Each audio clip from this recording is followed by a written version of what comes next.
तो ज्ञान मैगजीन करी जाते सी, ठीक है। कल आप पहुंच गए थे 10 पेज से 9 पेज से पहुंच गए।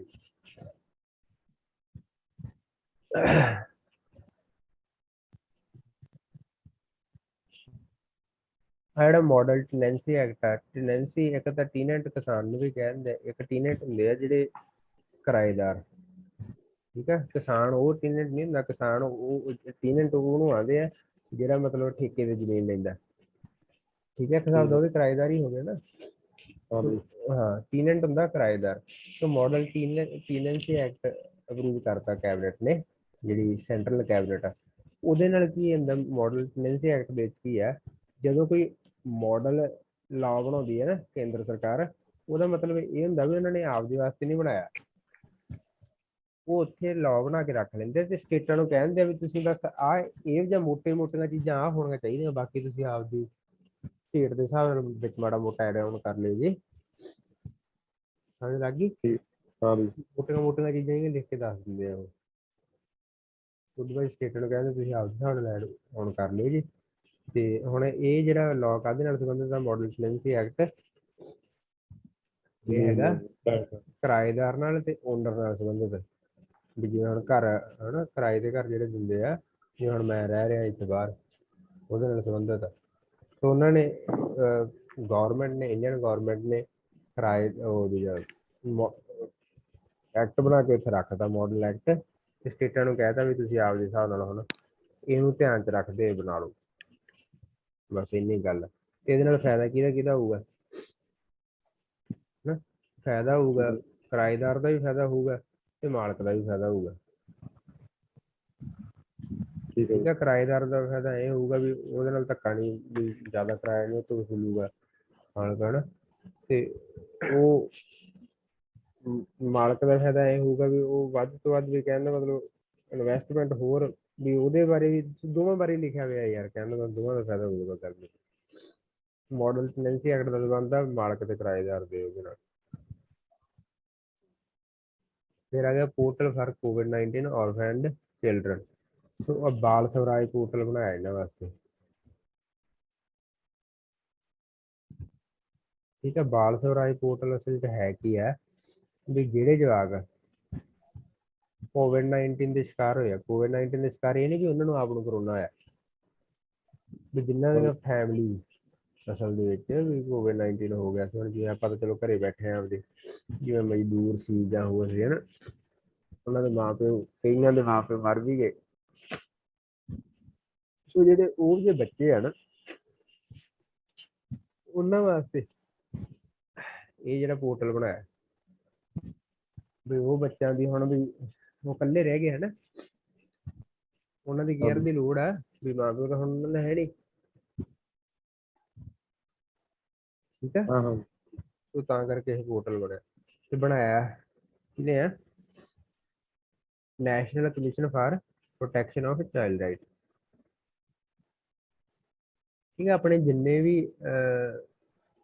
ਵੀਕਰ ਸੈਕਸ਼ਨ ਆਫ ਸੋਸਾਇਟੀ ਹੈ, ਵੀਕਰ ਸੈਕਸ਼ਨ ਆਫ ਸੋਸਾਇਟੀ ਕੀ ਹੁੰਦੇ ਆ, ਵੀਮਨ ਵੀ ਵੀਕਰ ਸੈਕਸ਼ਨ ਆਫ ਸੋਸਾਇਟੀ 'ਚ ਆਉਂਦਾ, ਚਿਲਡਰਨ ਵੀ ਵੀਕਰ ਸੈਕਸ਼ਨ ਆਫ ਸੋਸਾਇਟੀ 'ਚ ਆਉਂਦਾ, SC ST ਉਹ ਵੀ ਵੀਕਰ ਸੈਕਸ਼ਨ ਆਫ ਸੋਸਾਇਟੀ 'ਚ ਆਉਂਦੇ ਆ, ਠੀਕ ਹੈ। ਵੀਕਰ ਸੈਕਸ਼ਨ ਆਫ ਸੋਸਾਇਟੀ ਕੀ ਆ, ਵੀ ਸੋਸਾਇਟੀ ਦੇ ਵਿੱਚ ਉਹ ਬੰਦੇ ਜਿਨ੍ਹਾਂ ਦੀ ਗੱਲ ਨਹੀਂ ਸੁਣੀ ਜਾਂਦੀ, ਜਿਹੜੇ ਬੰਦੇ ਵੀ ਆਮ ਇੱਕ ਅਡਲਟ ਨਾਲੋਂ ਜਿਹੜੇ ਕੀ ਹੁੰਦੇ ਆ, ਵੀਕ ਹੁੰਦੇ ਆ। ਜਿਵੇਂ ਹੁਣ ਵੀਮਨ ਆ ਹਨਾ, ਵੀਮਨ ਫਿਰ ਵੀ ਵੀਕ ਹੀ ਆ, ਵੀ ਹਾਂ ਉਹਨਾਂ ਦੀ ਗੱਲ ਹਰੇਕ ਥਾਂ ਥੋੜ੍ਹਾ ਸੁਣੀ ਜਾਂਦੀ, ਬੜੀਆਂ ਥਾਵਾਂ ਤੇ ਬੀਬੀਆਂ ਨਾਲ ਧੱਕੇ ਵੀ ਹੁੰਦੇ ਆ, ਬੜੀਆਂ ਥਾਵਾਂ ਤੇ ਜਵਾਕਾਂ ਨਾਲ ਧੱਕੇ ਹੁੰਦੇ, ਜਿਵੇਂ ਆਪਾਂ ਗੱਲ ਕਰੀ ਜਾਂਦੇ ਵੀ ਉਹ ਹਜ਼ਾਰਡ ਥਾਵਾਂ ਤੇ ਉਹਨਾਂ ਤੋਂ ਕੰਮ ਕਰਾਇਆ ਜਾਂਦਾ ਹਨਾ। ਸੋ ਇਹ ਮੈਂ ਇਹ ਤੁਹਾਨੂੰ ਦੱਸ ਰਿਹਾ ਵੀ ਜਿੰਨੇ ਵੀ ਵੀਕਰ ਸੈਕਸ਼ਨ ਹੈਗੇ ਆ ਨਾ ਸੋਸਾਇਟੀ ਦੇ, ਉਹਨਾਂ ਸਾਰਿਆਂ ਲਈ ਕਮਿਸ਼ਨ ਬਣੇ ਹੋਏ ਆ ਆਪਣੇ, ਉਹਨਾਂ ਸਾਰਿਆਂ ਲਈ ਕੀ ਬਣੇ ਹੋਏ ਆ, ਕਮਿਸ਼ਨ ਬਣੇ ਹੋਏ ਆ। ਜਿਵੇਂ ਹੁਣ ਆਪਾਂ ਨੂੰ ਉੱਥੇ ਵੀ ਕਿਹਾ ਹੀ ਸੀ ਨਾ, ਵੀ ਜਿਵੇਂ ਹੁਣ ਆਪਾਂ ਫੰਡਾਮੈਂਟਲ ਜਿਹੜੇ directive principal of state policy ਕਰ ਰਹੇ ਸੀ, ਉਹਦੇ 'ਚ ਵੀ ਆਪਾਂ ਨੂੰ ਪਤਾ ਵੀ ਹਾਂ ਗੌਰਮੈਂਟ ਨੇ ਸਾਰਿਆਂ ਨੂੰ ਇੰਸ਼ੋਰ ਕਰਨਾ ਸੀ ਵੀ ਹਾਂ ਸਾਰੇ ਠੀਕ ਰਹਿਣ ਹਨਾ, ਠੀਕ ਠਾਕ, ਵੀ ਵਧੀਆ ਇੱਕ ਵੈਲਫੇਅਰ ਸਟੇਟ ਬਣਾਉਣੀ ਸੀ ਗੌਰਮੈਂਟ ਨੇ। DPSP ਦਾ ਮੇਨ ਮਕਸਦ ਕੀ ਆ, ਮੈਂ ਉੱਥੇ ਉਹ ਵਰਡ ਤੁਹਾਨੂੰ ਦੱਸਣਾ ਭੁੱਲ ਗਿਆ ਕਿ ਵੈਲਫੇਅਰ ਸਟੇਟ ਆ, ਠੀਕ ਆ। ਵੈਲਫੇਅਰ ਦਾ ਮਤਲਬ ਹੁੰਦਾ ਭਲਾਈ, ਸਟੇਟ ਦਾ ਮਤਲਬ ਹੋ ਗਿਆ ਰਾਜ, ਵੀ ਉਹ ਰਾਜ ਜਿੱਥੇ ਸਾਰਿਆਂ ਦੀ ਭਲਾਈ ਹੋਵੇ। ਸੋ ਆਈ ਹੁਣ ਫਿਰ ਬੱਚੇ ਆ, ਬੱਚਿਆਂ ਵਾਸਤੇ ਕੀ national commission for child right, women ਵਾਸਤੇ ਕੀ ਹੈ ਨੈਸ਼ਨਲ ਕਮਿਸ਼ਨ ਫਾਰ ਵੀਮਨ। ਠੀਕ ਹੈ, ਜੇ ਆਪਾਂ ਐਸਸੀ ਵਾਸਤੇ ਕਿ ਨੈਸ਼ਨਲ ਕਮਿਸ਼ਨ ਫਾਰ ਐਸਸੀ ਵੀ ਹੈਗਾ, ਬੀਸੀ ਵਾਸਤੇ ਕਿ ਨੈਸ਼ਨਲ ਕਮਿਸ਼ਨ ਫਾਰ ਬੀਸੀ ਵੀ ਹੈਗਾ, ਬੈਕਵਰਡ ਕਲਾਸਿਸ। ਤੇ ਸਾਰਿਆਂ ਵਾਸਤੇ ਨੈਸ਼ਨਲ ਕਮਿਸ਼ਨ ਹੈਗੇ ਜਿਹੜੇ ਵੀਕਰ ਸੈਕਸ਼ਨ ਆਫ ਸੋਸਾਇਟੀ ਹੈ। ਤੇ ਹੁਣ ਬੱਚਿਆਂ ਵਾਸਤੇ ਤਾਂ ਨੈਸ਼ਨਲ ਕਮਿਸ਼ਨ ਫਾਰ ਚਿਲਡਰਨ ਦੀ ਗੱਲ ਆ ਗਈ ਹੈ ਨਾ। ਤੇ ਉਹਨੇ ਫਿਰ ਉਹ ਹੈਲੋ ਹਾਂ ਹਾਂ ਜੀ। ਤੇ ਉਹਨਾਂ ਨੇ ਫਿਰ ਉਹੀ ਬੱਚਿਆਂ ਵਾਸਤੇ ਜਿਹੜੇ ਕੋਵਿਡ-19 ਨਾਲ ਜਿਨ੍ਹਾਂ ਦਾ ਉਹ ਹਨਾ ਖਰਾਬ ਹੋਇਆ ਸੀਗਾ, ਉਹਨਾਂ ਵਾਸਤੇ ਬਾਲ ਸਵਰਾਜ ਪੋਰਟਲ ਬਣਾਇਆ। 29 ਮਈ ਨੂੰ ਬਣਾਇਆ ਇਹ? 29 ਮਈ ਨੂੰ ਨਹੀਂ ਤੂੰ ਯਾਦ ਰੱਖਣਾ ਗਾ, ਤੂੰ ਉਹ ਚੀਜ਼ ਉਹੀ ਵੇਲਾ ਹੁੰਦਾ ਜਿਹੜੀ 29 ਮਈ ਨੂੰ ਆਏ ਤਾਂ ਹੁਣ ਸਾਰੇ ਕੰਮ ਅੱਡੋ ਅੱਡ ਤਰੀਕਾਂ ਨਾਲ ਹੋਏ ਆ, ਸਾਰੀਆਂ ਤਰੀਕਾਂ ਯਾਦ ਕੇ ਰੱਖ ਲੇਗਾ। ਠੀਕ ਹੈ ਠੀਕ ਆ। ਠੀਕ ਹੈ।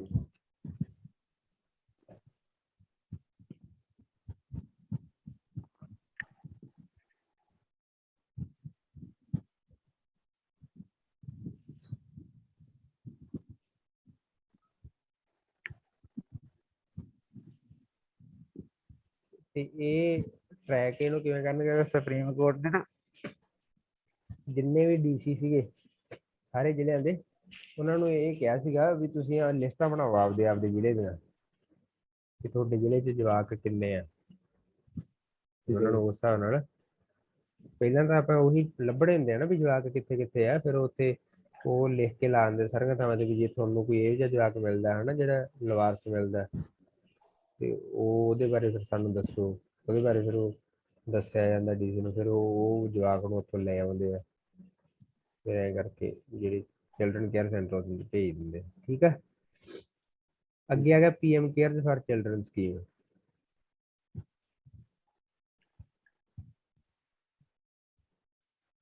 ਇਹ ਵੀ ਲਗਭਗ ਉਹ ਜੀ ਸਕੀਮ ਹੀ ਆ। ਆਹ ਤਾਂ ਪੋਰਟਲ ਬਣਾਇਆ ਉਹਨਾਂ ਨੇ, ਆਹ ਕੀ ਬਣਾਇਆ ਬਾਲ ਸਵਰਾਜ ਪੋਰਟਲ, ਮਤਲਬ ਆਨਲਾਈਨ ਪੋਰਟਲ ਬਣਾਤਾ। ਗੱਲ ਸਮਝ ਲੱਗੀ? ਹਾਂ ਜੀ। ਇਹ ਪੋਰਟਲ ਦੇ ਉੱਤੇ ਜੇ ਹੁਣ ਮੰਨ ਕੇ ਚੱਲ ਹੋ ਸਕਦਾ ਤੇ ਤੈਨੂੰ ਕੋਈ ਜਵਾਕ ਦੇਖ ਜੇ, ਤੂੰ ਬਾਲ ਸਵਰਾਜ ਪੋਰਟਲ ਤੇ ਜਾਵੇਂਗਾ, ਜਵਾਕ ਦੀ ਫੋਟੋ ਖਿੱਚੇਗਾ ਤੇ ਤੂੰ ਉਹ ਪਾ ਦੇਗਾ। ਠੀਕ ਹੈ, ਤੇ ਉਹ ਆਟੋਮੈਟਿਕਲੀ ਤੈਨੂੰ ਮੁਕਤਸਰ ਵਾਲੇ ਜਿਹੜੇ ਵੀ ਡੀਸੀ ਆ ਜਾਂ ਉਹ ਆ ਵੀ ਜਿਹੜਾ ਵੀ ਅਥਾਰਟੀਜ਼ ਆ ਉਹ ਕੰਟੈਕਟ ਕਰਨਗੀਆਂ ਵੀ ਹਾਂ ਭਾਈ ਕਿੱਥੇ ਆ ਜਵਾਕ, ਉਹ ਅਸੀਂ ਲੈ ਜਾਂਦੇ ਹਾਂ। ਉਹ ਤਾਂ ਉਹ ਚੀਜ਼ ਸੀ। ਜਿਹੜਾ ਆ PM care for children scheme ਆ, ਇਹ ਵੀ ਉਹੀ ਲਗਭਗ ਉਹ ਜਿਹੀ ਸਕੀਮ ਹੈ। ਇਹ ਵੀ ਜਿਹੜੇ ਹੁਣ ਕੋਵਿਡ-19 ਦੇ ਵਿੱਚ ਜਿਨ੍ਹਾਂ ਦੇ ਮਾਂ ਪਿਓ ਮਰ ਗਏ, ਠੀਕ ਆ, ਉਹਨਾਂ ਬੱਚਿਆਂ ਵਾਸਤੇ ਕੀ ਹੈ 10 ਲੱਖ ਰੁਪਏ ਤੱਕ ਦਾ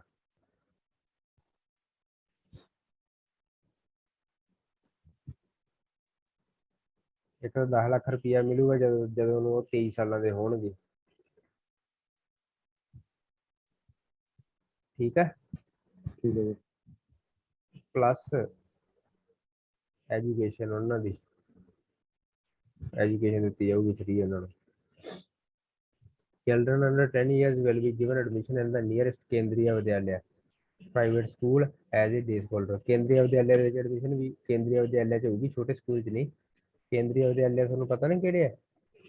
ਕੇਂਦਰੀ ਵਿਦਿਆਲਿਆ ਜਿਵੇਂ ਆਪਣੇ ਪਹਿਲਾਂ ਆਉਂਦੇ ਹੁੰਦੇ ਬਿੜਨਖੜੇ, ਬਿੜਨਖੜੇ ਕੀ ਸੀ? ਕੇਂਦਰੀ ਵਿਦਿਆਲਿਆ ਹੀ ਸੀਗਾ। ਠੀਕ ਹੈ ਜੀ। ਚੰਗੇ ਸਕੂਲ ਹੁੰਦੇ ਆ। ਠੀਕ ਹੈ, ਠੀਕ ਹੈ ਜੀ। those between 11 ਅੱਛਾ 10 ਸਾਲਾਂ ਤੋਂ ਘੱਟ ਦੇ ਜਵਾਕਾਂ ਨੂੰ ਕੇਂਦਰੀ ਵਿਦਿਆਲਿਆ 'ਚ ਲਾ ਦੇਣਗੇ। 11 ਤੋਂ 18 ਸਾਲਾਂ ਦੀ ਸੈਂਟਰਲ ਗਵਰਨਮੈਂਟ ਰੈਜ਼ੀਡੈਂਸ਼ੀਅਲ ਸਕੂਲ, ਸੈਨਿਕ ਸਕੂਲ ਜਾਂ ਨਵੋਦਿਆ ਵਿਦਿਆਲਿਆ 'ਚ ਉੱਥੇ ਵੀ ਲਾ ਸਕਦੇ ਆ। ਫਿਰ the contribution under the scheme will be done through PM CARES fund till they attain the age of 18 years to create a corpus of child orphan due to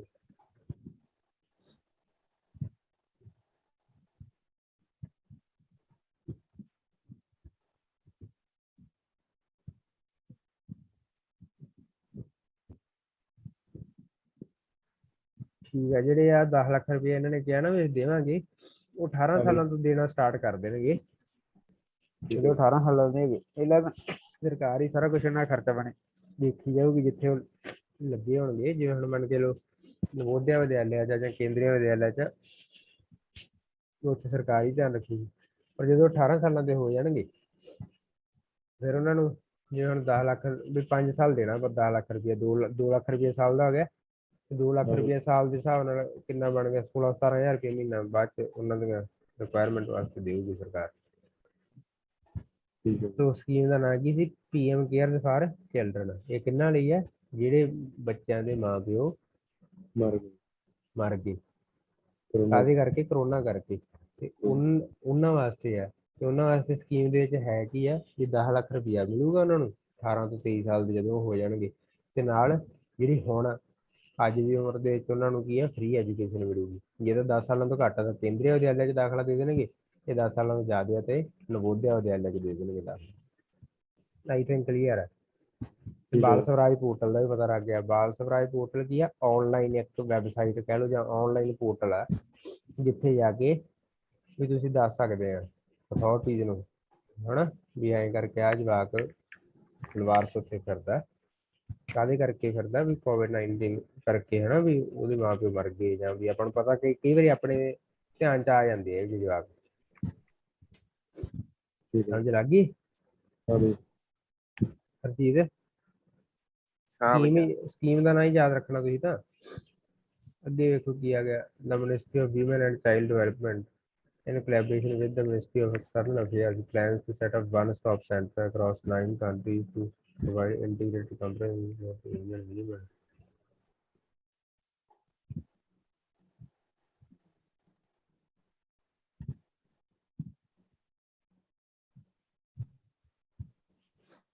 अच्छा, one stop centre का पता की मतलब ਹੁੰਦਾ? One stop centre ਇਹ ਇਕੱਲਾ ਇਹ ਬੀਬੀਆਂ ਨਾਲ ਸੰਬੰਧਿਤ ਨਹੀਂ ਵੀ ਆਹ ਪਲਾਨ ਜਿਹੜੇ ਦੀ ਆਪਾਂ ਗੱਲ ਕਰ ਰਹੇ ਹਾਂ ਇਹਦੇ ਨਾਲ ਸੰਬੰਧਿਤ ਨਹੀਂ ਹੁੰਦਾ। ਇਹ ਵਨ ਸਟਾਪ ਸੈਂਟਰ ਕਿਸੇ ਵੀ ਚੀਜ਼ ਨਾਲ ਸੰਬੰਧਿਤ ਹੋ ਸਕਦਾ। ਵਨ ਸਟਾਪ ਸੈਂਟਰ ਦਾ ਮਤਲਬ ਇਹ ਹੁੰਦਾ ਬਈ ਉੱਥੇ ਤੁਹਾਨੂੰ ਸਾਰੀਆਂ ਫੈਸਿਲਿਟੀਜ਼ ਮਿਲ ਜਾਣਗੀਆਂ, ਕਿਸੇ ਚੀਜ਼ ਨਾਲ ਰਿਲੇਟਡ ਨਾ ਸਾਰਾ ਕੁਝ ਮਿਲ ਜੂਗਾ ਉੱਥੇ। ਠੀਕ ਹੈ ਜਿਵੇਂ ਹੁਣ ਮੰਨ ਕੇ ਚੱਲੋ ਕੋਈ ਦੁਕਾਨ ਵਨ ਸਟਾਪ ਸੈਂਟਰ ਐਗਰੀਕਲਚਰ ਨਾਲ ਸੰਬੰਧਿਤ ਕਿਹੜਾ ਹੋਊਗਾ? ਜਿੱਥੇ ਤੁਹਾਨੂੰ ਐਗਰੀਕਲਚਰ ਦੇ ਬੀਜ ਵੀ ਮਿਲ ਜਾਣ, ਉੱਥੇ ਹੀ ਤੁਹਾਨੂੰ ਰੇ ਵੀ ਮਿਲ ਜੇ, ਉੱਥੇ ਤੁਹਾਨੂੰ ਸਪਰੇ ਵੀ ਮਿਲ ਜੇ, ਉੱਥੋਂ ਹੀ ਜੇ ਤੁਹਾਨੂੰ ਕੋਈ ਟੈਕਨੀਕਲ ਗਾਈਡੈਂਸ ਚਾਹੀਦੀ ਹੈ, ਹਨਾ, ਵੀ ਤੁਹਾਨੂੰ ਤੁਹਾਡੇ ਕੋਈ ਬਿਮਾਰੀ ਲੱਗੀ ਆ ਫਸਲ ਨੂੰ, ਇਹ ਵੀ ਤੁਹਾਨੂੰ ਨਹੀਂ ਸਮਝ ਆਉਂਦੀ ਪਈਗੀ, ਹਨਾ, ਠੀਕ ਹੈ ਗਾਈਡੈਂਸ ਚਾਹੀਦੀ ਕਿਸੇ ਮਾਹਿਰ ਦੀ, ਉਹ ਵੀ ਮਿਲ ਜੇ, ਹਨਾ। ਹੋਰ ਖੇਤੀ 'ਚ ਕੀ ਚਾਹੀਦਾ ਹੁੰਦਾ? ਸੰਦ, ਹਨਾ, ਜਿਹੜੇ ਸੰਦੇ ਪੈਣੇ ਉਹ ਵੀ ਮਿਲ ਜਾਣ। ਸੋ ਸਾਰਾ ਕੁਝ ਇੱਕੋ ਥਾਂ ਤੋਂ ਮਿਲ ਜਾਏ, ਉਹਨੂੰ ਆਪਾਂ ਵਨ ਸਟਾਪ ਸੈਂਟਰ ਕਹਿੰਦੇ ਹਾਂ। ਠੀਕ ਹੈ। ਸੋ ਇੱਥੇ ਵਨ ਸਟਾਪ ਸੈਂਟਰ ਦਾ ਕੀ ਮਤਲਬ ਹੋਊਗਾ ਵੀ ਉਸੇ ਸੈਂਟਰ ਦੇ ਉੱਤੇ ਤੁਸੀਂ ਆਪਦੀ ਕੰਪਲੇਂਟ ਵੀ ਦਰਜ ਕਰ ਸਕਦੇ ਹੋਗੇ, ਹਨਾ। ਉਸੇ ਸੈਂਟਰ ਤੇ ਤੁਹਾਡੀ ਕੰਪਲੇਂਟ ਦਾ ਨਿਪਟਾਰਾ ਜਾਂ ਵੀ ਤੁਹਾਡਾ ਕੇਸ ਵੀ ਆਨਲਾਈਨ ਹੀ ਚੱਲ ਜਾਂਦਾ ਹੋਊਗਾ, ਜਾਂ ਵੀ ਹੋਰ ਫੈਸਿਲਿਟੀ ਜਿੰਨੀਆਂ ਵੀ ਹੋ ਸਕਦੀਆਂ ਸਾਰੀਆਂ ਇੱਕੋ ਵੈਬਸਾਈਟ ਤੇ, ਇੱਕੋ ਪੋਰਟਲ ਤੇ, ਜਾਂ ਵੀ ਇੱਕੋ ਜਗ੍ਹਾ ਤੇ ਉਹ ਅਵੇਲੇਬਲ ਹੋਣਗੀਆਂ ਤੁਹਾਨੂੰ। ਜਿਹੜਾ ਔਰਫੈਂਡ ਲਿਖਿਆ ਹੈ, ਔਰਫੈਂਡ ਦਾ ਮਤਲਬ ਇਹ ਹੁੰਦਾ ਵੀ ਜਿਨ੍ਹਾਂ ਦਾ ਮਾਂ ਪਿਓ ਹੈ ਨੀਗਾ। ਕੀ ਆਣੇ ਉਹਨਾਂ ਨੂੰ ਪੰਜਾਬੀ ਚ ਆਪਾਂ ਕਿਹੜੇ ਜਵਾਕ ਆਣੇ? ਅਨਾਥ ਅਨਾਥ। ਹਾਂ, ਅਨਾਥ ਹੁੰਦਾ ਔਰਫੈਂਡ ਦਾ ਮਤਲਬ। ਠੀਕ ਹੈ। ਠੀਕ ਹੈ ਸੋ ਆ ਜਿਹੜਾ ਹੁਣ ਬਣਾਇਆ ministry of women and child development ਨੇ ਵਨ ਸਟਾਪ ਸੈਂਟਰ ਬਣਾਉਣ ਲੱਗੀ ਹੈ। ਕਿਹਦੇ ਨਾਲ ਮਿਲ ਕੇ? ਇੱਕ ਤਾਂ ਮਿਨਿਸਟਰੀ ਹੈ, ministry of women and child development, ਠੀਕ ਹੈ, ਤੇ ਇੱਕ ਹੈਗੀ ਮਿਨਿਸਟਰੀ ਆਫ ਐਕਸਟਰਨਲ ਅਫੇਅਰਸ। ਇਹ ਦੋ ਮਿਨਿਸਟਰੀਆਂ ਰਲ ਕੇ ਕੀ ਬਣਾਉਣਗੇ? 10 ਵਨ ਸਟਾਪ ਸੈਂਟਰ ਬਣਾਉਣਗੇ। ਕਿੰਨੇ? ਸਮ੍ਰਿਤੀ ਇਰਾਨੀ ਆ ਗਈ ਨਾ ਮਤਲਬ ਗਵਰਨਮੈਂਟ ਚ ਵਿਮਨ ਐਂਡ ਚਾਈਲਡ ਡਿਵੈਲਪਮੈਂਟ ਦੇ ਵਿੱਚ ਵੇਖਣਾ ਪਊਗਾ। ਇਹ ਆਪਾਂ ਕਰਾਂਗੇ ਆਪਾਂ, ਕਿਉਂਕਿ ਆਪਾਂ ਕੱਲ ਕੀ ਕੀਤਾ ਸੀਗਾ, ਕੈਬਨਿਟ ਕੀਤੀ ਹੈ ਨਾ, ਮਿਨਿਸਟਰਸ ਬਾਰੇ ਗੱਲ ਕੀਤੀ ਹੈ। ਸੋ ਅੱਜ ਦਾ ਆਪਣਾ ਕੰਮ ਇਹੀ ਸੀ ਵੀ ਇੱਕ ਤਾਂ ਜਿਹੜੇ ਮਿਸਲੇਨੀਅਸ ਫੈਕਟ ਪੜ੍ਹਨੇ ਸੀ, ਤੇ ਇੱਕ ਆਪਾਂ ਜਿਹੜੇ ਕਰੰਟ ਦੇ ਵਿੱਚ ਜਿਹੜੇ ਹੁਣ ਮਿਨਿਸਟਰੀ ਚੇਂਜ ਹੋਈ ਆ ਉਹ ਸਾਰਾ ਤੁਹਾਨੂੰ ਕਰਾਉਣਾ ਸੀ। ਪਰ ਹੁਣ ਅੱਜ ਮੇਰਾ ਇਹ ਹਾਲਤ ਥੋੜੀ ਜ਼ਿਆਦਾ ਮਾੜੀ ਹੈ, ਤਾਂ ਕਰਕੇ ਮੈਂ ਆਹੀ ਕਰ ਲਈ। ਨਾਲੇ ਪੂਰਾ ਹੋ ਗਿਆ ਲਈ ਆ ਦਵਾਈ ਤਾਂ ਆ ਗਈ ਆਰਾਮ। ਸੋ ਸਮਝ ਲੱਗੀ? 9 ਕੰਟਰੀਆਂ ਦੇ ਵਿੱਚ 10 ਵਨ ਸਟਾਪ ਸੈਂਟਰ ਬਣਾਉਣੇ ਆ। ਇਹ ਕਰਨਗੇ ਕੀ? ਇਹਨਾਂ ਦਾ ਕੰਮ ਇਹ ਆ ਵੀ ਹੁਣ ਤੁਸੀਂ ਇਹ ਵੇਖੋ ਵੀ ਕੋਈ ਬੀਬੀ ਆ, ਆਪਾਂ ਖਬਰਾਂ ਪਿੱਛੇ ਸੁਣੀਆਂ ਨਾ ਵੀ ਉਹ ਬੀਬੀ UAE ਦੇ ਵਿੱਚ ਜਾ ਵੜੀ, ਉਹਨੂੰ ਕਿਡਨੈਪ ਕਰ ਲਿਆ, ਉੱਥੇ ਉਹਦੇ ਨਾਲ ਧੱਕਾ ਹੁੰਦਾ ਰਿਹਾ ਹਨਾ, ਉਹਨੂੰ ਕੁੱਟਦੇ ਰਹੇ ਮਾਰਦੇ ਰਹੇ, ਗੱਲ ਸਮਝ ਲੱਗੀ। ਉਵੇਂ ਉਹ UAE ਦੇ ਵਿੱਚ ਜਾ ਵੜੀ, ਉਹ ਕਤਰ ਦੇ ਵਿੱਚ ਜਾ ਵੜੀ ਹੈ, ਵੀ ਬੀਬੀਆਂ ਨਾਲ ਤਾਂ ਉਹ ਫਿਰ ਬਾਹਰਲੇ ਦੇਸ਼ਾਂ 'ਚ ਉੱਥੇ ਧੱਕਾ ਹੁੰਦਾ ਹੀ ਆ। ਉਹ ਬੀਬੀਆਂ ਦੀ ਸਪੋਰਟ ਵਾਸਤੇ ਜਿਹੜੇ ਇਹ ਵਨ ਸਟਾਪ ਸੈਂਟਰ ਬਣਨਗੇ ਬਾਹਰਲੇ ਦੇਸ਼ਾਂ 'ਚ, ਇੰਡੀਆ 'ਚ ਨਹੀਂ, ਬਾਹਰਲੇ ਦੇਸ਼ਾਂ 'ਚ। ਠੀਕ ਹੈ, ਜਿਹੜੀਆਂ ਹੁਣ ਆਹ ਕੰਟਰੀਆਂ ਤੁਹਾਨੂੰ ਦੱਸਿਆ ਵੀ ਆਸਟ੍ਰੇਲੀਆ ਦੇ ਵਿੱਚ ਬਣੂਗਾ, ਬਹਿਰੀਨ ਦੇ ਵਿੱਚ ਬਣੂਗਾ, ਕੈਨੇਡਾ ਦੇ ਵਿੱਚ ਬਣੂ, ਕੁਵੈਤ 'ਚ ਬਣੂ, ਓਮਾਨ 'ਚ, ਕਤਰ 'ਚ, ਸਿੰਗਾਪੁਰ 'ਚ, ਸਾਊਦੀ ਅਰੇਬੀਆ 'ਚ ਤੇ UAE ਦੁਬਈ ਹੈ। ਸੋ ਇਹ ਇਹਨਾਂ 'ਚ ਸਾਰੇ 'ਚ ਬਣੂ, ਹਰੇਕ ਕੰਟਰੀ ਦੇ ਵਿੱਚ ਇੱਕ ਸੈਂਟਰ ਹੋਊਗਾ, ਪਰ ਸਾਊਦੀ ਅਰਬ ਦੇ ਵਿੱਚ 2 ਸੈਂਟਰ ਹੋਣਗੇ ਵੀ ਕਿਉਂਕਿ ਸਾਊਦੀ ਅਰਬ 'ਚ ਜ਼ਿਆਦਾ ਹੋਣਗੇ ਨਾ ਇਹ ਮਾਮਲੇ, ਉਹ ਤਾਂ ਕਰਕੇ ਵੀ ਨੇੜੇ ਨੇੜੇ 2 ਸੈਂਟਰ ਬਣਾਤੇ ਉਹਨੇ, ਦੂਜਿਆਂ 'ਚ ਉਹਨਾਂ ਨੇ ਕਿਹਾ ਵੀ ਇੱਕ ਹੀ ਬਹੁਤ ਹੈ। ਸਮਝ ਲੱਗ ਗਈ। ਇਹਨੇ ਸਪੋਰਟ ਕਿਹਦੀ ਕਰਨੀ ਹੈ? ਇੰਡੀਅਨ ਵੀਮਨ ਦੀ। ਕਿਹੜੀ ਇੰਡੀਅਨ ਵੀਮਨ ਦੀ? ਜਿਹਦੇ ਨਾਲ ਵਾਇਓਲੈਂਸ ਹੋਈ ਹੈ। ਵਾਇਓਲੈਂਸ ਤੋਂ ਸਮਝਦੇ ਆ ਨਾ, ਹਿੰਸਾ ਹੋਈ ਹੈ ਪਬਲਿਕ ਪਲੇਸ ਤੇ ਭਾਵੇਂ ਪ੍ਰਾਈਵੇਟ ਪਲੇਸ ਤੇ, ਭਾਵੇਂ ਉਹਦੇ ਘਰੇ ਹੀ ਹਿੰਸਾ ਹੋਈ ਹੈ, ਠੀਕ ਹੈ, ਉਹਨਾਂ ਵਾਸਤੇ ਹੈ। The one-stop centers assist women affected with violence with immediate emergency response and rescue services, है ना। ਜੇ ਹੁਣ ਮੰਨ ਕੇ ਚਲੋ ਕਿਸੇ ਨੂੰ ਕੋਈ ਕੁੱਟੀ ਜਾਂਦਾ ਘਰੇ ਹੀ ਭਾਵੇਂ, ਤੋ ਉਹਨੇ ਜਦੋਂ ਆ ਵਨ ਸਟਾਪ ਸੈਂਟਰ ਨੂੰ ਕਾਲ ਕਰੂਗੀ, ਉਹਨਾਂ ਦੀ ਟੀਮ ਮੌਕੇ ਤੇ ਇੱਕਦਮ ਜਾਊਗੀ, ਉਹਨੂੰ ਰੈਸਕਿਊ ਕਰਕੇ ਉੱਥੋਂ ਬਚਾ ਕੇ ਲਿਆਊਗੀ। ਮੈਡੀਕਲ ਅਸਿਸਟੈਂਸ ਵੀ ਪ੍ਰੋਵਾਈਡ ਕਰੂਗੀ, ਹੈ ਨਾ, ਵੀ ਜਿਹੜੀ ਉਹਨੂੰ ਉਹਦੀ ਸਿਹਤ ਸੰਬੰਧੀ ਸਹਾਇਤਾ ਚਾਹੀਦੀ ਹੈ, ਵੀ ਜੇ ਹੁਣ ਮੰਨ ਕੇ ਉਹਦੇ ਸੱਟਾਂ ਲੱਗੀਆਂ ਜਾਂ ਕੁਛ ਵੀ। ਏਡ ਵੀਮਨ ਇਨ ਫਾਈਲਿੰਗ FIR, ਹੁਣ ਉਹ ਜਿਹੜੇ ਬੰਦੇ ਆ ਜਿਨ੍ਹਾਂ ਨੇ ਉਹਦੇ ਨਾਲ ਕੁੱਟਮਾਰ ਕੀਤੀ ਆ, ਉਹਨਾਂ ਦੇ FIR ਵੀ ਕਰਾਉਣੀ, ਉਹਦੇ ਵਾਸਤੇ ਏਡ ਕਰੂਗੀ। ਸਾਈਕੋਲੋਜੀਕਲ ਔਰ ਕਾਉਂਸਲਿੰਗ ਸਪੋਰਟ ਵੀ ਹੋਊਗੀ। ਠੀਕ ਹੈ, ਵੀ ਹੁਣ ਜੇ ਉਹਦੇ ਕਈ ਵਾਰੀ ਬੰਦੇ ਦਾ ਦਿਮਾਗ ਹੀ ਖਰਾਬ ਹੋ ਜਾਂਦਾ ਯਾਰ, ਵੀ ਇੰਨੀ ਜ਼ਿਆਦਾ ਹਿੰਸਾ ਹੋਈ ਹੁੰਦੀ ਉਹਦੇ ਨਾਲ, ਬੰਦਾ ਡਰਪੋਕ ਹੀ ਬਣ ਜਾਂਦਾ। ਵੀ ਆਪਾਂ ਕਹਿੰਦੇ ਹੁੰਦੇ ਨਾ ਵੀ ਜਿਹੜਾ ਬਹੁਤ ਜ਼ਿਆਦਾ ਥੱਕਾ ਹੋਇਆ ਹੋਵੇ, ਉਹ ਬੀਬੀਆਂ ਕਿੰਨੀਆਂ ਵਿਚਾਰੀਆਂ ਬਣ ਕੇ ਬੈਠੇ ਹੁੰਦੇ, ਉਹਨਾਂ ਦਿਮਾਗ ਕੰਮ ਛੱਡ ਜਾਂਦਾ। ਸੋ ਉਹਨਾਂ ਵਾਸਤੇ ਸਾਈਕੋਲੋਜੀਕਲ, ਹਨਾ, ਦਿਮਾਗੀ ਡਾਕਟਰ, ਦਿਮਾਗੀ ਸਪੋਰਟ ਹੋਊਗੀ। ਫਿਰ ਲੀਗਲ ਅਸਿਸਟੈਂਸ, ਜਦੋਂ ਹੁਣ FIR ਦਰਜ ਹੋ ਗਈ ਜਾਂ ਕੋਈ ਕੋਰਟ 'ਚ ਕੇਸ ਚੱਲੂਗਾ, ਉਹਦੇ ਵਾਸਤੇ ਤੁਹਾਨੂੰ ਵਕੀਲ। ਫਿਰ ਸ਼ੈਲਟਰ ਫੈਸਿਲਿਟੀ ਸੱਚ ਐਸ ਸਟੇ, ਵੇਖੋ ਕਿੰਨੀਆਂ ਸਰਵਿਸਿਜ਼ ਆ ਗਈਆਂ ਨਾ, ਤਾਂ ਕਰਕੇ ਵਨ ਸਟਾਪ ਸੈਂਟਰ ਵੀ ਸਾਰੀਆਂ ਸਰਵਿਸਿਜ਼ ਇੱਕੋ ਥਾਂ ਤੇ ਮਿਲ ਜਾਣਗੀਆਂ। ਠੀਕ ਹੈ। OSCs are formed under the national mission for empowerment of women and are funded by the Nirbhaya fund. So ਇਹਨਾਂ ਤੇ ਜਿਹੜਾ ਖਰਚਾ ਆਊਗਾ, ਉਹ ਖਰਚਾ ਕਾਹਦੇ ਚੋਂ ਦਿੱਤਾ ਜਾਊਗਾ? ਨਿਰਭਇਆ ਫੰਡ ਬਣਿਆ ਹੋਇਆ ਸੈਂਟਰ ਦਾ, ਉਹਦੇ ਚੋਂ ਖਰਚਾ ਦੇਣਗੇ। ਠੀਕ ਹੈ, ਸਮਝ ਲੱਗੀ ਕਿ ਨਹੀਂ ਲੱਗੀ? ਹਾਂ ਬਈ। ਦੇ ਵਰ ਰਿਕਮੈਂਡਡ ਬਾਈ ਊਸ਼ਾ ਮਹਿਰਾ ਕਮਿਸ਼ਨ ਇਨ ਫਰਵਰੀ 2013। ਹਾਂ, ਤੇ ਇਹ ਬਣਾਉਣ ਦਾ ਸਰਕਾਰ ਦੇ ਦਿਮਾਗ 'ਚ ਆਈਡੀਆ ਕਿੱਥੋਂ ਆਇਆ? ਊਸ਼ਾ ਮਹਿਰਾ ਕਮਿਸ਼ਨ ਦਾ। ਫਰਵਰੀ 2013 ਵਿੱਚ ਉਹਨੇ ਇਹ ਆਈਡੀਆ ਦਿੱਤਾ ਸੀਗਾ, ਜਦੋਂ ਨਿਰਭਇਆ ਗੈਂਗਰੇਪ ਨਹੀਂ ਹੋਇਆ ਸੀਗਾ ਦਸੰਬਰ 2012, ਜਿਹੜਾ ਦਿੱਲੀ ਵਾਲਾ, ਦਿੱਲੀ 'ਚ ਚੱਲਦੀ ਕਾਰ 'ਚ ਰੇਪ ਹੋਇਆ। ਉਦੋਂ ਬਾਅਦ ਦੇ ਵਿੱਚ ਇਹ ਊਸ਼ਾ ਮਹਿਰਾ ਕਮਿਸ਼ਨ ਬਣਿਆ ਸੀਗਾ ਵੀ ਵੀਮੈਨ ਨੂੰ ਆਪਾਂ ਫਿਰ ਕਿਵੇਂ ਸੇਫ ਰੱਖ ਸਕਦੇ ਹਾਂ। ਵੀ ਹੁਣ ਉਹ ਚੀਜ਼ ਬਹੁਤ ਵੱਡੀ ਹੋ ਗਈ। ਹੁਣ ਉਹਨੇ ਕਿਹਾ ਵੀ ਆਪਾਂ ਕਿਹੜੇ ਕਿਹੜੇ ਸਟੈਪ ਚੱਕ ਸਕਦੇ ਹਾਂ ਨਾ ਵੀਮੈਨ ਦੀ ਸੇਫਟੀ ਲਈ। ਸੋ ਉਦੋਂ ਬਾਅਦ ਦੇ ਵਿੱਚ ਫਿਰ ਇਹਨਾਂ ਨੇ ਕਿਹਾ ਸੀਗਾ ਵੀ ਹਾਂ, ਊਸ਼ਾ ਮਹਿਰਾ ਕਮਿਸ਼ਨ ਨੇ ਰਿਕਮੈਂਡ ਕੀਤਾ ਸੀ। ਠੀਕ ਹੈ, ਇੰਡੀਆ ਦੇ ਵਿੱਚ ਤਾਂ ਉਦੋਂ ਹੀ ਬਣ ਗਏ ਸੀ ਆ ਵੀ ਕਰੰਟਲੀ ਇੰਡੀਆ 'ਚ ਕਿੰਨੇ 700 ਵਨ ਸਟਾਪ ਸੈਂਟਰ ਹੈਗੇ ਆ, 300 more are set to be set in 2021। We 1000 one stop centre India ਦੇ ਵਿੱਚ ਹੋ ਜਾਊਗਾ 2021 ਦੇ ਵਿੱਚ, ਹੁਣ ਇਸ ਵਕਤ 700 ਆ।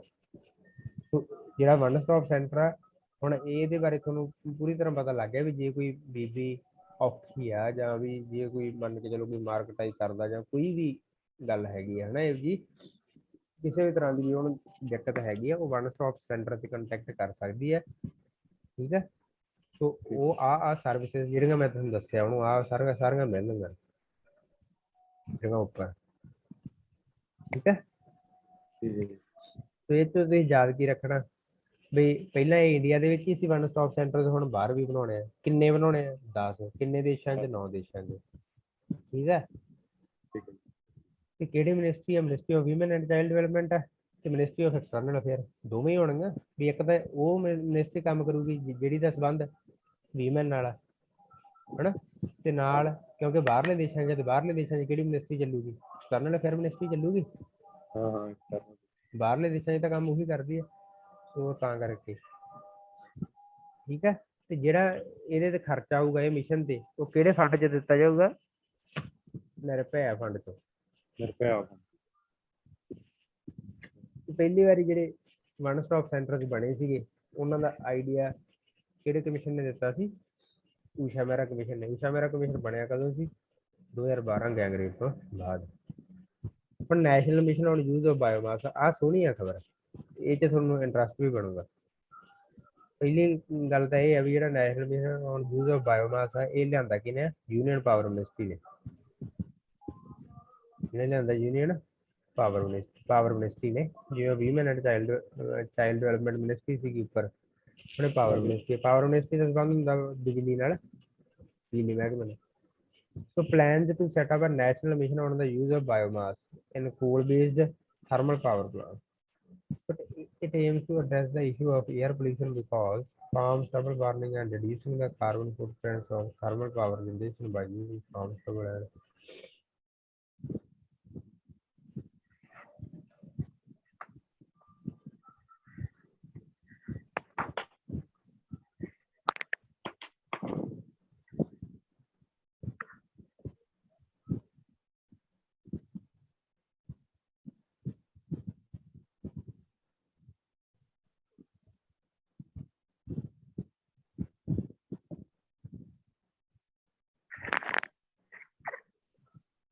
तो असल च यूनियन मिनिस्ट्री ने जी पावर मिनिस्ट्री है ना, उन्हें प्लान किया है। देखिए अजे तक उन्होंने प्लैनिंग उन्होंने दिमाग च चल रहा आइडिया भी कर लगे, इंप्लीमेंट नहीं होएगा। ठीक है, हो सकता भी होर महीने तक वो कर ले। उन्होंने प्लान जहा बनाया, उन्होंने मोटा मोटा जहा, वो की चाहते हैं भी जिवें हुण मान के चलो अपने जिहड़े ज़्यादातर पावर प्लांट आ काहते चलते हैं? ज़्यादातर जिहड़े बिजली के पावर प्लांट काहते चलते हैं? कोले ते चलते हैं। कोले ते चलते हैं ना, उहदे भी कोले की थां ते आपां क्यों ना भी जिवें हुण किसान आ वो पराली साड़ दिंदे, भी आपां साड़नी आ सो वो पराली जिहड़ी साड़दे आ, ਉਹ ਪਰਾਲੀ ਤੋਂ ਹਨਾ ਵੀ ਆਪਾਂ ਕੰਮ ਲੈ ਲਗੇ ਵੀ ਕੋਲਾ ਲਿਆਉਣਾ ਪੈਂਦਾ, ਕੋਲਾ ਛੱਡ ਕੇ ਆਪਾਂ ਵੀ ਉਹ ਚੀਜ਼ਾਂ ਵਰਤ ਗਏ। ਜਿਵੇਂ ਹੁਣ ਪਰਾਲੀ ਹੈ, ਪਰਾਲੀ ਹੁਣ ਵੇਸਟ ਹੀ ਹੋਈ ਜਾਂਦੀ ਹੈ, ਉਹਦੇ ਤੋਂ ਕੰਮ ਲੱਗਿਆ ਆਪਾਂ ਬਿਜਲੀ ਬਣਾਉਣ ਦਾ।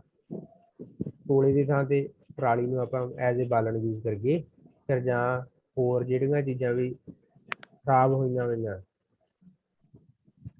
ਹਨਾ, ਜਾਂ ਲੱਕੜ ਕੋਈ ਵਾਧੂ ਪਈ ਆ ਜਾਂ ਵੇਸਟ ਪਿਆ ਹਨਾ ਫਾਰਮਸ ਦਾ, ਹੋਰ ਵੀ ਵੇਸਟ ਹੋ ਸਕਦਾ ਪਰਾਲੀ ਤੋਂ ਬਿਨਾਂ। ਹੋਰ ਕਿਹੜਾ ਵੇਸਟ ਹੋ ਸਕਦਾ ਹੁੰਦਾ ਫਾਰਮਸ ਦਾ? ਕੋਈ ਵੀ ਆ, ਵੀ ਮੰਨ ਕੇ ਚੱਲੋ ਜਿਵੇਂ ਗੋਬਰ ਮਾੜਾ ਮੋਟਾ ਲੈ ਲੈਣ ਜਾਂ ਕੋਈ ਵੀ ਚੀਜ਼ ਲੈ ਲੈਣ, ਵੀ ਕਹਿਣ ਦਾ ਮਤਲਬ ਜਿਹੜੀ ਵੇਸਟੇਜ ਤੋਂ ਆਪਾਂ ਉਹ ਚੀਜ਼ਾਂ ਬਣਾ ਸਕਦੇ ਆ ਯਾਰ, ਉਹ ਆਪਾਂ ਨੂੰ ਜ਼ਰੂਰ ਕਰਨਾ ਚਾਹੀਦਾ ਕੋਲੇ ਦੀ ਥਾਂ ਤੇ। ਬਸ ਇੰਨੀ ਕੁ ਗੱਲ ਹੈ ਇਹਦੇ 'ਚ। ਠੀਕ ਹੈ, ਸੋ ਇਹਦੇ ਨਾਲ ਫਾਇਦਾ ਕੀ ਹੋਊਗਾ ਵੀ ਜਿਹੜਾ ਹੁਣ ਕੋਲੇ ਕਰਕੇ ਪ੍ਰਦੂਸ਼ਣ ਹੁੰਦਾ, ਉਧਰੋਂ ਸਬਲ ਬਰਨਿੰਗ ਕਰਕੇ ਵੀ ਪ੍ਰਦੂਸ਼ਣ ਹੋਈ ਜਾਂਦਾ, ਪਰਾਲੀ ਦੇ ਬਲਣ ਕਰਕੇ ਵੀ ਹਨਾ, ਸੋ ਪੋਲਿਊਸ਼ਨ ਘੱਟ ਜੂਗਾ ਨਾ। ਜੇ ਉਹੀ ਜਿਹੜਾ ਕੋਲਾ ਤਾਂ ਫਿਰ ਆਪਾਂ ਲੈਣਾ ਹੀ ਨਹੀਂਗਾ, ਆਪਣਾ ਕੰਮ ਕਿਹਨੇ ਸਾਰ ਦੇਣਾ? ਪਰਾਲੀ ਨੇ, ਜਾਂ ਹੋਰ ਮਾੜੀ ਮੋਟੀ ਜਿਹੜੀ ਲੱਕੜ ਵਾਧੂ ਘਾਟੂ ਪਈ ਹੋਊਗੀ ਉਹਨੇ ਸਾਰ ਦੇਣਾ ਨਾ।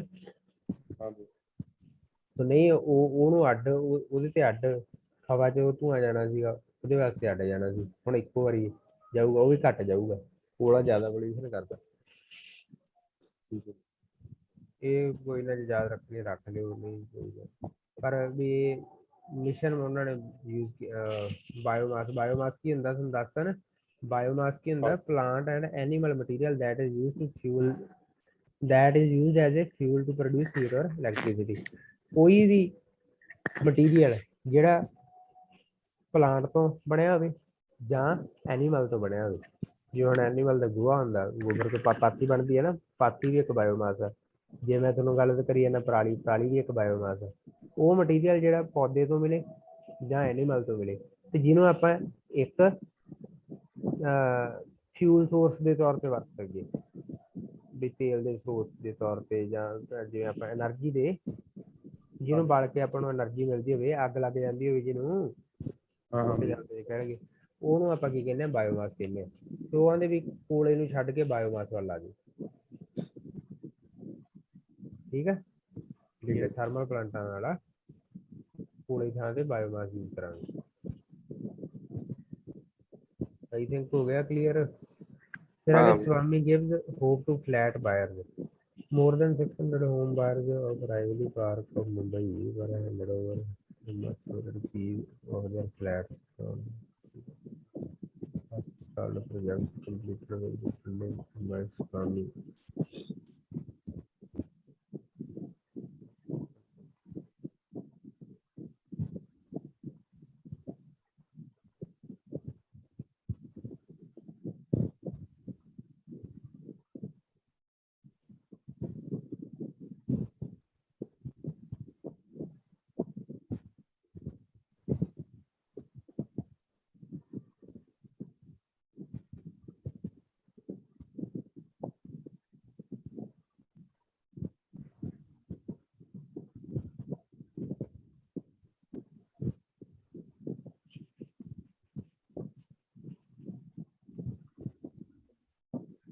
तो जी स्वामी स्कीम है ना, ना याद रख लो की है स्वामी। स्वामी की फुल फॉर्म की special window for affordable and mid income housing. तो मेन की है भी स्वामी दे विच जेडे घर आ गौरमेंट है ना घर देगी अफोर्डेबल रेटा ते, काहदे ते अफोर्डेबल भी मतलब सस्ते रेटा ते, भी जेडे हरेक बंदा अफोर्ड कर सके वो है ना, उन्हां रेटा ते घर देगी। भी जिवें हुण मंन के चलो जिवें आपां देखिआ नहीं सी भी जिवें हुण अपने पिंडां दे विच भी टॉयलेट्स वगैरह बनाईआं सी भी ਉਹ खर्चा ज़्यादा हुंदा, 50% खर्चा गौरमेंट आपदे कोलों कर दिंदी सी ਜਾਂ ਸਬਸਿਡੀ ਆ ਜਾਂਦੀ ਸੀ ਨਾ, ਵੀ ਕਿੰਨੀ ਵਾਹਵਾ ਸਬਸਿਡੀ ਆਉਂਦੀ ਸੀ। ਮੇਰੇ ਹੁਣ ਯਾਦ ਨਹੀਂ ਗਾ ਵੀ ਮੈਨੂੰ ਲੱਗਦਾ 20,000 ਦੀ ਸਾਰੀ ਟॉयलेट ਬਣ ਜਾਂਦੀ ਹੁੰਦੀ ਸੀ, ਪਤਾ ਨਹੀਂ ਫ੍ਰੀ 'ਚ ਹੀ ਬਣੇਗਾ ਮੈਨੂੰ ਲੱਗਦਾ। ਬਾ ਇਹਨਾਂ ਦਾ 8-10,000 ਰੁਪਏ ਲੱਗ ਜਾਂਦਾ ਜੀ, ਹੁਣ 2 ਲੱਖ ਰੁਪਏ ਲੱਗ ਜਾਂਦਾ। ਹਾਂ ਠੀਕ ਹੈ। ਸੋ ਉਹ ਉਵੇਂ ਹੀ ਚੀਜ਼ ਹੈ ਵੀ ਉਹ ਹੁਣ ਸਰਕਾਰ ਨੇ ਸਾਰੇ ਦਾ ਸਾਰਾ ਘਰ ਆਪ ਪਾ ਕੇ ਦਿੱਤਾ ਤੇ ਉਹਨਾਂ ਤੋਂ ਥੋੜੇ ਪੈਸੇ ਲੈ ਲਏ, ਥੋੜੇ ਪੈਸੇ ਜੀ ਉਹਨਾਂ ਦਾ ਕੰਮ। ਠੀਕ ਹੈ ਠੀਕ ਹੈ ਜੀ। ਠੀਕ ਹੈ।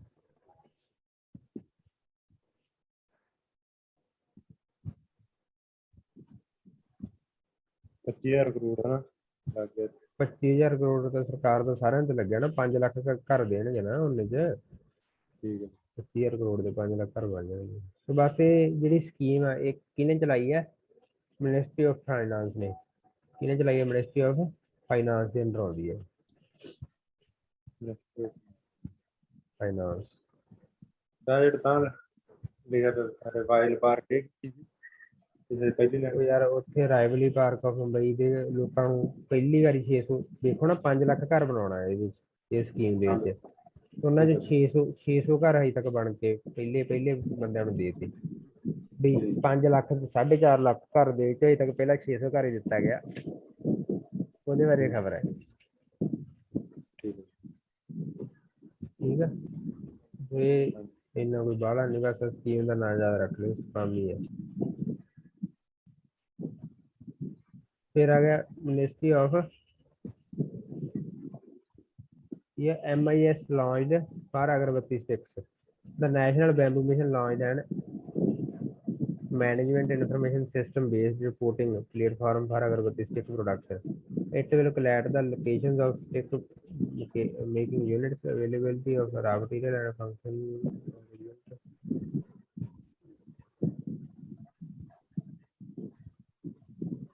ਕਹਿਣ ਦਾ ਮਤਲਬ ਪਤਾ ਕੀ ਹੈ ਯਾਰ, ਜਿਹੜੇ ਨਾਰਥ ਈਸਟ ਹੈ ਨਾ, ਨਾਰਥ ਈਸਟ ਰੀਜਨ, ਜੇ ਤੁਹਾਡੇ ਯਾਦ ਹੋਵੇ, ਪਤਾ ਕਿ ਨਹੀਂ ਨਾਰਥ ਈਸਟ ਰੀਜਨ ਚ ਕਿਹੜੀਆਂ ਕਿਹੜੀਆਂ ਕੰਟਰੀ ਆਉਂਦੀਆਂ ਸੀ? ਹਾਂ ਬਈ, ਕਿਹੜੀਆਂ ਕਿਹੜੀਆਂ? ਈਸਟ, ਸਾਊਥ ਤੇ ਨਾਰਥ ਤਾਂ ਵਾਲੀਆਂ ਬਈ, ਪਾਕਿਸਤਾਨ ਤੇ ਚੀਨ। ਨਾਰਥ ਈਸਟ, ਨਾਰਥ ਈਸਟ ਇੱਧਰ, ਅੱਛਾ ਇੱਧਰ ਦੂਜਾ ਅਰੁਣਾਚਲ ਪ੍ਰਦੇਸ਼। ਹਾਂ ਹਿਮਾਚਲ ਪ੍ਰਦੇਸ਼, ਨਹੀਂ ਅਰੁਣਾਚਲ ਪ੍ਰਦੇਸ਼ ਤੇ ਅਸਾਮ ਤੇ ਤੁਸੀਂ ਮੈਪ ਸਿੱਕਮ। ਪੜ੍ਹਦੇ ਨਹੀਂ ਹੋਏ? ਕਰਦੇ ਆ ਬਈ। ਕਰਾਉਣ ਦਾ ਮਤਲਬ ਕੀ ਸੀ? ਆਹੋ ਇਹ ਬਲਤੇਜ ਨੂੰ ਪੁੱਛੀ ਜਾਂਦਾ ਮੈਂ। ਮੈਪ ਕਰਾਉਣ ਦਾ ਮਤਲਬ ਕੀ ਸੀਗਾ ਵੀ ਤੁਹਾਨੂੰ ਇਹ ਚੀਜ਼ ਨਹੀਂ ਹੁਣ ਤੁਸੀਂ ਭੁੱਲਣੀ ਜੀ, ਇੱਕ ਵਾਰੀ ਤੁਸੀਂ ਕਰੋ ਇਹਨੂੰ ਢੰਗ ਨਾਲ। ਰਿਵੀਜ਼ਨ ਨਹੀਂ ਕਰਦੇ ਤੁਸੀਂ ਨਾ, ਰਿਵੀਜ਼ਨ ਜਿਹੜੀ ਪੁਰਾਣੀ ਚੀਜ਼ ਕਰ ਲਈ ਹੈ ਉਹਦੇ ਬਾਰੇ ਫਿਰ ਵਾਰੀ ਕਰੀ ਜਾਇਆ ਕਰੋਗਾ। ਜਦੋਂ ਇੱਕ ਤੁਸੀਂ ਆਮ ਚੀਜ਼ ਪੜ੍ਹ ਲਈ, ਜਿਹੜਾ ਕੰਮ ਮੈਂ ਉਦੋਂ ਕਰਾਇਆ ਉਦੋਂ ਬਾਅਦ ਤੁਹਾਡਾ ਇਹ ਮਕਸਦ ਹੁੰਦਾ ਵੀ ਤੁਸੀਂ ਰਿਵੀਜ਼ਨ ਕਰੋ, ਤੁਸੀਂ ਹੋਰ ਹੀ ਪਾਸੇ ਲੱਗ ਜਾਂਦੇ ਆ। ਤੈਨੂੰ ਕਿਹਾ ਵੀ ਆਪਦਾ ਮੱਥਾ ਤੂੰ ਨਾ ਮਾਰਿਆ ਕਰ ਬਲਤੇਜ, ਆਪਦਾ ਮੱਥਾ ਤੂੰ ਜੇ 2 ਘੰਟੇ ਮਾਰੇਗਾ ਇੱਕ ਚੀਜ਼ ਨੂੰ ਪਤਾ ਲੱਗੂਗੀ ਉਹ ਚੋਂ। ਨਹੀਂ ਆਹੀ ਕਰਦਾ ਨਾ ਅੱਜ ਮੈਂ ਕੱਲ ਆਹੀ ਕਿਉਂ ਰਾਤ ਨੂੰ ਕਰਦਾ ਹੁੰਦਾ? ਕਰਕੇ ਰਾਤ ਕਣਕ ਤੇ ਉਹ ਜਿਹੜੀ ਕਾਨਫਰੰਸ ਕਰਕੇ ਨੇ? ਕਣਕ ਉਹ ਲਿਸਟਾਂ ਹੀ ਆ ਜਿਹੜੀਆਂ ਅੱਛਾ ਉਹ ਸੋਰਸਸ। ਚਲੋ ਆ ਨੈਸ਼ਨਲ ਬੈਂਬੂ ਮਿਸ਼ਨ ਜਿਹੜਾ ਬਣਾਇਆ ਸੀਗਾ, ਅਸਲ 'ਚ ਉਧਰ ਨਾ ਬੈਂਬੂ ਜ਼ਿਆਦਾ ਹੁੰਦਾ। ਬੈਂਬੂ ਅਸਲ 'ਚ ਬਾਂਸ ਵਰਗਾ ਹੀ ਹੈ, ਬਾਂਸ ਹੀ ਕਹਿ ਲਓ ਤੁਸੀਂ। ਠੀਕ ਹੈ, ਹੈਲੋ। ਹਾਂ ਵੀ ਉਧਰ ਬਾਂਸ ਵਾਹਵਾ ਹੁੰਦਾ ਨਾਰਥ ਈਸਟ ਦੇ ਵਿੱਚ। ਸੋ ਇਹਨਾਂ ਨੇ ਕਿਹਾ ਵੀ ਉਹ ਬਾਂਸ ਤੋਂ ਕੰਮ ਲੱਗੇ ਹਨਾ, ਬਾਂਸ ਤੋਂ ਕੰਮ। ਫਿਰ ਇਹ ਆ ਜਿਹੜੀਆਂ ਅਗਰਬੱਤੀਆਂ ਬਣਾਉਂਦੇ ਆ ਬਾਂਸ ਤੋਂ ਬਣ ਜਾਂਦੀਆਂ। ਇਹਨਾਂ ਨੇ ਇੱਕ ਮੈਨੇਜਮੈਂਟ ਇਨਫੋਰਮੇਸ਼ਨ ਸਿਸਟਮ ਬਣਾਇਆ ਨੈਸ਼ਨਲ ਬੈਂਬੂ ਮਿਸ਼ਨ ਲਈ। ਕਾਹਦੇ ਵਾਸਤੇ? ਤੇ ਅਗਰਬੱਤੀ ਸਟਿੱਕ ਦੀ ਪ੍ਰੋਡਕਸ਼ਨ ਵਾਸਤੇ, ਵੀ ਅਗਰਬੱਤੀਆਂ ਬਣਾਉਣ ਵਾਸਤੇ। ਉਹਦੇ 'ਚ ਕੀ ਕਰਨਗੇ ਵੀ ਜਿਹੜਾ ਬੰਦਾ ਹਨਾ ਬਣਾਉਣਾ ਚਾਹੁੰਦਾ ਵੀ ਉਹਨੂੰ ਸਾਰੀਆਂ ਫੈਸਿਲਿਟੀਆਂ ਪ੍ਰੋਵਾਈਡ ਕਰਨਗੇ, ਵੀ ਉਹਦੇ ਵਾਸਤੇ ਰਾ ਮਟੀਰੀਅਲ ਹੈਗਾ ਉਹਦੇ ਕੋਲੇ ਬਣਾਉਣ ਵਾਸਤੇ, ਜਾਂ ਉਹਦੀਆਂ ਵਿਕ ਜਾਣਗੀਆਂ, ਵੀ ਉਹ ਮਾਰਕੀਟ ਹੈਗੀ ਆ ਉਹਨੂੰ ਵੇਚਣ ਵਾਸਤੇ। ਠੀਕ ਆ, ਤੇ ਉਹ ਢੰਗ ਨਾਲ ਕੰਮ ਹੋ ਜਾਊਗਾ ਉੱਤੋਂ, ਵੀ ਉਹਨੂੰ ਸਾਰੀ ਹੈਲਪ ਦਿੱਤੀ ਜਾਊਗੀ ਜਿਹੜੇ ਬੰਦੇ ਨੇ ਇਹ ਚੀਜ਼ ਬਣਾਉਣੀ ਹੈ। ਠੀਕ ਹੈ ਠੀਕ ਹੈ, ਠੀਕ ਹੈ। ਚਲੋ ਜੀ ਇਹ ਹੋ ਗਿਆ।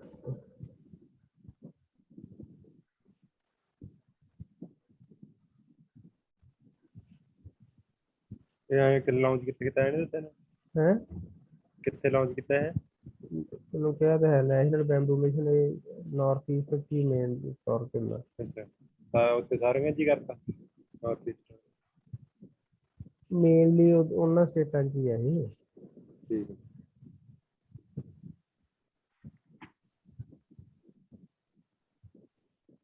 ਹੁਣ ਆਪਾਂ ਪਰਸਨ ਕਰਦੇ ਹਾਂ।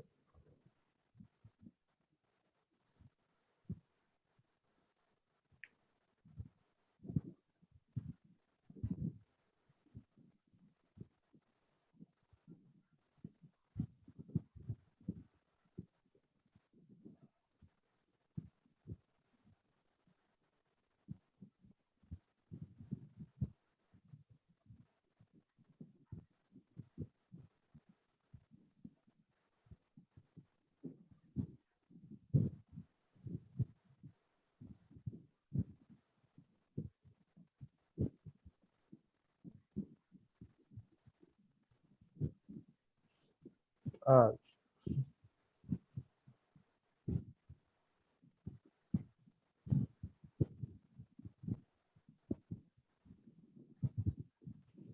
ਨਾਗਰਾਜ ਨਾਇਡੂ ਆ ਜਿਹੜਾ, ਠੀਕ ਆ, ਨਾਗਰਾਜ ਨਾਇਡੂ। ਇਹ ਕੀ ਬਣਿਆ ਅਸਲ 'ਚ ਨਾ, ਤੁਹਾਨੂੰ ਮੈਂ ਦੱਸਿਆ ਸੀ ਵੀ UN ਜਿਹੜਾ UN ਜਿਹਦੇ 195 ਮੈਂਬਰ ਆ ਹਨਾ, ਹਾਂ ਬਈ ਉਹਦੇ ਤੁਹਾਨੂੰ ਦੱਸਿਆ ਨਾ 6 ਔਰਗਨ ਆ। ਇੱਕ ਜਨਰਲ ਅਸੈਂਬਲੀ ਆ, ਇੱਕ ਇਕੋਸੋਕ ਆ, ਇੱਕ ਸਿਕਿਉਰਿਟੀ ਕਾਊਂਸਲ ਆ ਹਨਾ, ਇੰਟਰਨੈਸ਼ਨਲ ਕੋਰਟ ਆਫ ਜਸਟਿਸ ਆ। ਸੋ ਐ ਮਿਲਾ ਕੇ ਟੋਟਲ ਕਿੰਨੇ ਆ? 6 ਔਰਗਨ ਆ। ਉਹਨਾਂ 'ਚੋਂ ਇੱਕ ਔਰਗਨ ਕਿਹੜਾ ਜਿਹੜਾ ਮੇਨ ਔਰਗਨ ਆ, ਇੱਕ UN ਜਨਰਲ ਅਸੈਂਬਲੀ। ਜਿਹੜੇ 195 ਮੈਂਬਰ ਆਪਾਂ ਕਹਿੰਦੇ ਨਾ UN ਦੇ ਵਿੱਚ 195 ਮੈਂਬਰ ਆ, ਉਹ ਅਸਲ 'ਚ ਕਾਹਦੇ ਮੈਂਬਰ ਹੁੰਦੇ? UN ਜਨਰਲ ਅਸੈਂਬਲੀ ਦੇ ਹੁੰਦੇ ਆ।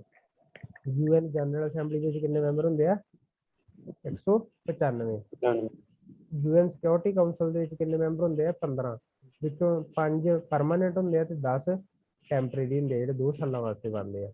ਸੁਰੱਖਿਆ ਪ੍ਰੀਸ਼ਦ ਜਿਹਨੂੰ ਆਪਾਂ ਪੰਜਾਬੀ 'ਚ ਕਹਿ ਦਿੰਦੇ ਸੁਰੱਖਿਆ ਪ੍ਰੀਸ਼ਦ ਵਿੱਚ 15 ਮੈਂਬਰ ਹੁੰਦੇ ਆ।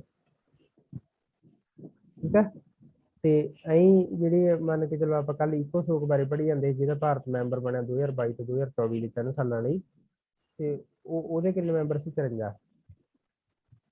ਆ ਗਿਆ ਜਾਣਾ ਨਾ।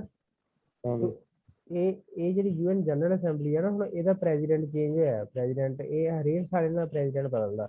ਐਤਕੀ ਜਿਹੜਾ ਪ੍ਰੈਜ਼ੀਡੈਂਟ ਇਹਦਾ ਬਣਿਆ ਅਬਦੁੱਲਾ ਸ਼ਾਹਿਦ ਬਣਿਆ। ਕਿਹੜਾ ਬਣਿਆ? ਅਬਦੁੱਲਾ ਸ਼ਾਹਿਦ। ਅਬਦੁੱਲਾ ਸ਼ਾਹਿਦ ਕੀ ਸੀਗਾ? ਉਹ ਮਲੇਸ਼ੀਆ ਦਾ, ਮਲੇਸ਼ੀਆ ਕੀ ਹੈ, ਮਾਲਦੀਵ ਦਾ। ਇਹ ਕਿੱਥੋਂ ਦਾ? ਮਾਲਦੀਵ ਦਾ। ਮਾਲਦੀਵ ਦਾ। ਹੁਣ ਮੈਂ ਤੁਹਾਨੂੰ ਦੱਸਿਆ ਵੀ ਜਿਹੜੇ ਇਹ ਮੰਨ ਕੇ ਚਲੋ ਆਪਣੇ ਚੋਣ ਤੋਂ ਬਾਅਦ ਹਨਾ, ਜਿਵੇਂ ਆਪਣੇ ਵੀ ਮੰਤਰੀ ਬਣਦੇ ਆ, ਜਾਂ ਇਹ ਵੀ ਲੈ ਲਓ ਅਬਦੁੱਲਾ ਸ਼ਾਹਿਦ ਪਹਿਲਾਂ ਇਹਨਾਂ ਦਾ ਫੋਰਨ ਮਿਨਿਸਟਰੀ ਸੀ ਆਈ ਥਿੰਕ। ਕਿਹਦਾ? ਮਾਲਦੀਵ ਦਾ। ਹੁਣ ਤੁਸੀਂ ਇਹ ਚੀਜ਼ ਸੋਚੋ ਵੀ ਉਹ ਮੰਤਰੀ ਸੀਗਾ, ਤੇ ਮੰਤਰੀ ਤੁਹਾਨੂੰ ਪਤਾ ਵੀ ਕਿੰਨੇ ਕੁ ਪੜ੍ਹੇ ਲਿਖੇ ਹੁੰਦੇ, ਤੁਹਾਨੂੰ ਕੱਲ ਵੀ ਦੱਸਿਆ ਸੀਗਾ। ਮੰਤਰੀਆਂ ਨੂੰ ਸੈਕਟਰੀਆਂ ਦੀ ਲੋੜ ਹੁੰਦੀ ਹੈ ਕੋਈ ਵੀ ਡਿਸੀਜਨ ਲੈਣ ਵਾਸਤੇ। ਸੋ ਜਿਹੜਾ ਅਬਦੁੱਲਾ ਸ਼ਾਹਿਦ ਪ੍ਰੈਜ਼ੀਡੈਂਟ ਤਾਂ ਬਣ ਗਿਆ ਯੂਐਨ ਜਨਰਲ ਅਸੈਂਬਲੀ ਦਾ, ਹੁਣ ਉਹਨੂੰ ਕੋਈ ਨਾ ਕੋਈ ਸੈਕਟਰੀ ਦੀ ਜਾਂ ਵੀ ਆਪਦੇ ਨਾਲ ਉਹਦੀ ਲੋੜ ਤਾਂ ਸੀਗੀ ਨਾ। ਹਾਂ ਬਈ। ਠੀਕ ਹੈ। ਸੋ ਉਹੀ ਹੋਇਆ ਵੀ ਉਹਨੇ ਆਪਦਾ ਸੈਕਟਰੀ ਕਿਹਨੂੰ ਰੱਖ ਲਿਆ? ਨਾਗਰਾਜ ਨਾਇਡੂ ਨੂੰ। ਤੇ ਨਾਗਰਾਜ ਨਾਇਡੂ ਕੌਣ ਹੈ? ਇੰਡੀਆ ਦਾ ਉਹ। ਠੀਕ ਹੈ। ਠੀਕ ਹੈ। ਠੀਕ ਹੈ। ਤੇ ਇੰਡੀਆ ਦਾ ਜਿਹੜਾ ਅੰਬੈਸਡਰ ਸੀਗਾ ਯੂਐਨ ਦੇ ਵਿੱਚ, ਅੰਬੈਸਡਰ ਤੁਹਾਨੂੰ ਪਤਾ ਨਹੀਂ ਕੀ ਹੁੰਦਾ? ਹਾਂ ਬਈ। ਜਿਵੇਂ ਇੰਡੀਆ ਦਾ ਅੰਬੈਸਡਰ ਕੈਨੇਡਾ ਦੇ ਵਿੱਚ ਵੀ ਹੁੰਦਾ, ਉਵੇਂ ਯੂਐਨ ਹੁਣ ਮੰਨ ਕੇ ਚਲੋ 195 ਦੇਸ਼ ਉੱਥੇ ਆ, ਤੇ ਉਹ ਹੁਣ 195 ਦੇਸ਼ਾਂ ਦੇ 195 ਦੇਸ਼ਾਂ ਦੇ ਉੱਥੇ ਅੰਬੈਸਡਰ ਰਹਿੰਦੇ ਹੋਣੇ। ਹੁਣ ਪ੍ਰਧਾਨ ਮੰਤਰੀ ਆ ਕੇ ਥੋੜਾ ਉੱਥੇ ਬੈਠਾ ਰਹੂਗਾ, ਤੇ ਉੱਥੇ ਅੰਬੈਸਡਰ ਅਪੁਆਇੰਟ ਕੀਤੇ ਹੋਏ ਆ ਯੂਐਨ ਦੇ ਵਿੱਚ ਉਹਨਾਂ ਨੇ ਸਾਰੇ ਦੇਸ਼ਾਂ ਨੇ। ਸੋ ਜਿਹੜਾ ਇੰਡੀਆ ਦਾ ਨਾਗਰਾਜ ਨਾਇਡੂ ਅੰਬੈਸਡਰ ਇੰਡੀਆ ਦਾ ਉੱਥੇ ਆਲਰੇਡੀ ਹੈਗਾ ਨਾ, ਉਹਨੂੰ ਉਹਨੇ ਆਪਦਾ ਪਰਸਨਲ ਸੈਕਟਰੀ ਰੱਖ ਲਿਆ। ਕਿਹਨੇ? ਅਬਦੁੱਲਾ ਸ਼ਾਹਿਦ ਨੇ। ਅਬਦੁੱਲਾ ਸ਼ਾਹਿਦ ਕੌਣ ਆ ਹੁਣ? ਜਨਰਲ ਅਸੈਂਬਲੀ ਦਾ ਪ੍ਰੈਜ਼ੀਡੈਂਟ ਆ ਇਸ ਵਕਤ 1 ਸਾਲ ਲਈ। ਠੀਕ ਹੈ। ਤੁਹਾਨੂੰ ਕੁਐਸਚਨ ਸਿੱਧਾ ਸਿੱਧਾ ਆ ਸਕਦਾ ਵੀ ਕੌਣ ਯੂਐਨ ਜਨਰਲ ਅਸੈਂਬਲੀ ਦਾ ਹੈਡ ਪ੍ਰੈਜ਼ੀਡੈਂਟ ਕੌਣ ਬਣਿਆ ਇਸ ਵਾਰੀ? ਤੁਸੀਂ ਆਨਸਰ ਦੇਣਾ ਅਬਦੁੱਲਾ ਸ਼ਾਹਿਦ। ਉਹ ਕਿੱਥੋਂ ਦਾ? ਮਾਲਦੀਵ ਦਾ। ਮਾਲਦੀਵ ਕਿੱਥੇ ਹੈ? ਭਾਰਤ ਦੇ ਪੈਰਾਂ 'ਚ, ਸ਼੍ਰੀਲੰਕਾ ਤੋਂ ਹੇਠਾਂ। ਤੁਹਾਨੂੰ ਮੈਂ ਉਦੋਂ ਵੀ ਦੱਸਿਆ ਸੀਗਾ ਜਦੋਂ ਆਪਾਂ ਮੈਪ ਕਰਦੇ ਸੀ ਨਾ, ਤੁਹਾਨੂੰ ਕਿਹਾ ਸੀ ਵੀ ਲਕਸ਼ਦੀਪ ਜਿਹੜੇ ਆਈਲੈਂਡ ਆ ਉਹਦੇ ਹੇਠਾਂ ਮਾਲਦੀਵ ਆ। ਛੋਟਾ ਜਿਹਾ ਜਿੱਦਾਂ ਕਿ ਲਕਸ਼ਦੀਪ ਆ, ਉਹਦਾ ਕੀ ਹੈ, ਦੇਸ਼ ਹੀ ਬਹੁਤ ਛੋਟਾ ਹੈ। ਸੋ ਅਬਦੁੱਲਾ ਸ਼ਾਹਿਦ ਨੇ ਜਿਹੜਾ ਆਪਦਾ ਪਰਸਨਲ ਸੈਕਟਰੀ ਰੱਖਿਆ, ਪ੍ਰਿੰਸੀਪਲ ਸੈਕਟਰੀ, ਉਹ ਕਿੱਥੋਂ ਦਾ? ਇੰਡੀਆ ਦਾ। ਉਹਦਾ ਨਾਂ ਕੀ ਹੈ? ਨਾਗਰਾਜ ਨਾਇਡੂ। ਫਿਰ ਸਤਿਆ ਨਡੇਲਾ। ਸਤਿਆ ਨਡੇਲਾ ਕੀ ਹੈ? ਮਾਈਕਰੋਸਾਫਟ ਕੰਪਨੀ ਦਾ ਨਾਂ ਸੁਣਿਆ? ਹਾਂ ਬਈ। ਜਿਹੜੀ ਹੁਣ ਵਿੰਡੋ ਆਉਂਦੀ ਆ, ਮਾਈਕਰੋਸਾਫਟ ਵਿੰਡੋ, ਮਾਈਕਰੋਸਾਫਟ ਆਫਿਸ, ਹਾਂ ਬਈ। ਇਹ ਸਾਰਾ ਕੁਝ ਮਾਈਕਰੋਸਾਫਟ ਦਾ ਹੀ ਹੋਗਾ। ਠੀਕ ਹੈ। ਸੋ ਜਿਹੜਾ ਉਹਦਾ ਚੇਅਰਮੈਨ ਆ ਉਹ ਕੌਣ ਬਣ ਗਿਆ ਹੁਣ? ਸਤਿਆ ਨਡੇਲਾ ਬਣ ਗਿਆ। ਪਹਿਲਾਂ ਇਹ CEO ਸੀ। ਠੀਕ ਹੈ। ਪਹਿਲਾਂ ਕੀ ਸੀ ਇਹ? CEO ਹੁੰਦਾ ਚੀਫ ਐਗਜ਼ੈਕਟਿਵ ਆਫਿਸਰ। ਹੁਣ ਐਗਜ਼ੈਕਟਿਵ ਵਰਡ ਤੋਂ ਤੁਹਾਨੂੰ ਪਤਾ ਲੱਗ ਗਿਆ ਵੀ ਇਹ ਕੀ ਕਰਦਾ ਹੋਊਗਾ? ਚੀਫ ਐਗਜ਼ੈਕਟਿਵ ਆਫਿਸਰ ਦਾ ਕੀ ਕੰਮ ਹੋਊਗਾ? ਹਾਂ ਬਈ। ਕੀ ਕੰਮ ਹੋਊਗਾ? ਲਾਗੂ ਕਰਨਾ ਬਈ। ਹਾਂ। ਤੁਸੀਂ ਇੱਥੇ ਇਹਨੂੰ ਨਾ ਚੇਅਰਮੈਨ ਨੂੰ ਤੇ ਚੀਫ ਐਗਜ਼ੈਕਟਿਵ ਆਫਿਸਰ 'ਚ ਫਰਕ ਐਂ ਸਮਝ ਸਕਦੇ ਆ, ਜਿਵੇਂ ਹੁਣ ਮੰਨ ਕੇ ਚੱਲੋ ਡੇਰਾ ਭਾਈ ਮਸਤਾਨ ਸਿੰਘ ਪਬਲਿਕ ਸਕੂਲ ਆ ਹਰਜੀਤ। ਹੈਲੋ। ਹਾਂ ਬਈ। ਹਰਜੀਤ ਹੈਗਾ ਕਿ ਹੈ ਨਹੀਂ? ਨਹੀਂ ਹੈ ਨਹੀਂ ਉਹ। ਅੱਛਾ ਚਲੋ, ਡੇਰਾ ਭਾਈ ਮਸਤਾਨ ਸਿੰਘ ਪਬਲਿਕ ਸਕੂਲ ਹੈ ਨਾ ਜਿਵੇਂ ਗੁਰਭੇਜ। ਹਾਂ ਬਈ। ਹੁਣ ਉਹਦਾ ਮਾਲਕ ਕੌਣ ਆ ਸਕੂਲ ਦਾ? ਮਹੰਤ ਕਸ਼ਮੀਰ ਸਿੰਘ, ਜੇ ਤੈਨੂੰ ਪਤਾ ਹੋਵੇ ਤਾਂ। ਮੋਟਾ ਜਿਹਾ ਉਹ ਮਹੰਤ ਆ, ਉਹ ਮਹੰਤ ਕਸ਼ਮੀਰ ਸਿੰਘ ਆ ਮਾਲਕ। ਠੀਕ ਹੈ। ਠੀਕ ਹੈ। ਤੇ ਪਰ ਪ੍ਰਿੰਸੀਪਲ ਕੌਣ ਆ? ਪ੍ਰਿੰਸੀਪਲ ਉੱਥੇ ਹੋਰ ਆ। ਠੀਕ ਹੈ। ਸੋ ਜਿਹੜਾ ਮਾਲਕ ਆ, ਜਿਹੜੇ ਦੀ ਮੇਨ ਚੱਲਦੀ ਆ, ਹੁਣ ਪ੍ਰਿੰਸੀਪਲ ਨੇ ਤਾਂ ਉਹਦੇ ਹਿਸਾਬ ਨਾਲ ਚੱਲਣਾ ਨਾ। ਜੇ ਮਾਲਕ ਨੇ ਕੋਈ ਕੁਛ ਕਹਿਤਾ ਤੇ ਫਿਰ ਉਹਨੂੰ ਉਸ ਹਿਸਾਬ ਨਾਲ ਚੱਲਣਾ ਪੈਣਾ। ਮਾਲਕ ਇਨ ਦੀ ਸੈਂਸ ਵੀ ਜਿਹੜਾ ਉਦੋਂ ਉੱਪਰ ਆ, ਜਿਵੇਂ ਹਨਾ ਕੋਈ ਵੀ ਚੀਜ਼ ਹੈ, ਚੇਅਰਮੈਨ ਉਹ ਚੇਅਰਮੈਨ ਹੁੰਦਾ ਇੱਕ ਹਿਸਾਬ ਦਾ, ਜਿਹਦੇ ਹਿਸਾਬ ਨਾਲ ਸਾਰਾ ਕੰਮ ਹੋਊਗਾ। ਵੀ ਜਿਹੜਾ ਕੋਈ ਵੀ ਨੀਤੀ ਘੜੂਗਾ ਵੀ ਜਾਂ ਵੀ ਕਹੂਗਾ ਵੀ ਆਪਾਂ ਇਹ ਕਰ ਲਈਏ। ਠੀਕ ਹੈ। ਚੀਫ ਐਗਜ਼ੈਕਟਿਵ ਆਫਿਸਰ ਦਾ ਕੀ ਕੰਮ ਹੁੰਦਾ? ਚੀਫ ਐਗਜ਼ੈਕਟਿਵ ਆਫਿਸਰ ਸਕੂਲ ਦੇ ਵਿੱਚ ਕੌਣ ਹੋਊਗਾ? ਪ੍ਰਿੰਸੀਪਲ। ਉਹਦਾ ਪ੍ਰਿੰਸੀਪਲ ਦਾ ਤਾਂ ਇੰਨਾ ਕੰਮ ਆ ਵੀ ਜਿਹੜਾ ਉਹਨੂੰ ਮੈਨੇਜਮੈਂਟ ਨੇ ਕਹਿਤਾ, ਉੱਪਰਲਿਆਂ ਨੇ, ਚੇਅਰਮੈਨ ਨੇ ਕਹਿਤਾ, ਉਹ ਚੀਜ਼ ਨੂੰ ਉਹ ਸਕੂਲ 'ਚ ਲਾਗੂ ਕਰਨ ਦੀ ਕੋਸ਼ਿਸ਼ ਕਰੂਗਾ। ਜੇ ਮੈਨੇਜਮੈਂਟ ਨੇ ਕਹਿਤਾ ਵੀ ਵੇਖੋ ਜੀ ਆਪਣੀਆਂ ਕਲਾਸਾਂ 'ਚ 80 ਜਾਣੇ ਆ, ਤੁਸੀਂ ਘੱਟੋ ਘੱਟ 100 ਜਾਣਾ ਤਾਂ ਰੱਖੋ, ਜਵਾਕ ਹੋਰ ਇਕੱਠੇ ਕਰੋ ਪਿੰਡਾਂ 'ਚ ਜਾ ਕੇ। ਚੀਫ ਐਗਜ਼ੈਕਟਿਵ ਆਫਿਸਰ ਫਿਰ ਕੀ ਕਰੂਗਾ? ਟੀਚਰਾਂ ਦੀ ਡਿਊਟੀ ਲਾਊਗਾ ਵੀ ਚਲੋ ਵੀ ਲੈ ਕੇ ਆਓ ਜਵਾਕ ਹੋਰ। ਗੱਲ ਸਮਝ ਲੱਗ ਗਈ? ਹਾਂ ਬਈ। ਜੇ ਡਿਸੀਜਨ ਜ਼ਿਆਦਾਤਰ ਮੇਨ ਹੁੰਦੇ ਆ ਉਹ ਮੈਨੇਜਮੈਂਟ ਕਮੇਟੀ ਜਾਂ ਵੀ ਚੇਅਰਮੈਨ ਲੈਂਦਾ। ਚੀਫ ਐਗਜ਼ੈਕਟਿਵ ਆਫਿਸਰ ਨੇ ਕੀ ਕਰਨਾ ਹੁੰਦਾ? ਉਹਨਾਂ ਤੇ ਅਮਲ ਕਰਨਾ ਹੁੰਦਾ। ਜਿਵੇਂ ਕਾਨੂੰਨ ਤੁਹਾਨੂੰ ਦੱਸਿਆ ਸੀ ਪਾਰਲੀਮੈਂਟ 'ਚ ਬਣਦੇ ਆ, ਪਰ ਉਹਨਾਂ ਕਾਨੂੰਨਾਂ ਨੂੰ ਅਮਲ 'ਚ ਕਿਹਨੇ ਲਿਆਉਣਾ ਹੁੰਦਾ ਸੀ? ਐਗਜ਼ੈਕਟਿਵ ਨੇ, ਗੌਰਮੈਂਟ ਨੇ। ਹਨਾ। ਜਾਂ ਜਿਹੜੇ IAS ਆਫੀਸਰ ਹੁੰਦੇ, ਤੁਹਾਨੂੰ ਦੱਸਿਆ ਨਾ ਐਗਜ਼ੈਕਟਿਵ ਵੀ ਦੋ ਤਰ੍ਹਾਂ ਦੀ, ਇੱਕ ਪਰਮਾਨੈਂਟ ਇੱਕ ਟੈਂਪਰੇਰੀ। ਪਰਮਾਨੈਂਟ ਐਗਜ਼ੈਕਟਿਵ ਦੇ ਵਿੱਚ ਕੌਣ ਆ ਜਾਂਦੇ ਆ, IAS ਆ ਗਏ, SSP ਆ ਗਏ ਹਨਾ, ਹਾਂ ਬਈ IPS ਜਿਹੜੇ ਕਰਕੇ ਆਉਂਦੇ ਆ। ਤੇ ਟੈਂਪਰੇਰੀ ਦੇ ਵਿੱਚ ਕੌਣ ਆ ਜਾਂਦੇ ਆ, ਮਿਨਿਸਟਰਸ ਆ ਜਾਂਦੇ, ਕਿਉਂਕਿ ਇਹਨਾਂ ਨੇ 5 ਸਾਲਾਂ ਵਾਸਤੇ ਰਹਿਣਾ ਹੁੰਦਾ। ਸੋ ਗੱਲ ਇਹ ਆ ਵੀ ਜਿਹੜਾ ਸਤਿਆ ਨਡੇਲਾ ਪਹਿਲਾਂ CEO ਸੀਗਾ ਮਾਈਕਰੋਸਾਫਟ ਦਾ, ਤੇ ਹੁਣ ਇਹ ਕੀ ਬਣ ਗਿਆ, ਉੱਥੋਂ ਦਾ ਚੇਅਰਮੈਨ ਬਣਾਤਾ ਕੰਪਨੀ ਨੇ। ਜਿਹੜਾ ਉਹ ਚੇਅਰਮੈਨ ਸੀਗਾ, ਜਿਹੜਾ ਆਪ ਜਿਹੜਾ ਬਿਲ ਗੇਟਸ ਸੀਗਾ, ਠੀਕ ਆ, ਉਹ ਪਾਸੇ ਹੋ ਗਿਆ ਇੱਕ ਵਾਰੀ, ਤੇ ਇਹਨੂੰ ਬਣਾਤਾ, ਸੌਰੀ ਇਹਨਾਂ ਸੀ ਇਹਦਾ ਸਟੀਵ ਬਾਲਮਰ ਸੀਗਾ, ਬਿਲ ਗੇਟਸ ਆਪ ਪਾਸੇ ਰਹਿੰਦਾ। ਠੀਕ ਆ। ਸੋ ਮੇਨ ਤੁਹਾਨੂੰ ਸਿੱਧਾ ਸਿੱਧਾ ਕੁਐਸਚਨ ਆਊਗਾ ਵੀ ਸਤਿਆ ਨਡੇਲਾ ਕਿਹੜੀ ਕੰਪਨੀ ਦਾ ਚੇਅਰਮੈਨ ਬਣਿਆ, ਕਿਹੜੀ ਦਾ ਬਣਿਆ, ਮਾਈਕਰੋਸਾਫਟ ਦਾ। ਪਲੇਸ ਆਫ ਤਾਂ ਉਹ ਨਹੀਂ ਲਿਖਿਆ ਬਈ ਜੌਨ ਥਾਮਸਨ ਦੇ, ਇਹਦੀ ਥਾਂ ਤੇ ਨਹੀਂ ਉਹ ਸੌਰੀ ਹਾਂ, ਜੌਨ ਥਾਮਸਨ ਦੀ ਥਾਂ ਤੇ ਬਣਾਇਆ। ਸੋ ਤੁਸੀਂ ਜੌਨ ਥਾਮਸਨ ਤੋਂ ਕੀ ਲੈਣਾ, ਜਾਂ ਤੁਹਾਨੂੰ ਕੁਐਸਚਨ ਜੋ ਸਿੱਧਾ ਦੱਸਤਾ ਵੀ ਜਿਹੜੀ ਚੀਜ਼ ਆਊਗੀ ਤੁਹਾਡੇ ਲਈ ਪੇਪਰ 'ਚ ਇੰਪੋਰਟੈਂਟ ਆ ਵੀ ਮਾਈਕਰੋਸਾਫਟ ਕੰਪਨੀ ਦਾ ਉਹ। ਠੀਕ ਹੈ ਠੀਕ ਹੈ, ਠੀਕ ਹੈ। ਪਤਾ ਲੱਗ ਗਿਆ। ਹਾਂ ਬਈ ਜਿਹੜਾ ਹੁਣ ਇਹ ਆਪ ਪਹਿਲਾਂ CEO ਸੀਗਾ ਸਤਿਆ ਨਡੇਲਾ, ਉਹਦੀ ਥਾਂ ਤੇ ਸਟੀਵ ਬਾਲਮਰ ਨੂੰ CEO ਬਣਾਤਾ ਹੁਣ। ਠੀਕ ਹੈ। ਸੌਰੀ, ਸਟੀਵ ਬਾਲਮਰ ਦੀ ਥਾਂ ਤੇ ਉਹ ਪਹਿਲਾਂ ਬਣਿਆ ਸੀਗਾ 2014 ਦੇ ਵਿੱਚ।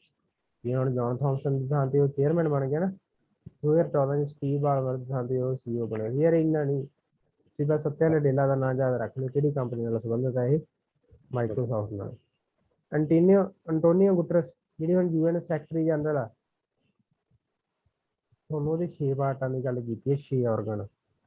UN ਦੇ 6 ਆਰਗਨ ਕਿਹੜੇ ਕਿਹੜੇ ਆ, ਗਣਾਓ ਖਾ ਮੈਨੂੰ। ਪਹਿਲਾ ਹੋ ਗਿਆ ਜਨਰਲ ਅਸੈਂਬਲੀ, ਪਹਿਲਾ ਕਿਹੜਾ ਹੋ ਗਿਆ, ਜਰਨਲ ਅਸੈਂਬਲੀ। ਜਨਰਲ ਅਸੈਂਬਲੀ ਦੇ ਕਿੰਨੇ ਮੈਂਬਰ ਆ, 195 95 ਕਿੰਨੇ ਮੈਂਬਰ ਆ, 195। ਸਾਰੇ ਦੇ ਸਾਰੇ ਦੇਸ਼ ਦੇ ਮੈਂਬਰ ਆ ਬਾਈ, ਇੰਨੇ ਆਪਾਂ ਮੰਨਦੇ ਹੀ ਇੰਨੇ ਆ ਵੀ ਵਰਲਡ 'ਚ 195 ਦੇਸ਼ ਹੀ ਆ, ਕਿਉਂਕਿ ਜਿਹੜੇ UN ਜਨਰਲ ਅਸੈਂਬਲੀ ਦੇ ਮੈਂਬਰ ਉਹਨਾਂ ਨੂੰ ਹੀ ਮਾਨਤਾ ਮਿਲੀ ਹੋਈ ਹੈ ਦੇਸ਼ਾਂ ਨੂੰ। ਠੀਕ ਹੈ, ਮੇਨਲੀ। ਸੋ UN ਜਨਰਲ ਅਸੈਂਬਲੀ ਦੇ ਕਿੰਨੇ ਮੈਂਬਰ ਆ, 195। ਸੋ ਪਹਿਲਾ ਆਰਗਨ ਤਾਂ ਹੋ ਗਿਆ UN ਜਨਰਲ ਅਸੈਂਬਲੀ। ਦੂਜਾ UN ਦਾ ਆਰਗਨ ਹੈਗਾ ਸਿਕਿਉਰਿਟੀ ਕਾਉਂਸਲ।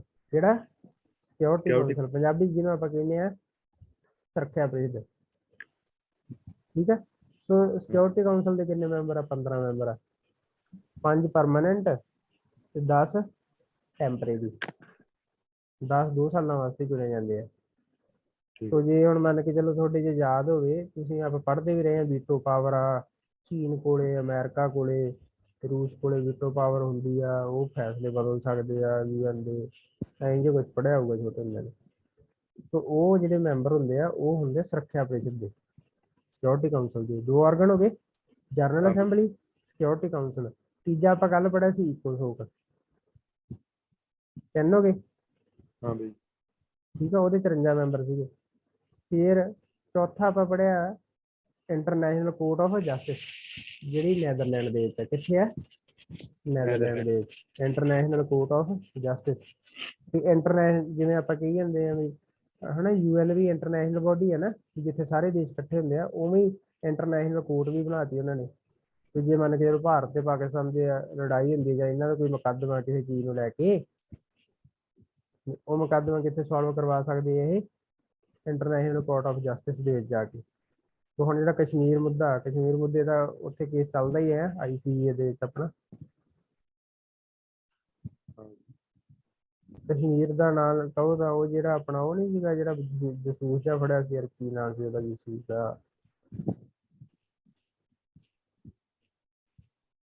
ਅਭਿਮਨਿਊ ਆਪਣਾ ਵੜਿਆ ਜਿਹੜਾ, ਨਹੀਂ ਅਭਿਮਨਿਊ ਹੋਣੀ ਯਾਰ, ਜਸੂਸ ਸੀ। ਕੁਲਭੂਸ਼ਣ ਜਾਦਵ ਦਾ ਨਾਂ ਸੁਣਿਆ,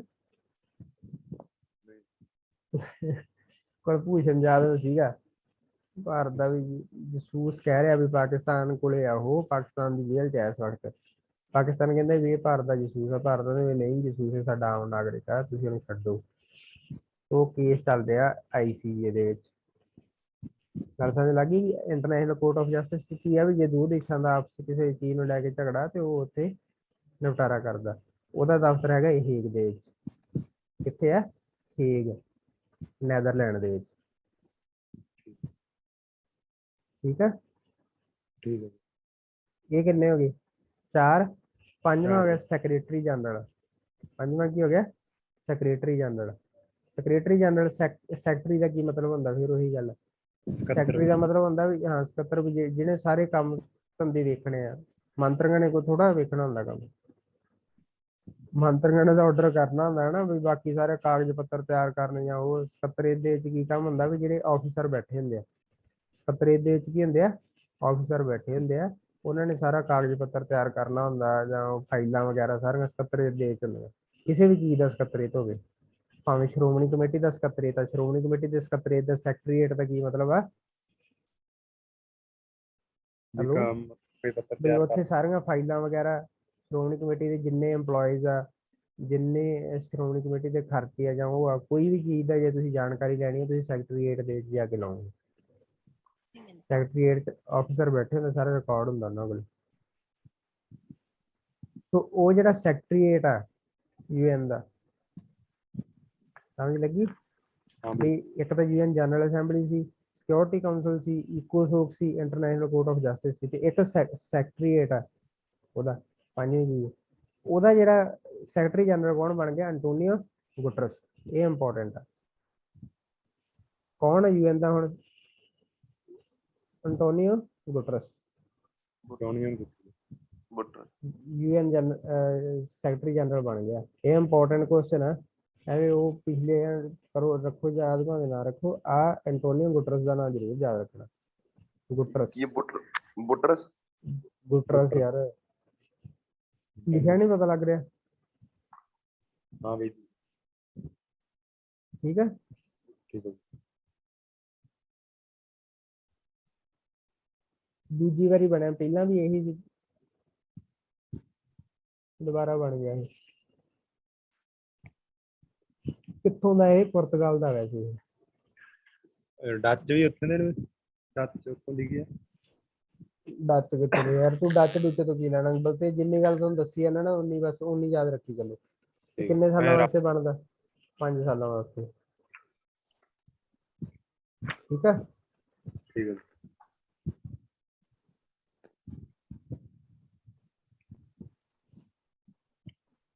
ਹਾਂ ਦੱਸ ਕੀ ਆ ਰੰਗ? ਡੱਚ ਜਿਵੇਂ ਪੁਰਤਗਾਲ ਦੀ, ਜਿਵੇਂ ਡੱਚ ਪੁਰਤਗਾਲ ਦੀ ਰਾਜਧਾਨੀ ਥੋੜਾ। ਤੈਨੂੰ ਕਿਹਨੇ ਕਿਹਾ ਡੱਚ ਪੁਰਤਗਾਲ ਦੀ ਰਾਜਧਾਨੀ ਹੈ? ਡੱਚ ਤਾਂ ਲੋਕਾਂ ਨੂੰ ਕਹਿੰਦੇ, ਕਿੱਥੋਂ ਦੇ ਲੋਕਾਂ ਨੂੰ? ਨੈਦਰਲੈਂਡ ਦੇ ਲੋਕਾਂ ਨੂੰ ਕਹਿੰਦੇ ਆ ਡੱਚ।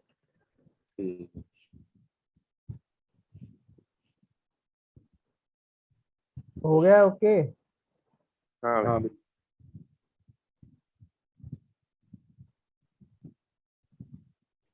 ਫੇਰ ਆ ਗਿਆ ਅੱਜ ਯਨਹੁੰਗ। ਯਨਹੁੰਗ, ਜੇ ਹੁਣ ਅਗਰ ਪੇਜ ਤੇਰੇ ਯਾਦ ਹੋਵੇ, ਆਪਾਂ ਜਦੋਂ ਤੂੰ ਫੌਜ ਦੀ ਤਿਆਰੀ ਕਰਦਾ ਸੀ, ਉਹ ਤੈਨੂੰ ਕਿਹਾ ਸੀਗਾ ਪਹਿਲਾ ਬੰਦਾ ਕੌਣ ਸੀਗਾ ਮਾਊਂਟ ਐਵਰੈਸਟ ਤੇ ਜਾਣ ਵਾਲਾ? ਹਾਂ ਬਈ, ਕੌਣ ਹੁੰਦਾ ਹੈ? ਸ਼ੇਰਪਾ ਟੈਂਜਿੰਗ। ਹਾਂ ਸ਼ੇਰਪਾ ਟੈਂਜਿੰਗ। ਠੀਕ ਹੈ। ਪਹਿਲਾ ਬੰਦਾ ਕੌਣ ਪਹੁੰਚਿਆ ਸੀਗਾ ਮਾਊਂਟ ਐਵਰੈਸਟ ਦੇ ਬਲਤੇਜ? ਸ਼ੇਰਪਾ ਟੈਂਜਿੰਗ। ਟੈਂਜਿੰਗ, ਸ਼ੇਰਪਾ ਟੈਂਜਿੰਗ। ਸੋ ਹੁਣ ਵੀ ਉਦੋਂ ਬਾਅਦ ਚ ਕਿੰਨੇ ਬੰਦੇ ਜਾਏ ਮਾਊਂਟ ਐਵਰੈਸਟ ਤੇ? ਬਹੁਤ ਬੰਦੇ ਜਾਏ ਹਨਾ। ਪਰ ਇਹ ਬੀਬੀ ਨੇ ਕੀ ਕੀਤਾ? ਇਹ ਹੈਗੀ ਆ ਪਹਿਲਾਂ, ਇਹ ਕਿੱਥੋਂ ਦੀ ਆ? ਹਾਂਗਕਾਂਗ ਦੀ ਆ। ਇਹਨੇ ਸਾਰਿਆਂ ਤੋਂ, ਬੀਬੀਆਂ ਦੇ ਵਿੱਚ ਸਾਰਿਆਂ ਤੋਂ ਤੇਜ਼ ਮਾਊਂਟ ਐਵਰੈਸਟ ਤੇ ਪਹੁੰਚੀ ਹੈ। ਇਹਨੇ ਕਿੰਨੇ ਘੰਟਿਆਂ 'ਚ ਪਹੁੰਚ ਗਈ ਉੱਥੇ? 25 ਘੰਟਿਆਂ 'ਚ ਆਪਦੇ ਬੇਸ ਕੈਂਪ ਤੋਂ। 8848 ਮੀਟਰ। ਤੁਸੀਂ ਵੇਖ ਲਓ ਵੀ 9000 ਮੀਟਰ ਉੱਚਾ, 9 ਕਿਲੋਮੀਟਰ ਉੱਚੀ ਉਚਾਈ ਆ। ਤੁਸੀਂ ਇੱਕ ਸੜਕ ਤੇ ਹੀ ਜਾਣਾ ਹੋਵੇ, 9 ਕਿਲੋਮੀਟਰ ਔਖਾ ਹੁੰਦਾ, ਪਰ 9 ਕਿਲੋਮੀਟਰ ਉਚਾਈ ਚੜ੍ਹਨੀ 25 ਘੰਟਿਆਂ 'ਚ ਬਹੁਤ ਵੱਡੀ ਅਚੀਵਮੈਂਟ ਹੈ ਇਹ। ਠੀਕ ਹੈ। ਠੀਕ ਹੈ। ਸੋ ਸਾਰਿਆਂ ਤੋਂ ਤੇਜ਼ ਵੀਮੈਨ ਬਣ ਗਈ ਜਿਹੜੀ ਮਾਊਂਟ ਐਵਰੈਸਟ ਤੇ ਚੜ੍ਹੀ ਹੈ। ਇਦੋਂ ਪਹਿਲਾਂ ਜਿਹੜੀਆਂ ਬੀਬੀਆਂ ਚੜ੍ਹੀਆਂ ਸੀਗੀਆਂ, ਪਹਿਲਾਂ ਚੜ੍ਹੀਆਂ ਤਾਂ ਹੈ, ਪਰ ਉਹ ਹੌਲੀ ਚੜ੍ਹੀਆਂ ਸੀਗੀਆਂ। ਉਹਨਾਂ ਨੇ ਟਾਈਮ ਜ਼ਿਆਦਾ ਲਾਇਆ ਸੀ। ਠੀਕ ਹੈ। ਜਿਵੇਂ ਆਹ ਵੇਖੋ, ਜਿਹੜੀ ਇਦੋਂ ਪਹਿਲਾਂ ਸੀਗੀ ਬੀਬੀ, ਉਹਦਾ ਨਾਮ ਸੀਗਾ ਫੁੰਜੋ ਜਾਂਗਮੂ। ਉਹਨੇ ਕਿੰਨੇ ਘੰਟੇ ਚੜੀ ਸੀ? 39 ਘੰਟਿਆਂ 'ਚ। ਇਹ ਕਿੰਨੇ ਘੰਟੇ ਚੜੀ ਹੈ? 25 ਘੰਟਿਆਂ 'ਚ। 25 ਘੰਟੇ 50 ਮਿੰਟ ਲਏ ਆ। ਠੀਕ। 25 ਘੰਟੇ 50 ਮਿੰਟ ਤਾਂ ਫਿਰ ਠੀਕ ਹੀ ਆ ਟਾਈਮ। ਹਾਂ ਬਈ 26 ਘੰਟੇ ਹੀ ਲਏ ਆ, ਪਹਿਲਾਂ ਵਾਲੇ 39 ਘੰਟੇ 'ਚ ਪਹੁੰਚੀ ਸੀ। ਇਹ ਨਹੀਂ ਜਨਾਂਗ ਇਹਦਾ ਨਾਂ ਤੇ ਹਾਂਗਕਾਂਗ ਤੋਂ ਹੈ ਇਹਦਾ ਨਾਂ ਜਨਾਂਗ। ਜਨਹੋਂਗੇ ਦਾ ਨਾਂ, ਦੇਸ਼ ਇਹਦਾ ਹਾਂਗਕਾਂਗ ਆ, ਠੀਕ ਆ। ਤੇ ਇਹਨੇ ਅਚੀਵਮੈਂਟ ਕੀ ਹਾਸਿਲ ਕੀਤੀ ਹੈ ਵੀ ਫਾਸਟੈਸਟ ਫੀਮੇਲ ਬਣ ਗਈ, ਸਾਰਿਆਂ ਤੋਂ ਫਾਸਟੈਸਟ ਫੀਮੇਲ ਬਣ ਗਈ। ਕਿੱਥੇ ਪਹੁੰਚਣ ਵਾਲੀ? Mount Everest. ਮਾਊਂਟ ਐਵਰੈਸਟ, ਸਾਰਿਆਂ ਤੋਂ ਤੇਜ਼ ਗਤੀ ਨਾਲ ਪਹੁੰਚਣ ਵਾਲੀ ਠੀਕ। ਮਹਿਲਾ ਬਣ ਗਈ। ਬੰਦਿਆਂ 'ਚ ਰਿਕਾਰਡ ਹੋਰ ਹੈਗਾ ਗੇਲੂ ਦਾ। ਗੇਲੂ ਆਪਣੇ ਜ਼ਿਲ੍ਹਾ ਦਿਹਾੜੀਆਂ ਉਹਨਾਂ ਦਾ ਜਾਂ ਗੇਲ ਯਾਦ ਰੱਖ ਲਓ। ਗੇਲੂ ਦਾ ਉਹਦਾ ਕਿੰਨਾ 11 ਘੰਟਿਆਂ 'ਚ ਪਹੁੰਚਿਆ ਹੋਇਆ ਉਹ। ਗੇਲੂ ਹੈ। ਠੀਕ ਹੈ। ਠੀਕ ਹੈ। ਠੀਕ ਹੈ। ਤੋ ਆਹ ਸਾਰੇ ਨਾਂ ਆਪਣੇ ਯਾਦ ਹੋ ਗਏ। ਨਾਗਰਾਜ ਨਾਇਡੂ ਦਾ ਆਪਣੇ ਯਾਦ ਹੋ ਗਿਆ। ਨਾਗਰਾਜ ਨਾਇਡੂ ਸੈਕਟਰੀ ਰੱਖਿਆ ਅਬਦੁੱਲਾ ਸ਼ਾਹਿਦ ਨੇ। Abdulla Shahid UN general assembly ਦਾ ਉਹ ਬਣਿਆ, UN ਜਨਰਲ ਅਸੈਂਬਲੀ ਦਾ ਪ੍ਰੈਜ਼ੀਡੈਂਟ ਬਣਿਆ 1 ਸਾਲ ਵਾਸਤੇ। ਠੀਕ ਹੈ। ਜਿਹੜਾ ਐਂਟੋਨੀਓ ਗੁਟਰਸ ਆ ਉਹ ਸੈਕਟਰੀ ਜਨਰਲ ਬਣਿਆ UN ਸੈਕਟਰੀਏਟ ਦਾ, ਤੁਹਾਨੂੰ ਦੱਸਿਆ ਨਾ ਹਨਾ, ਉਹ 5 ਸਾਲਾਂ ਵਾਸਤੇ ਬਣਦਾ। ਫਿਰ ਸਤਿਆ ਨਡੇਲਾ ਕਿੱਥੋਂ ਦਾ ਚੇਅਰਮੈਨ ਬਣ ਗਿਆ, ਕਿਹੜੀ ਕੰਪਨੀ ਦਾ? ਮਾਈਕਰੋਸਾਫਟ ਦਾ। ਠੀਕ ਹੈ। ਫਿਰ ਆਈਏ ਹੁੰਗ ਬਾਰੇ ਪੜ੍ਹ ਲਿਆ। ਫਿਰ ਜਸੈਂਡਾ ਐਡਰਨ ਬਾਰੇ ਤਾਂ ਪਤਾ ਹੀ, ਜਸੈਂਡਾ ਕਿੱਥੋਂ ਦੀ ਉਹ ਆ ਪ੍ਰਧਾਨ ਮੰਤਰੀ। ਜਸੈਂਡਾ ਨਿਊਜ਼ੀਲੈਂਡ ਦੀ ਨੀ, ਜਸੈਂਡਾ ਦਾ ਨਾਂ ਨਹੀਂ ਸੁਣਦੇ ਹੁੰਦੇ? ਜਸੈਂਡਾ ਕਰੀ ਤਾਂ ਜਾਂਦੇ ਹੁੰਦੇ, ਉਹ ਚੱਜ ਦਾ ਵਿਚਾਰ ਵਾਲੇ ਬੜਾ ਰੌਲਾ ਪਾਉਂਦੇ ਹੁੰਦੇ।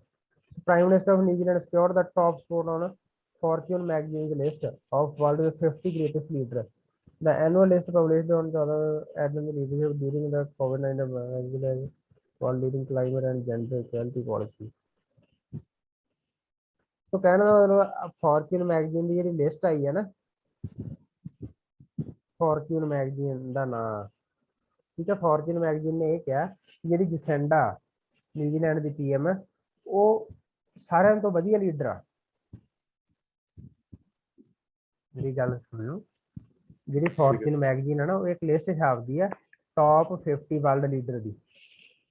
ਜਿਹੜੇ टॉप 50 लीडर ਹੁੰਦੇ ਆ ਸਾਰੇ ਵਰਲਡ ਦੇ टॉप 50।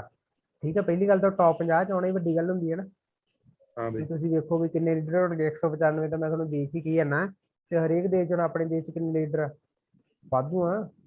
ਪ੍ਰੈਜ਼ੀਡੈਂਟ ਵੀ ਆ, ਆਪਣੇ ਆ ਦੂਜੇ ਪ੍ਰਾਈਮ ਮਿਨਿਸਟਰ ਵੀ ਹੈਗੇ ਆ ਹਨਾ, ਜਾਂ CM ਵਗੈਰਾ ਵੀ ਹੈਗੇ ਆ। ਹੈ ਤਾਂ ਸਾਰੇ ਲੀਡਰ ਹੀ ਹੁੰਦੇ ਆ ਵੀ। ਚਲੋ ਆਪਾਂ ਇਕੱਲੇ ਪ੍ਰਾਈਮ ਮਿਨਿਸਟਰ ਹੀ ਲੈਣ ਗਏ, ਠੀਕ ਹੈ। ਤੇ 195 ਪ੍ਰਾਈਮ ਮਿਨਿਸਟਰ ਆ, ਉਹਨਾਂ ਚ ਪਹਿਲੇ 50 ਚ ਆਉਣਾ ਵੱਡੀ ਗੱਲ ਆ।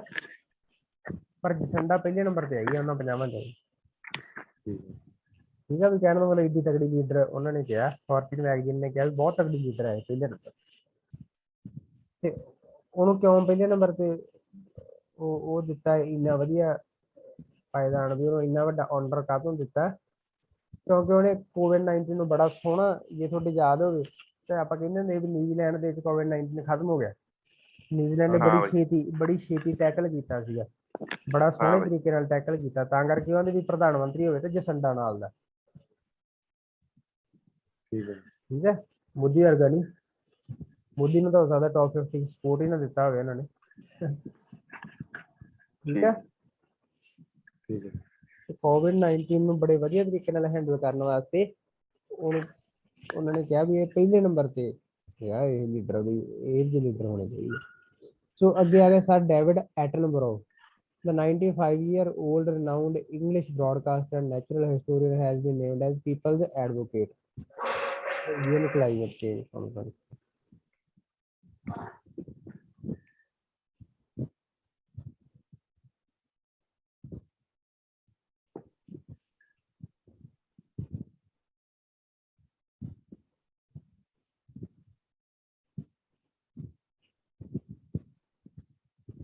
ਜਿਹੜਾ ਐਟਨਬਰੋ ਆ ਇਹ ਹਨਾ, ਇਹ UN ਕਲਾਈਮੇਟ ਚੇਂਜ ਵੀ ਵੇਖੋ, ਕਲਾਈਮੇਟ ਚੇਂਜ ਹੋ ਰਿਹਾ ਨਾ, ਤੁਹਾਨੂੰ ਮੈਂ ਕੱਲ ਵੀ ਦੱਸਿਆ ਸੀਗਾ ਵੀ ਕਾਰਬਨ ਡਾਈਆਕਸਾਈਡ ਦਾ ਲੈਵਲ ਵਧੀ ਜਾਂਦਾ। ਕਾਰਬਨ ਡਾਈਆਕਸਾਈਡ ਦਾ ਲੈਵਲ ਵਧਣ ਨਾਲ ਕੀ ਹੁੰਦਾ ਵੀ ਗਰਮੀ ਵਧੀ ਜਾਂਦੀ ਆ। ਠੀਕ ਹੈ। ਕਿਉਂਕਿ ਤੁਹਾਨੂੰ ਦੱਸਿਆ ਕਾਰਬਨ ਡਾਈਆਕਸਾਈਡ ਗੈਸ ਜਿਹੜੇ ਗਰਮੀ ਨੂੰ ਸੋਖਦੀ ਆ। ਸੋ ਗਰਮੀ ਵਧੀ ਜਾਂਦੀ ਹੈ, ਜੇ ਗਰਮੀ ਵਧੀ ਜਾਂਦੀ ਤਾਂ ਗਲੇਸ਼ੀਅਰ ਵਗੈਰਾ ਪਿਘਲ ਜਾਂਦੇ ਆ ਹਨਾ। ਸੋ ਉਹਨਾਂ ਨਾਲ ਪਿਘਲਣ ਨਾਲ ਕੀ ਆ ਵੀ ਜਿਵੇਂ ਮੌਨਸੂਨ ਵਗੈਰਾ ਉਹ ਵੀ ਇਫੈਕਟ ਹੁੰਦਾ। ਸੋ ਸਾਰਾ ਨਾ ਸਿਸਟਮ ਜਿਹੜਾ ਬੈਲੈਂਸ ਆ ਹਨਾ ਨੈਚੁਰਲ ਬੈਲੈਂਸ ਆ ਉਹ ਡਿਸਟਰਬ ਹੋਈ ਜਾਂਦਾ। ਸੋ ਉਹਦੇ ਵਾਸਤੇ ਫਿਰ UN ਹੁਣ ਮੈਂ ਤੁਹਾਨੂੰ ਦੱਸਿਆ ਵੀ ਜੇ ਵਰਲਡ ਲੈਵਲ ਤੇ ਆਪਾਂ ਗੱਲ ਕਰੀਏ ਤਾਂ ਸਾਰਿਆਂ ਤੋਂ ਤਗੜੀ ਏਜੰਸੀ ਕਿਹੜੀ ਆ ਜਿਹੜੀ ਕੋਈ ਕੰਮ ਕਰ ਸਕਦੀ ਆ ਵੀ ਸਰਕਾਰਾਂ ਨੂੰ ਕਹਿ ਸਕਦੀ ਹੈ ਵੀ ਐਂ ਨਹੀਂ ਐਂ ਕਰੋ? UNO ਵੀ। UNO ਹਨਾ। ਸੋ UNO ਨੇ ਕਲਾਈਮੇਟ ਚੇਂਜ ਬਾਰੇ ਹਨਾ ਉਹ ਗੱਲਬਾਤ ਕਰਦੇ ਵੀ ਕਲਾਈਮੇਟ ਚੇਂਜ ਨੂੰ ਆਪਾਂ ਰੁਕ ਗਏ। ਹੁਣ ਉਹ ਕਾਨਫਰੰਸ ਕਰਦੇ ਹੁੰਦੇ ਆ UN ਕਲਾਈਮੇਟ ਚੇਂਜ ਕਾਨਫਰੰਸ ਹੁੰਦੀ ਆ, ਠੀਕ ਆ। ਉਹਦੇ 'ਚ ਵੀ ਲੋਕਾਂ ਨੂੰ ਅਵੇਅਰ ਕਰਨ ਵਾਸਤੇ ਉਹ ਚੀਜ਼ ਤੋਂ ਵੀ ਹਾਂ ਤੁਸੀਂ ਵੀ ਕਲਾਈਮੇਟ ਚੇਂਜ ਨੂੰ ਰੋਕਣ ਲਈ ਆਪ ਦਾ ਸਮਰਥਨ ਦਿਓ ਹਨਾ। ਤੇ ਐਟਨਬਰੋ ਨੂੰ ਪੀਪਲ ਐਡਵੋਕੇਟ ਲਾਇਆ ਉਹਨਾਂ ਨੇ।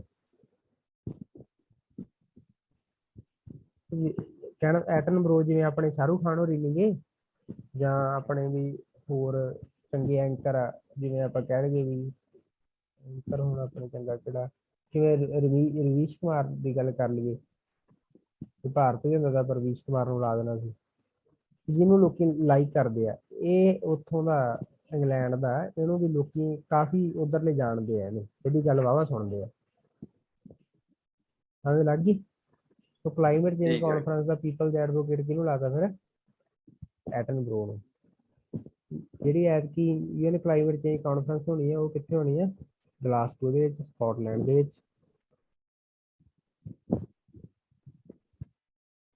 ਆਈ ਥਿੰਕ ਤੁਹਾਨੂੰ ਪਤਾ ਲੱਗ ਗਿਆ ਹਾਂ ਵੀ ਇਹਦਾ ਕੰਮ ਕੀ ਹੈ। ਇਹਨੇ ਬਸ ਵੀ ਲੋਕਾਂ ਨੂੰ ਅਵੇਅਰ ਕਰਨਾ ਵੀ ਹਾਂ ਭਾਈ, ਜਿਵੇਂ ਉਹ ਮੰਨ ਕੇ ਚਲੋ ਅਮਿਤਾਭ ਬੱਚਨ ਦੀ ਮਸ਼ਹੂਰੀ ਨਹੀਂ ਆਉਂਦੀ ਹੁੰਦੀ ਸੀਗੀ ਪਹਿਲਾਂ, 2 ਬੂੰਦ ਪੋਲੀਓ ਕੀ, 2 ਬੂੰਦ ਜ਼ਿੰਦਗੀ ਕੀ, ਪੋਲੀਓ ਦੀਆਂ ਬੂੰਦਾਂ ਦੀ ਮਸ਼ਹੂਰੀ ਕਰਦਾ ਹੁੰਦਾ ਸੀਗਾ।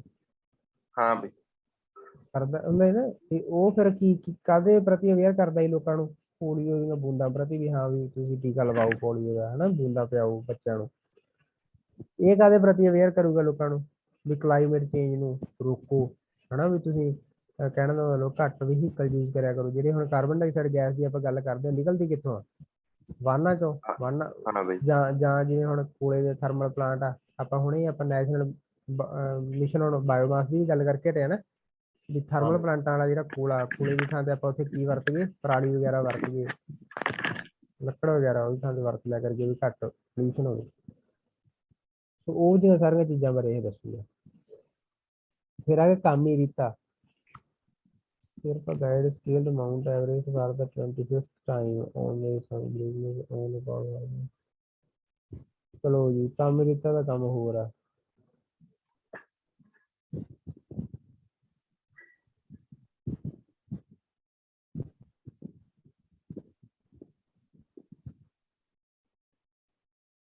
ਸਰ ਜੀ ਇਹਦਾ ਕਾਮੀ ਰੀਤਾ ਪਤਾ ਕੀ ਕਹਿੰਦੀ ਆ? ਕਾਮੀ ਰੀਤਾ ਸਾਰਿਆਂ ਤੋਂ ਜ਼ਿਆਦਾ ਵਾਰੀ ਚੜ ਗਈ।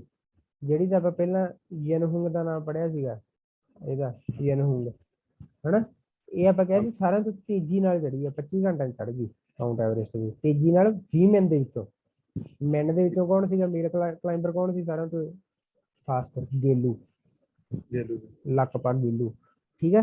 ਤੇ ਪਰ ਜਿਹੜੀ ਆਹ ਕਾਮੀ ਰੀਤਾ, ਠੀਕ ਹੈ, ਇਹ 25 ਵਾਰੀ ਮਾਊਂਟ ਐਵਰੈਸਟ ਤੇ ਜਾਇਆ ਜੀ। ਉਹ ਤਾਂ ਇੱਕ ਵਾਰੀ ਜਿਹੜੀ ਹੈ ਨਾ ਸਾਰਿਆਂ ਤੇਜ਼ੀ ਨਾਲ, ਇਹ 25 ਵਾਰੀ, ਪਹਿਲਾਂ ਇੱਕ ਵਾਰੀ ਜਾ ਵੜੀ, ਫਿਰ ਜਾ ਵੜੀ, ਫਿਰ ਜਾ ਵੜੀ, 25 ਵਾਰੀ ਜਾਇਆ ਜੀ। ਤੇ ਇੰਨੇ ਵਾਰੀ ਹਜੇ ਤੱਕ ਕੋਈ ਨਹੀਂ ਗਿਆ ਮਾਊਂਟ ਐਵਰੈਸਟ ਤੇ। ਸਮਝ ਲੱਗ ਗਈ? ਚਲ ਤੇਜ ਅਗਰ ਭੇਜ। ਹਾਂ ਬਈ ਹਾਂ ਠੀਕ ਹੈ, ਚੱਲ ਗਏ ਅੱਗੇ। ਹਾਂ ਬਈ ਫਿਰ ਆ ਗਈਆਂ ਅਪੁਆਇੰਟਮੈਂਟਸ ਕਿਹੜੀਆਂ ਕਿਹੜੀਆਂ ਹੋਈਆਂ। Arun Kumar Mishra, retired supreme court ਜੱਜ, was appointed as the chairman of national human rights commission.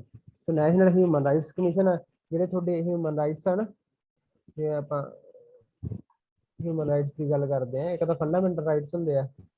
ਹਾਂ ਬਈ ਹਨਾ, ਉਹ ਤਾਂ ਚਲੋ ਆਪਣੀ ਪ੍ਰੋਗਰੈਸ ਲਈ ਜ਼ਰੂਰੀ ਆ। ਹਿਊਮਨ ਰਾਈਟਸ ਹੁੰਦੇ ਆ ਵੀ ਹਿਊਮਨ ਰਾਈਟਸ ਇਹ ਹੁੰਦੇ ਆ ਵੀ ਹਾਂ ਤੁਹਾਨੂੰ ਰੋਟੀ ਪਾਣੀ ਸਹੀ ਮਿਲੇ ਹਨਾ, ਜਾਂ ਆਪਾਂ ਕਹਿ ਲਈਏ ਵੀ ਐਵੇਂ ਨਾ ਬਿਨਾਂ ਗੱਲ ਤੋਂ ਵੀ ਜੇ ਹੁਣ ਤੁਹਾਨੂੰ ਜੇਲ੍ਹ 'ਚ ਵੀ ਕਰਨਾ ਤੇ ਤੁਹਾਨੂੰ ਉੱਥੇ ਵਕੀਲ ਮਿਲੇ, ਜਾਂ ਏਦਾਂ ਕਰਕੇ ਆ ਚੀਜ਼ਾਂ ਹਿਊਮਨ ਰਾਈਟਸ। ਜਿਹੜੇ ਆਮ ਮਨੁੱਖਾਂ ਦੇ ਅਧਿਕਾਰ ਆ, ਜਿਵੇਂ ਹੁਣ ਮੰਨ ਕੇ ਚੱਲੋ ਜਿਹੜੇ ਸਿੱਖ ਕੈਦੀ ਆ ਹਨਾ, ਵੀ ਉਹਨਾਂ ਦੀਆਂ ਜੇਲ੍ਹਾਂ ਪੂਰੀਆਂ ਹੋ ਚੁੱਕੀਆਂ, ਉਹ ਹਜੇ ਵੀ ਉਹ ਜੇਲ੍ਹਾਂ 'ਚ ਬੰਦ ਆ। ਉਹ ਆਪਾਂ ਕਹਿੰਦੇ ਵੀ ਉਹ ਹਿਊਮਨ ਰਾਈਟਸ ਦੀ ਵਾਇਓਲੇਸ਼ਨ ਆ। ਉਹ ਹਿਊਮਨ ਰਾਈਟਸ ਦੀ ਰਾਖੀ ਵਾਸਤੇ ਵੀ ਇੱਕ ਹਿਊਮਨ ਰਾਈਟਸ ਕਮਿਸ਼ਨ ਬਣਿਆ ਹੋਇਆ। ਕੀ ਬਣਿਆ? ਨੈਸ਼ਨਲ ਹਿਊਮਨ ਰਾਈਟਸ ਕਮਿਸ਼ਨ ਹੈਗਾ ਇੰਡੀਆ ਦੇ ਵਿੱਚ। ਉਹਦਾ ਚੇਅਰਮੈਨ ਕਿਹਨੂੰ ਲਾਤਾ? ਅਰੁਣ ਮਿਸ਼ਰਾ ਨੂੰ। ਕਿਹਨੂੰ ਲਾਤਾ? ਅਰੁਣ ਮਿਸ਼ਰਾ ਨੂੰ। ਤੇ ਲਾਉਂਦਾ ਕੌਣ ਹੈ ਇਹ? ਕੁਐਸਚਨ ਆ ਇੰਪੋਰਟੈਂਟ ਆ। ਲਾਉਂਦਾ ਕੌਣ ਆ? ਅਪੋਇੰਟ ਕੌਣ ਕਰਦਾ? President of India. ਜਿਵੇਂ ਮੈਂ ਤੁਹਾਨੂੰ ਉਹਦਾ ਐਗਜ਼ੈਕਟਿਵ ਪਾਵਰ ਦੇ ਵਿੱਚ ਪ੍ਰੈਜ਼ੀਡੈਂਟ ਦੀ ਦੱਸਿਆ ਹੈ ਨਾ, ਵੀ ਉਹ ਕਿਹਨੂੰ ਅਪੋਇੰਟ ਕਰਦਾ? ਪ੍ਰਾਈਮ ਮਿਨਿਸਟਰ ਨੂੰ ਕਰਦਾ, ਕਾਉਂਸਲ ਆਫ ਮਿਨਿਸਟਰ ਨੂੰ ਕਰਦਾ, ਸੁਪਰੀਮ ਕੋਰਟ ਦੇ ਜੱਜਾਂ ਨੂੰ ਕਰਦਾ, ਹਾਈ ਕੋਰਟ ਦੇ ਜੱਜਾਂ ਨੂੰ ਕਰਦਾ ਹੈ। ਫਿਰ ਮੈਂ ਤੁਹਾਨੂੰ ਦੱਸਿਆ ਸੀ ਵੀ ਇਲੈਕਸ਼ਨ ਕਮਿਸ਼ਨ ਨੂੰ, ਜਿੰਨੇ ਇਲੈਕਸ਼ਨ ਕਮਿਸ਼ਨਰ ਹੁੰਦੇ ਆ ਉਹਨਾਂ ਨੂੰ ਉਹ ਅਪੋਇੰਟ ਕਰਦਾ। ਫਿਰ UPSC ਦੇ ਚੇਅਰਮੈਨ ਨੂੰ ਉਹ ਅਪੋਇੰਟ ਕਰਦਾ। ਐਂ ਆ ਜਿਹੜਾ ਹੁਣ ਨੈਸ਼ਨਲ ਕਮਿਸ਼ਨ ਫਾਰ, ਤੁਹਾਨੂੰ ਦੱਸਿਆ ਨੈਸ਼ਨਲ ਕਮਿਸ਼ਨ ਕਿੰਨੇ ਤਰ੍ਹਾਂ ਦੇ ਆ। ਮੈਂ ਤੁਹਾਨੂੰ ਦੱਸਿਆ ਜਿੰਨੇ ਵੀਕਰ ਸੈਕਸ਼ਨ ਆਫ ਸੁਸਾਇਟੀ ਆ, ਵੀਮੈਨ ਆ ਉਹਨਾਂ ਚੋਂ। ਨੈਸ਼ਨਲ ਕਮਿਸ਼ਨ ਫਾਰ ਵੀਮੈਨ ਵੀ ਹੈਗਾ। ਫਿਰ ਨੈਸ਼ਨਲ ਕਮਿਸ਼ਨ ਫਾਰ SC ਵੀ ਹੈਗਾ, ਨੈਸ਼ਨਲ ਕਮਿਸ਼ਨ ਫਾਰ ST ਵੀ ਹੈਗਾ। ਠੀਕ ਹੈ, ਜਿਹੜੇ ਵੀਕਰ ਸੈਕਸ਼ਨ ਆ ਉਹਨਾਂ ਵਾਸਤੇ। ਸੋ ਜਿਹੜੇ ਨੈਸ਼ਨਲ ਕਮਿਸ਼ਨ ਜਿੰਨੇ ਵੀ ਤਰ੍ਹਾਂ ਦੇ ਆ, ਉਹਨਾਂ ਦਾ ਜਿਹੜਾ ਚੇਅਰਮੈਨ ਲਾਉਣਾ ਨੈਸ਼ਨਲ ਕਮਿਸ਼ਨ ਦਾ, ਉਹ ਕੌਣ ਲਾਉਂਦਾ? ਪ੍ਰੈਜ਼ੀਡੈਂਟ ਲਾਉਂਦਾ। ਜਿਹੜਾ ਨੈਸ਼ਨਲ ਹਿਊਮਨ ਰਾਈਟਸ ਕਮਿਸ਼ਨ ਹੈ, ਇਹਦਾ ਵੀ ਚੇਅਰਮੈਨ ਕਿਹਨੇ ਲਾਇਆ? ਕਿਹਨੇ ਲਾਇਆ? ਪ੍ਰੈਜ਼ੀਡੈਂਟ ਨੇ। ਅਪੋਇੰਟ ਕਿਹਨੇ ਕੀਤਾ? ਪ੍ਰੈਜ਼ੀਡੈਂਟ ਨੇ। ਕਿਹਨੂੰ ਕੀਤਾ? AK ਮਿਸ਼ਰਾ ਨੇ। ਸੋ ਅੱਗੇ ਆ ਗਿਆ lieutenant general Pradeep Chandra Nair, appointed as the 21st Director General of Assam Rifles। Assam rifle ਦੇ ਬਾਰੇ ਤੁਸੀਂ ਸੁਣਿਆ ਹੋਊਗਾ। ਹਾਂ ਬਈ। ਆਰਮਡ ਫੋਰਸਿਸ ਵੀ ਹੈ ਵੀ ਇੰਡੀਆ ਦੇ ਇੱਕ। ਤੇ ਉਹਦਾ ਜਿਹੜਾ ਡਾਇਰੈਕਟਰ ਜਨਰਲ ਕੌਣ ਬਣ ਗਿਆ ਹੁਣ? ਪ੍ਰਦੀਪ ਨਾਇਰ। ਪ੍ਰਦੀਪ ਕਿਹਦਾ ਨਾਂ ਯਾਰ? ਪ੍ਰਦੀਪ ਨਾਇਰ ਨਾਂ ਯਾਦ ਰੱਖੀ ਇਹਦਾ।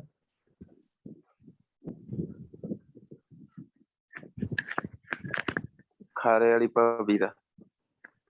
ਠੀਕ ਆ, ਉਹ ਫਿਰ ਉਹਦੇ ਹੱਥ 'ਚ ਬੰਦੂਕ ਫੜਾ ਦੇ। ਠੀਕ ਆ।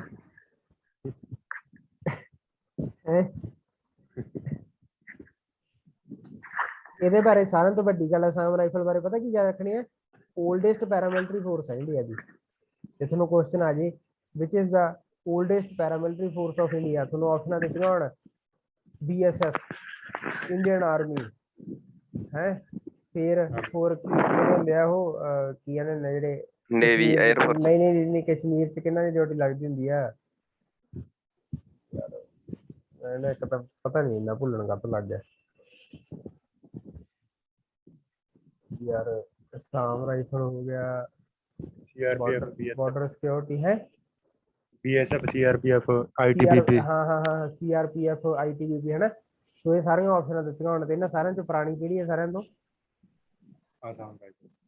ਅਸਾਮ ਰਾਈਫਲ 1835 ਦੀ ਬਣੀ ਹੈ। ਇਹਦਾ ਹੈੱਡਕੁਆਟਰ ਕਿੱਥੇ ਆ? ਮੇਘਾਲਿਆ। ਮੇਘਾਲਿਆ ਤੁਹਾਡੇ ਯਾਦ ਆ ਗਿਆ? ਸ਼ਿਲੌਂਗ। ਛਲਾਂਗ ਚ। ਹਾਂ ਬਈ।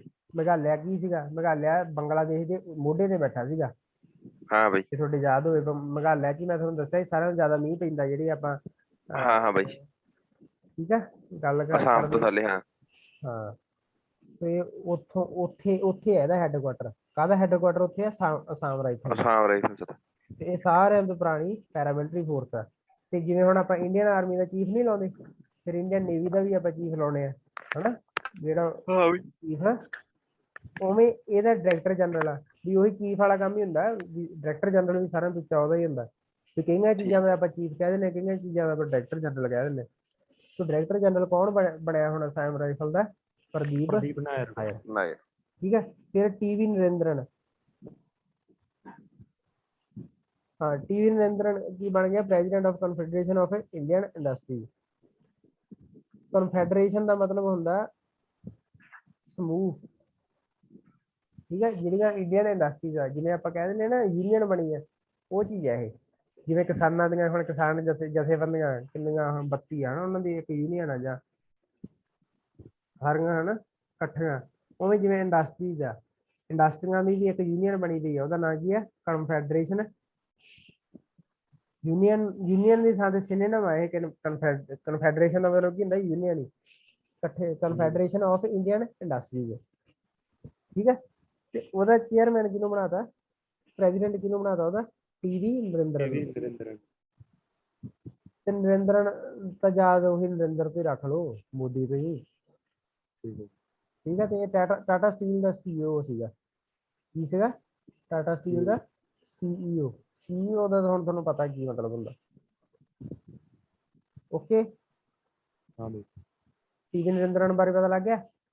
ਹਾਂ ਬਈ। ਅੱਗੇ ਆ ਗਿਆ ਅਬਦੁੱਲਾ ਸ਼ਾਹਿਦ, ਇਹ ਤਾਂ ਤੁਹਾਨੂੰ ਪਤਾ ਹੀ ਹੈ ਕੌਣ ਆ ਫਿਰ। Sorry, ਮਾਲਦੀਵ ਦਾ ਫੋਰਨ ਮਿਨਿਸਟਰ ਆ ਤੇ ਕੀ ਬਣ ਗਿਆ ਇਹ, ਜਨਰਲ ਅਸੈਂਬਲੀ ਦਾ ਕੀ ਬਣ ਗਿਆ, ਪ੍ਰੈਜ਼ੀਡੈਂਟ। ਬਈ। ਪ੍ਰੈਜ਼ੀਡੈਂਟ, ਠੀਕ ਹੈ ਜੀ। ਇਸੇ ਬੰਦੇ ਨੇ ਉਹਨੂੰ ਨਾਇਡੂ ਨੂੰ ਰੱਖਿਆ ਨਾ ਆਪਣੇ ਨੂੰ, ਜਿਹੜਾ ਕਿਹੜਾ ਨਾਇਡੂ ਸੀ ਉਹ, ਵੈਂਕਈਆ ਨਾਇਡੂ। ਵੈਂਕਈਆ ਨਾਇਡੂ ਦੀ ਥੋੜਾ ਗੱਲ ਕੀਤੀ ਹੈ ਇੱਥੇ, ਮੈਂ ਹੁਣ ਤੁਹਾਨੂੰ ਪਹਿਲਾਂ ਕਰਵਾ ਕੇ ਤਾਂ ਗਿਆ। ਫਿਰ ਬ੍ਰਾਂਡ ਮਾਸਟਰ ਵੀ ਬਣਿਆ ਇੱਕ ਹੁਣ ਜੀ ਆਪਾਂ ਸਾਰੀ। ਉਹ ਯਾਰ ਤੂੰ ਹੁਣ ਯਾਰ ਪਤਾ ਨਹੀਂ ਯਾਰ, ਇੱਕ ਤਾਂ ਨਾ ਹੋਰ ਹੀ ਪਾਸੇ ਜਾ ਵੜਦੇ ਆ। ਜਿਹੜੇ ਜੀ ਗੱਲ ਤੁਹਾਨੂੰ ਹੁਣੇ ਦੱਸੀ ਆ ਉਹ ਚੀਜ਼ਾਂ ਯਾਦ ਰੱਖ ਲੈ ਯਾਰ, ਐਵੇਂ ਪੁੱਠੀਆਂ ਹੀ ਨਾ ਬਲਤੇ ਤੂੰ ਨਾ ਇੱਕ ਹੋਰ ਨਾ ਕੁਝ ਵੇਖਿਆ ਕਰ YouTube ਤੇ ਯਾਰ। ਨਹੀਂ ਨਾਇਡੂ ਮੈਂ ਸੀ। ਉਹਦਾ ਉਹੀ ਹੈ ਬਸ ਆਪਣਾ ਜਿਹੜਾ ਪ੍ਰੈਜ਼ੀਡੈਂਟ ਵਾਈਸ ਪ੍ਰੈਜ਼ੀਡੈਂਟ ਆ, ਕੀ ਨਾਮ ਸੀ ਉਹਦਾ, ਕਿਹੜਾ ਨਾਇਡੂ ਸੀ ਉਹ। ਵੈਂਕਈਆ ਨਾਇਡੂ। ਹਾਂ ਯਾਰ ਮੈਂ ਤਾਂ ਅੱਜ ਸਾਰੇ ਨਾਂ ਜੀ ਭੁੱਲੀ ਜਾਂਦਾ। ਸੋ ਸਮਝ ਲੱਗ ਗਈ, ਅਬਦੁੱਲਾ ਸ਼ਾਹਿਦ ਬਾਰੇ ਵੀ ਪਤਾ ਲੱਗ ਗਿਆ। ਅਬਦੁੱਲਾ ਸ਼ਾਹਿਦ ਜਨਰਲ ਅਸੈਂਬਲੀ ਦਾ ਬਣਿਆ। ਅੰਟੋਨੀਓ ਗੁਟਰਸ ਕਿਹਦਾ ਬਣਿਆ, UN ਸੈਕਟਰੀ ਜਨਰਲ ਬਣਿਆ, ਮਤਲਬ ਸੈਕਟਰੀਏਟ ਦਾ ਉਹ ਬਣਿਆ ਵੀ। ਜਿਹੜਾ ਉਹ ਬਣਿਆ ਜੀ ਆਪਾਂ ਜਿਹੜੀ ਦੀ ਗੱਲ ਕਰੀ ਜਾਂਦੇ ਆ ਅੰਟੋਨੀਓ ਗੁਟਰਸ ਦੀ, ਉਹ ਤਾਂ ਇੱਕ ਆਫਿਸਰ ਹੀ ਇੱਕ ਹਿਸਾਬ ਦਾ, ਉਹ ਕੀ ਇੱਕ ਆਫਿਸਰ ਅੰਟੋਨੀਓ ਗੁਟਰਸ, ਕਿਉਂਕਿ ਉਹ ਸੈਕਟਰੀਏਟ ਦਾ ਤੁਹਾਨੂੰ ਦੱਸਿਆ ਵੀ ਕੀ ਕੰਮ ਹੁੰਦਾ ਵੀ, ਜਿੰਨੇ ਵੀ ਡਾਕੂਮੈਂਟਸ ਵਗੈਰਾ ਹੁੰਦੇ ਉਹਨਾਂ ਦੀ ਸਾਂਭ ਸੰਭਾਲ ਕਰਨੀ ਹੁੰਦੀ, ਸਾਰੇ ਰਿਕਾਰਡ ਨੂੰ ਸਾਂਭਦਾ, ਤੇ ਉੱਥੇ ਸਾਰੇ ਆਫਿਸਰ ਵੀ ਹੁੰਦੇ ਆ, ਠੀਕ ਆ। ਤੇ ਜਿਹੜਾ ਇਹ ਜਨਰਲ ਅਸੈਂਬਲੀ ਆ ਇਹਦੇ ਚ ਆ ਮੰਤਰੀ ਜੀ ਹੁੰਦੇ ਆ,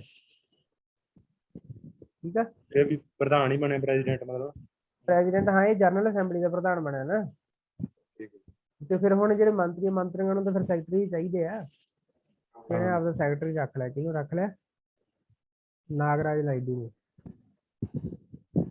ਪਤਾ ਲੱਗਿਆ ਕਿ ਨਹੀਂ ਲੱਗਿਆ, ਲੱਗ ਗਿਆ ਵੀ। Nikol Pashinyan elected as the prime minister of Armenia. Armenia country ਹੈ, ਉਹਦਾ ਪ੍ਰਾਈਮ ਮਿਨਿਸਟਰ ਬਣਿਆ ਇਹ ਪਾਸ਼ੀਆਨ। ਫਿਰ Ebrahim Raisi former judiciary chief elected as the new president of Iran. ਹਾਂ ਇਹ ਯਾਦ ਰੱਖ ਲਓ।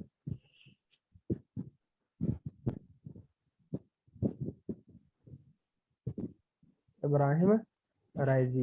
Few months back, he was placed under US sanctions over human rights violation. President of Iran कौन बना नवा? इब्राहिम राइजी ठीक है। Henry Mary Dondra appointed as the Prime Minister of Central African Republic, landlocked country. तो Dondra ਜਿਹੜੀ ਹੈ Central African Republic ਦੀ ਜਿਹੜੀ ਕੀ ਬਣੀ ਹੈ, ਡੋਂਡਰਾ ਜਿਹੜਾ ਪ੍ਰਾਈਮ ਮਿਨਿਸਟਰ ਬਣਿਆ ਸੈਂਟਰਲ ਅਫਰੀਕਨ ਰਿਪਬਲਿਕ ਦਾ। ਨਫਤਾਲੀ ਬੈਨੇਟ ਇੰਪੋਰਟੈਂਟ ਆ, ਵੈਰੀ ਇੰਪੋਰਟੈਂਟ ਆ, ਤੁਹਾਡੇ ਲਈ ਖਾਸ ਕਰ ਇੰਪੋਰਟੈਂਟ ਆ। ਇਹ ਇਜ਼ਰਾਈਲ ਦਾ ਬਣਿਆ, ਇਜ਼ਰਾਈਲ ਦਾ ਪ੍ਰਾਈਮ ਮਿਨਿਸਟਰ ਬਣਿਆ। ਪਹਿਲਾਂ ਨੇਤਨਯਾਹੂ ਹੁੰਦਾ ਸੀਗਾ, ਜੇ ਤੁਹਾਡੇ ਯਾਦ ਹੋਵੇ। ਇਜ਼ਰਾਈਲ ਦਾ ਪ੍ਰਾਈਮ ਮਿਨਿਸਟਰ ਪਹਿਲਾਂ ਕੌਣ ਸੀ, ਨੇਤਨਯਾਹੂ। ਤੇ ਹੁਣ ਕੌਣ ਬਣ ਗਿਆ, ਨਫਤਾਲੀ ਬੈਨੇਟ। ਉਹ 14-15 ਸਾਲ ਉਹਨੇ ਰਾਜ ਕੀਤਾ ਉੱਤੇ ਇਜ਼ਰਾਈਲ ਤੇ, ਹੁਣ ਜਾ ਕੇ ਬਦਲਿਆ ਉੱਥੇ, ਠੀਕ ਹੈ। ਤੇ ਨਾਲ ਹੀ ਦੇਖੋ ਉਹਨਾਂ ਦਾ ਪ੍ਰਾਈਮ ਮਿਨਿਸਟਰ ਵੀ ਬਦਲਿਆ ਤੇ ਉਹਨਾਂ ਦਾ ਪ੍ਰੈਜ਼ੀਡੈਂਟ ਵੀ ਬਦਲ ਗਿਆ, ਦੋਵੇਂ ਬੰਦੇ ਬਦਲੇ ਆ। ਇਸਾਕ ਹਰਜੋਗ, ਠੀਕ ਹੈ, ਇਹ ਪ੍ਰੈਜ਼ੀਡੈਂਟ ਬਣਿਆ ਉੱਥੋਂ ਦਾ ਹੀ। ਸਮਝ ਲੱਗ ਗਈ। ਇਹ ਦੋ ਚੀਜ਼ਾਂ ਇੰਪੋਰਟੈਂਟ ਆ, ਪੁਰਾਣਾ ਚੀਜ਼ਾਂ ਜਿਹੜੇ ਮੈਂ ਤੁਹਾਨੂੰ ਦੱਸਿਆ ਨਾਂ ਕਿਹੜੇ ਕਿਹੜੇ ਇੰਪੋਰਟੈਂਟ ਆ। ਅਬਦੁੱਲਾ ਸ਼ਾਹਿਦ ਯਾਦ ਰੱਖਣਾ, ਨਾਗਰਾਜ ਨਾਇਡੂ ਦਾ ਨਾਂ ਯਾਦ ਰੱਖ ਲਓ, ਠੀਕ ਹੈ। ਫਿਰ ਤੁਸੀਂ ਨਾਂ ਯਾਦ ਰੱਖ ਲਓ ਉਹਦਾ, ਅੰਟੋਨੀਓ ਗੁਟਰਸ ਦਾ। ਅੰਟੋਨੀਓ ਨਾਗਰਾਜ, ਪ੍ਰਦੀਪ ਨਾਗਰਾਜ ਕਿੱਥੋਂ ਆ ਗਿਆ ਹੁਣ, ਉਹੀ ਜਿਹੜਾ ਅਸਾਮ ਰਾਈਫਲਸ ਦਾ। ਪ੍ਰਦੀਪ ਉਹ ਨਾਗਰਾਜ ਥੋੜਾ, ਨਾਗਰਾਜ ਤਾਂ ਨਾਇਡੂ ਆ। ਨਾਇਡੂ ਕਿੱਥੇ ਲੱਗਿਆ, ਉਹ ਤਾਂ ਪ੍ਰਦੀਪ ਨਾਇਰ ਆ ਜਿਹੜਾ ਇਹ ਕਹਿੰਦਾ ਅਸਾਮ ਹਾਂ ਉਹ ਪ੍ਰਦੀਪ ਨਾਇਰ ਆ। ਪ੍ਰਦੀਪ ਨਾਇਰ ਯਾਰ, ਨਾਗਰਾਜ ਨਾਇਡੂ ਨੂੰ ਤੁਸੀਂ ਕਿਉਂ ਇਹਦੇ ਨਾਲ ਮਿਕਸ ਕਰੀ ਜਾਂਦੇ ਆ। ਨਾਗਰਾਜ ਨਾਇਡੂ ਕਿੱਥੇ ਲੱਗਿਆ, ਅਬਦੁੱਲਾ ਸ਼ਾਹਿਦ ਦਾ ਸੈਕਟਰੀ ਆ ਯਾਰ ਉਹ ਤਾਂ ਸੈਕਟਰੀ ਆ ਬਈ। ਤੇ ਅਬਦੁੱਲਾ ਸ਼ਾਹਿਦ ਕਿੱਥੇ ਸਿਲੈਕਟ ਹੋਇਆ, ਉਹ ਜਨਰਲ ਅਸੈਂਬਲੀ ਦਾ ਪ੍ਰੈਜ਼ੀਡੈਂਟ। ਉਹ ਇੰਟਰਨੈਸ਼ਨਲ ਲੈਵਲ ਦੀ ਗੱਲ ਹੋਈ ਜਾਂਦੀ ਆ, ਅਸਾਮ ਰਾਈਫਲ ਇੱਥੇ ਇੰਡੀਆ ਦੀ ਆ, हेलो ठीक है हाँ भाई। भाई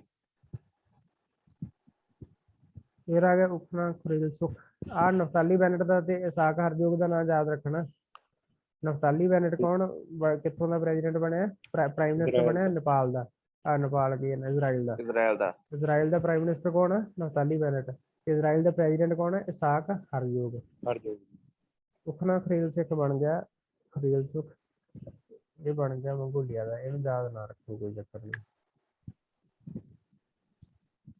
ਟੀਵੀ ਨਰਿੰਦਰਨ ਵੀ ਆਪਣੇ ਯਾਦ ਆ ਹਨਾ ਸੋ ਅੱਗੇ ਆ ਗਿਆ ਸੁਬੋਧ ਕੁਮਾਰ ਜਾਇਸਵਾਲ ਆ ਵੀ ਇੰਪੋਰਟੈਂਟ ਆ ਸੁਬੋਧ ਕੁਮਾਰ ਜਾਇਸਵਾਲ ਕੀ ਬਣ ਗਿਆ ਸੀਬੀਆਈ ਦਾ ਡਾਇਰੈਕਟਰ ਨਵਾਂ ਸੀਬੀਆਈ ਦਾ ਡਾਇਰੈਕਟਰ ਕੌਣ ਬਣ ਗਿਆ ਸੁਬੋਧ ਕੁਮਾਰ ਜੈਸਵਾਲ। ਜਾਇਸਵਾਲ ਸੁਬੋਧ ਜਾਇਸਵਾਲ ਕਹਿ ਲਓ ਭਾਵੇਂ ਸਿੱਧੇ ਪ੍ਰਦੀਪ ਨਾਇਰ ਸੀ ਅਸਾਮ ਰਾਈਫਲ ਦਾ ਡਾਇਰੈਕਟਰ ਜਨਰਲ ਬਣਿਆ ਸੀ ਸੀਬੀਆਈ ਦਾ ਡਾਇਰੈਕਟਰ ਕੌਣ ਬਣ ਗਿਆ ਸੁਬੋਧ ਕੁਮਾਰ ਜੈਸਵਾਲ। ਸੁਬੋਧ ਕੁਮਾਰ ਜਾਇਸਵਾਲ ਫਿਰ ਹਿਮੰਤ ਬਿਸਵ ਸ਼ਰਮਾ ਇਹ ਤਾਂ ਤੁਹਾਨੂੰ ਦੱਸਿਆ ਹੀ ਸੀਗਾ ਸੀਐਮ ਬਣਿਆ ਕਿੱਥੋਂ ਦਾ ਅਸਾਮ ਦਾ ਵੀ। ਅਸਾਮ ਦਾ ਵੈਸਟ ਬੰਗਾਲ ਦਾ ਸੀਐਮ ਕੌਣ ਬਣਿਆ ਮਮਤਾ ਬਨਰਜੀ ਤਾਮਿਲਨਾਡੂ ਦਾ ਸੀਐਮ ਕੌਣ ਬਣਿਆ ਸਟਾਲਿਨ ਹਾਂਜੀ। ਠੀਕ ਹੈ ਕੇਰਲਾ ਦਾ ਕੌਣ ਬਣਿਆ केरला दा जग दूजा जगन मोटा।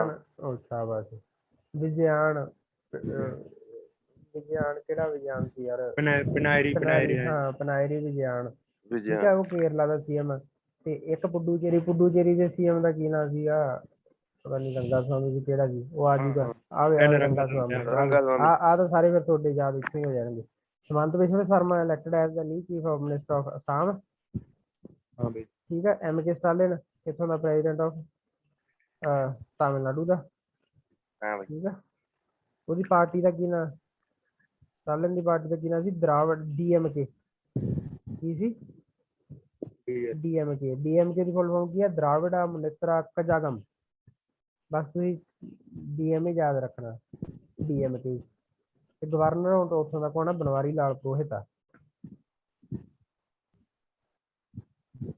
ਜਿਹੜੇ ਹੁਣ 5 ਸਟੇਟਾਂ 'ਚ ਚੁਣਾਵ ਹੋਏ ਆ ਨਾ ਉਹਨਾਂ 5 ਸਟੇਟਾਂ ਤੁਹਾਡੇ ਗਵਰਨਰ ਵੀ ਯਾਦ ਹੋਣੇ ਚਾਹੀਦੇ ਹੁੰਦੇ ਠੀਕ ਹੈ।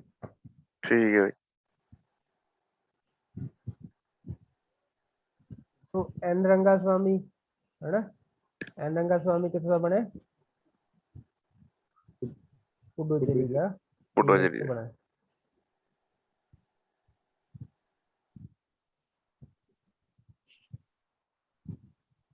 ਰੱਬੀ ਸ਼ੰਕਰ ਵੇਖੋ ਕੌਣ appointed as the deputy governor of RBI for a period of 3 years ਸੋ ਜਿਹੜਾ ਆਰਬੀਆਈ ਹੁੰਦਾ ਨਾ ਆਰਬੀਆਈ ਦੇ ਵਿੱਚ ਇੱਕ ਗਵਰਨਰ ਹੁੰਦਾ ਤੇ 4 ਡਿਪਟੀ ਗਵਰਨਰ ਹੁੰਦੇ ਆ ਆਰਬੀਆਈ 'ਚ ਕਿੰਨੇ ਡਿਪਟੀ ਗਵਰਨਰ ਹੁੰਦੇ ਆ 4 चार। ਤੇ ਗਵਰਨਰ ਕਿੰਨੇ ਹੁੰਦੇ ਆ ਗਵਰਨਰ ਤਾਂ ਇੱਕ ਹੀ ਹੁੰਦਾ ਸੋ ਉਹਨਾਂ 4 ਡਿਪਟੀ ਗਵਰਨਰਾਂ ਚੋਂ ਇੱਕ ਡਿਪਟੀ ਗਵਰਨਰ ਰੱਬੀ ਸ਼ੰਕਰ ਬਣਿਆ ਠੀਕ ਹੈ ਠੀਕ ਹੈ। ਰੱਬੀ Shankar.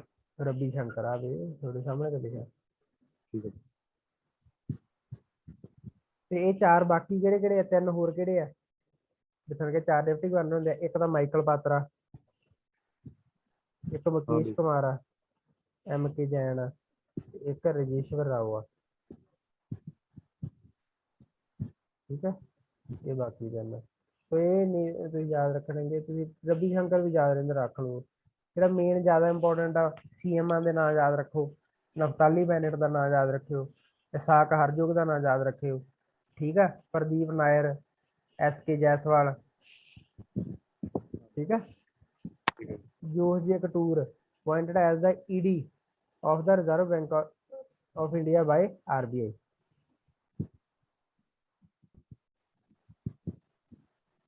prior to being promoted as ED Katoor was heading Bangalore regional office of Reserve Bank of India as regional director for Karnataka so executive director ਲਾਤਾ ਉਹਨੂੰ ਦੇਖੋ ਗਵਰਨਰ ਹੁੰਦੇ ਆ ਆਰਬੀਆਈ ਦੇ ਹਨਾ ਇੱਕ ਉਹਦਾ ਐਗਜ਼ੈਕਟਿਵ ਵੀ ਹੁੰਦਾ ਐਗਜ਼ੀਕਿਊਟਿਵ ਡਾਇਰੈਕਟਰ ਵੀ ਹੁੰਦਾ ਉਹ ਕਿਹਨੂੰ ਲਾਤਾ ਜੀਐਸ ਜੋਸ ਕਟੂਰ ਨੂੰ ਲਾਤਾ ਬਸ ਜੋਸ ਕਟੂਰ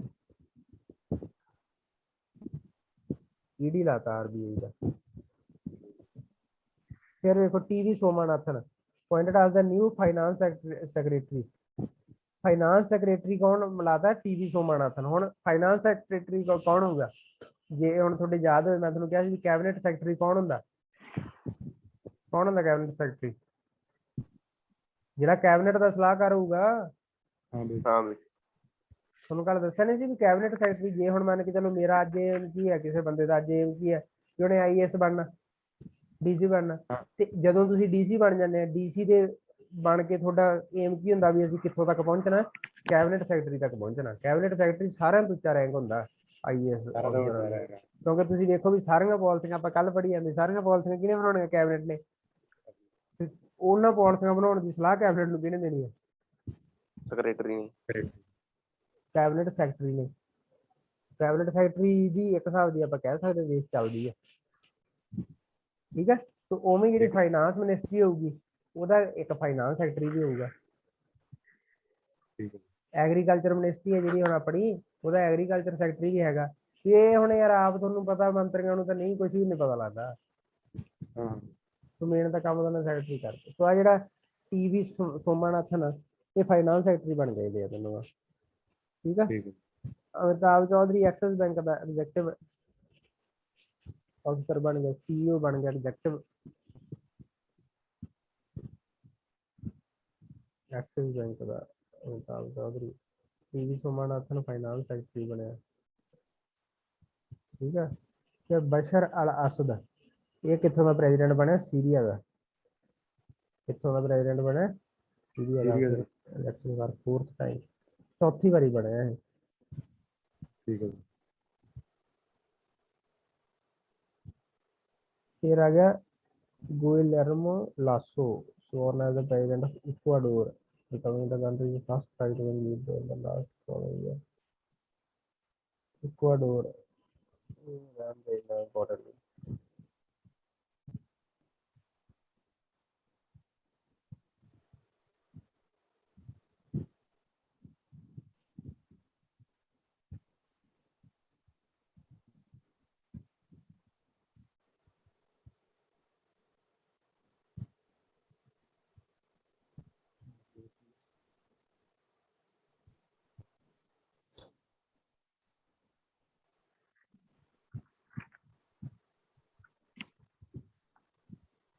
KP शर्मा ओली, ਇਹ ਵੀ ਹੁਣ ਬਦਲ ਗਿਆ, ਇਸ ਥਾਂ ਤੇ ਹੋਰ ਆ ਗਿਆ। ਇਹਨਾਂ 'ਚ ਕੋਈ ਨਹੀਂ ਨਾਂ ਯਾਦ ਰੱਖਣ ਵਾਲਾ। ਆਹ ਸੇਰਿੰਗ ਯਾਦ ਰੱਖਣਾ, ਮੈਂ ਰੱਖ ਲੂੰਗਾ, ਤੁਸੀਂ ਰਹਿਣ ਦਿਓ। ਪਿੰਪਾ ਸੇਰਿੰਗ, ਪਿੰਪਾ ਸੇਰਿੰਗ ਕੀ ਆ? ਜਿਹੜੀ ਤਿੱਬਤਨ ਸੈਂਟਰਲ ਤਿੱਬਤਨ ਐਡਮਿਨਿਸਟ੍ਰੇਸ਼ਨ ਹੈ ਨਾ, ਅਸਲ 'ਚ ਤਿੱਬਤ ਤੇ ਕਬਜ਼ਾ ਕਰ ਲਿਆ ਸੀ ਚੀਨ ਨੇ 1949 ਦੇ ਵਿੱਚ। 1949 ਚ ਨਹੀਂ, ਮਤਲਬ 1955 ਦੇ ਆਸੇ ਪਾਸੇ ਕਰ ਲਿਆ ਸੀਗਾ। 1949 ਚ ਤਾਂ ਚੀਨ ਆਜ਼ਾਦ ਹੀ ਹੋਇਆ ਨਾ। ਚੀਨ ਨੇ ਕਾਹਤੇ ਕਬਜ਼ਾ ਕਰ ਲਿਆ ਸੀ? ਤਿੱਬਤ ਤੇ।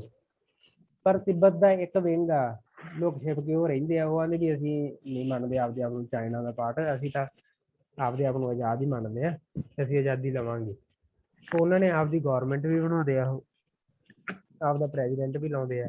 ਹਾਲਾਂਕਿ ਉਹਨਾਂ ਕੋਲ ਜ਼ਮੀਨ ਹੈ ਨਹੀਂ ਗੀ, ਜ਼ਮੀਨ ਚੀਨ ਦੇ ਹੇਠਾਂ ਹੀ ਹੈ, ਪਰ ਉਹ ਆਪਦੇ ਆਪ ਨੂੰ ਕਹਿੰਦੇ ਆ ਵੀ ਅਸੀਂ ਉੱਥੋਂ ਦੇ ਰੱਖ ਕੇ ਆਵੇ, ਉਹ ਉੱਥੇ ਅਸੀਂ ਕਰਾਂਗੇ, ਇੱਕ ਦਿਨ ਆਊਗਾ। ਠੀਕ ਆ। ਉਹ ਆਪਦੀ ਸਰਕਾਰ ਵੀ ਬਣਾਉਂਦੇ ਆ।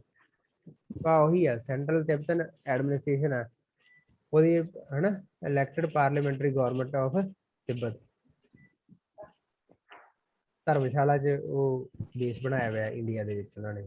ਚੀਨ ਨਾਲ ਭਾਰਤ ਦੀ ਜੰਗ ਹੋਣ ਦਾ ਇੱਕ ਕਾਰਨ ਇਹ ਵੀ ਕਿਉਂਕਿ ਉਹ ਜਿਹੜਾ ਤਿੱਬਤ ਦਾ ਉਦੋਂ ਦਾ ਵੀ ਸੀਗਾ, ਜਿਹੜਾ ਉਹਨਾਂ ਦਾ ਲੀਡਰ, ਤੇ ਆਪਣੇ ਵਾਲਿਆਂ ਨੇ ਉਹਨੂੰ ਸ਼ਰਨ ਦੇ ਦਿੱਤੀ ਸੀਗੀ। ਵੀ ਉਹ ਆਂਦੇ ਸੀਗੇ, ਚੀਨ ਵਾਲੇ ਆਂਦੇ ਸੀ ਵੀ ਤੁਸੀਂ ਇਹਨੂੰ ਸ਼ਰਨ ਕਰ ਦਿੰਦੇ ਆ ਤਾਂ ਸਾਡਾ ਭਗੌੜਾ, ਅਸੀਂ ਇਹਨੂੰ ਫੜਨਾ। ਇੰਡੀਆ ਵਾਲਿਆਂ ਨੇ ਸ਼ਰਨ ਦੇ ਦਿੱਤੀ ਸੀ।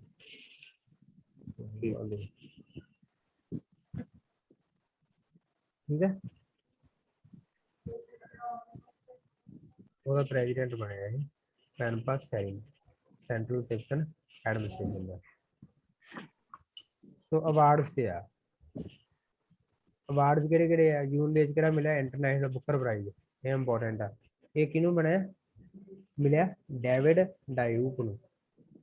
ਡੇਵਿਡ ਡਾਇਊਕ ਨੂੰ ਮਿਲਿਆ ਇੰਟਰਨੈਸ਼ਨਲ ਬੁੱਕਰ ਪ੍ਰਾਈਜ਼। ਇੰਟਰਨੈਸ਼ਨਲ ਬੁੱਕਰ ਪ੍ਰਾਈਜ਼ ਕਾਹਦੇ 'ਚ ਮਿਲਦਾ? ਇਹਨੇ ਪਹਿਲਾਂ ਬੁੱਕ ਕਿਹੜੀ ਲਿਖੀਆਂ ਨੇ? ਨੋਵਲ, ਇੱਕ ਮਿੰਟ ਯਾਰ, ਮੈਨੂੰ ਚਾਰਜ ਲਾ ਦਾਂ।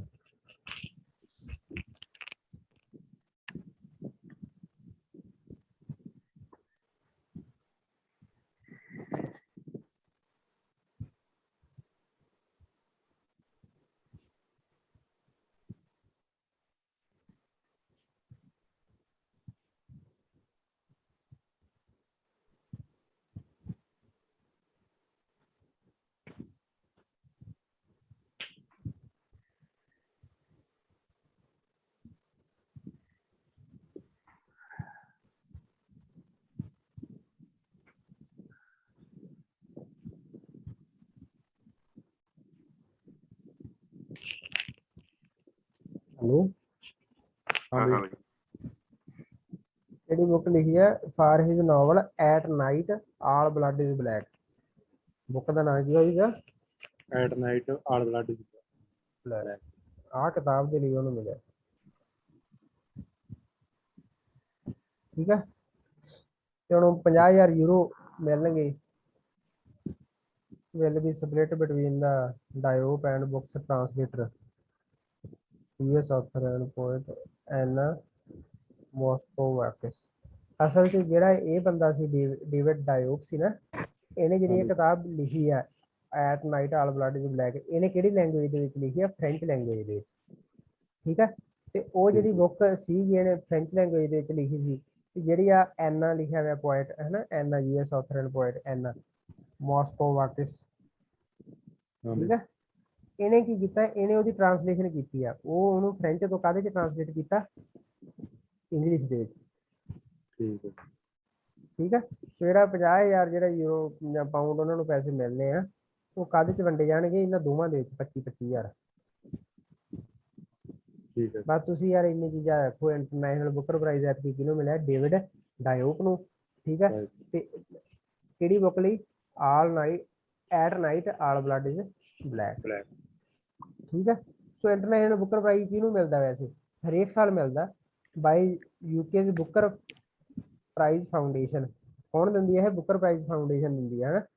For a single book that is translated into English and published in the UK ਔਰ ਆਇਰਲੈਂਡ। ਉਹ ਕਿਤਾਬ ਲਈ ਮਿਲਦਾ ਜਿਹੜੀ ਟ੍ਰਾਂਸਲੇਟ ਕੀਤੀ ਗਈ ਹੋਵੇ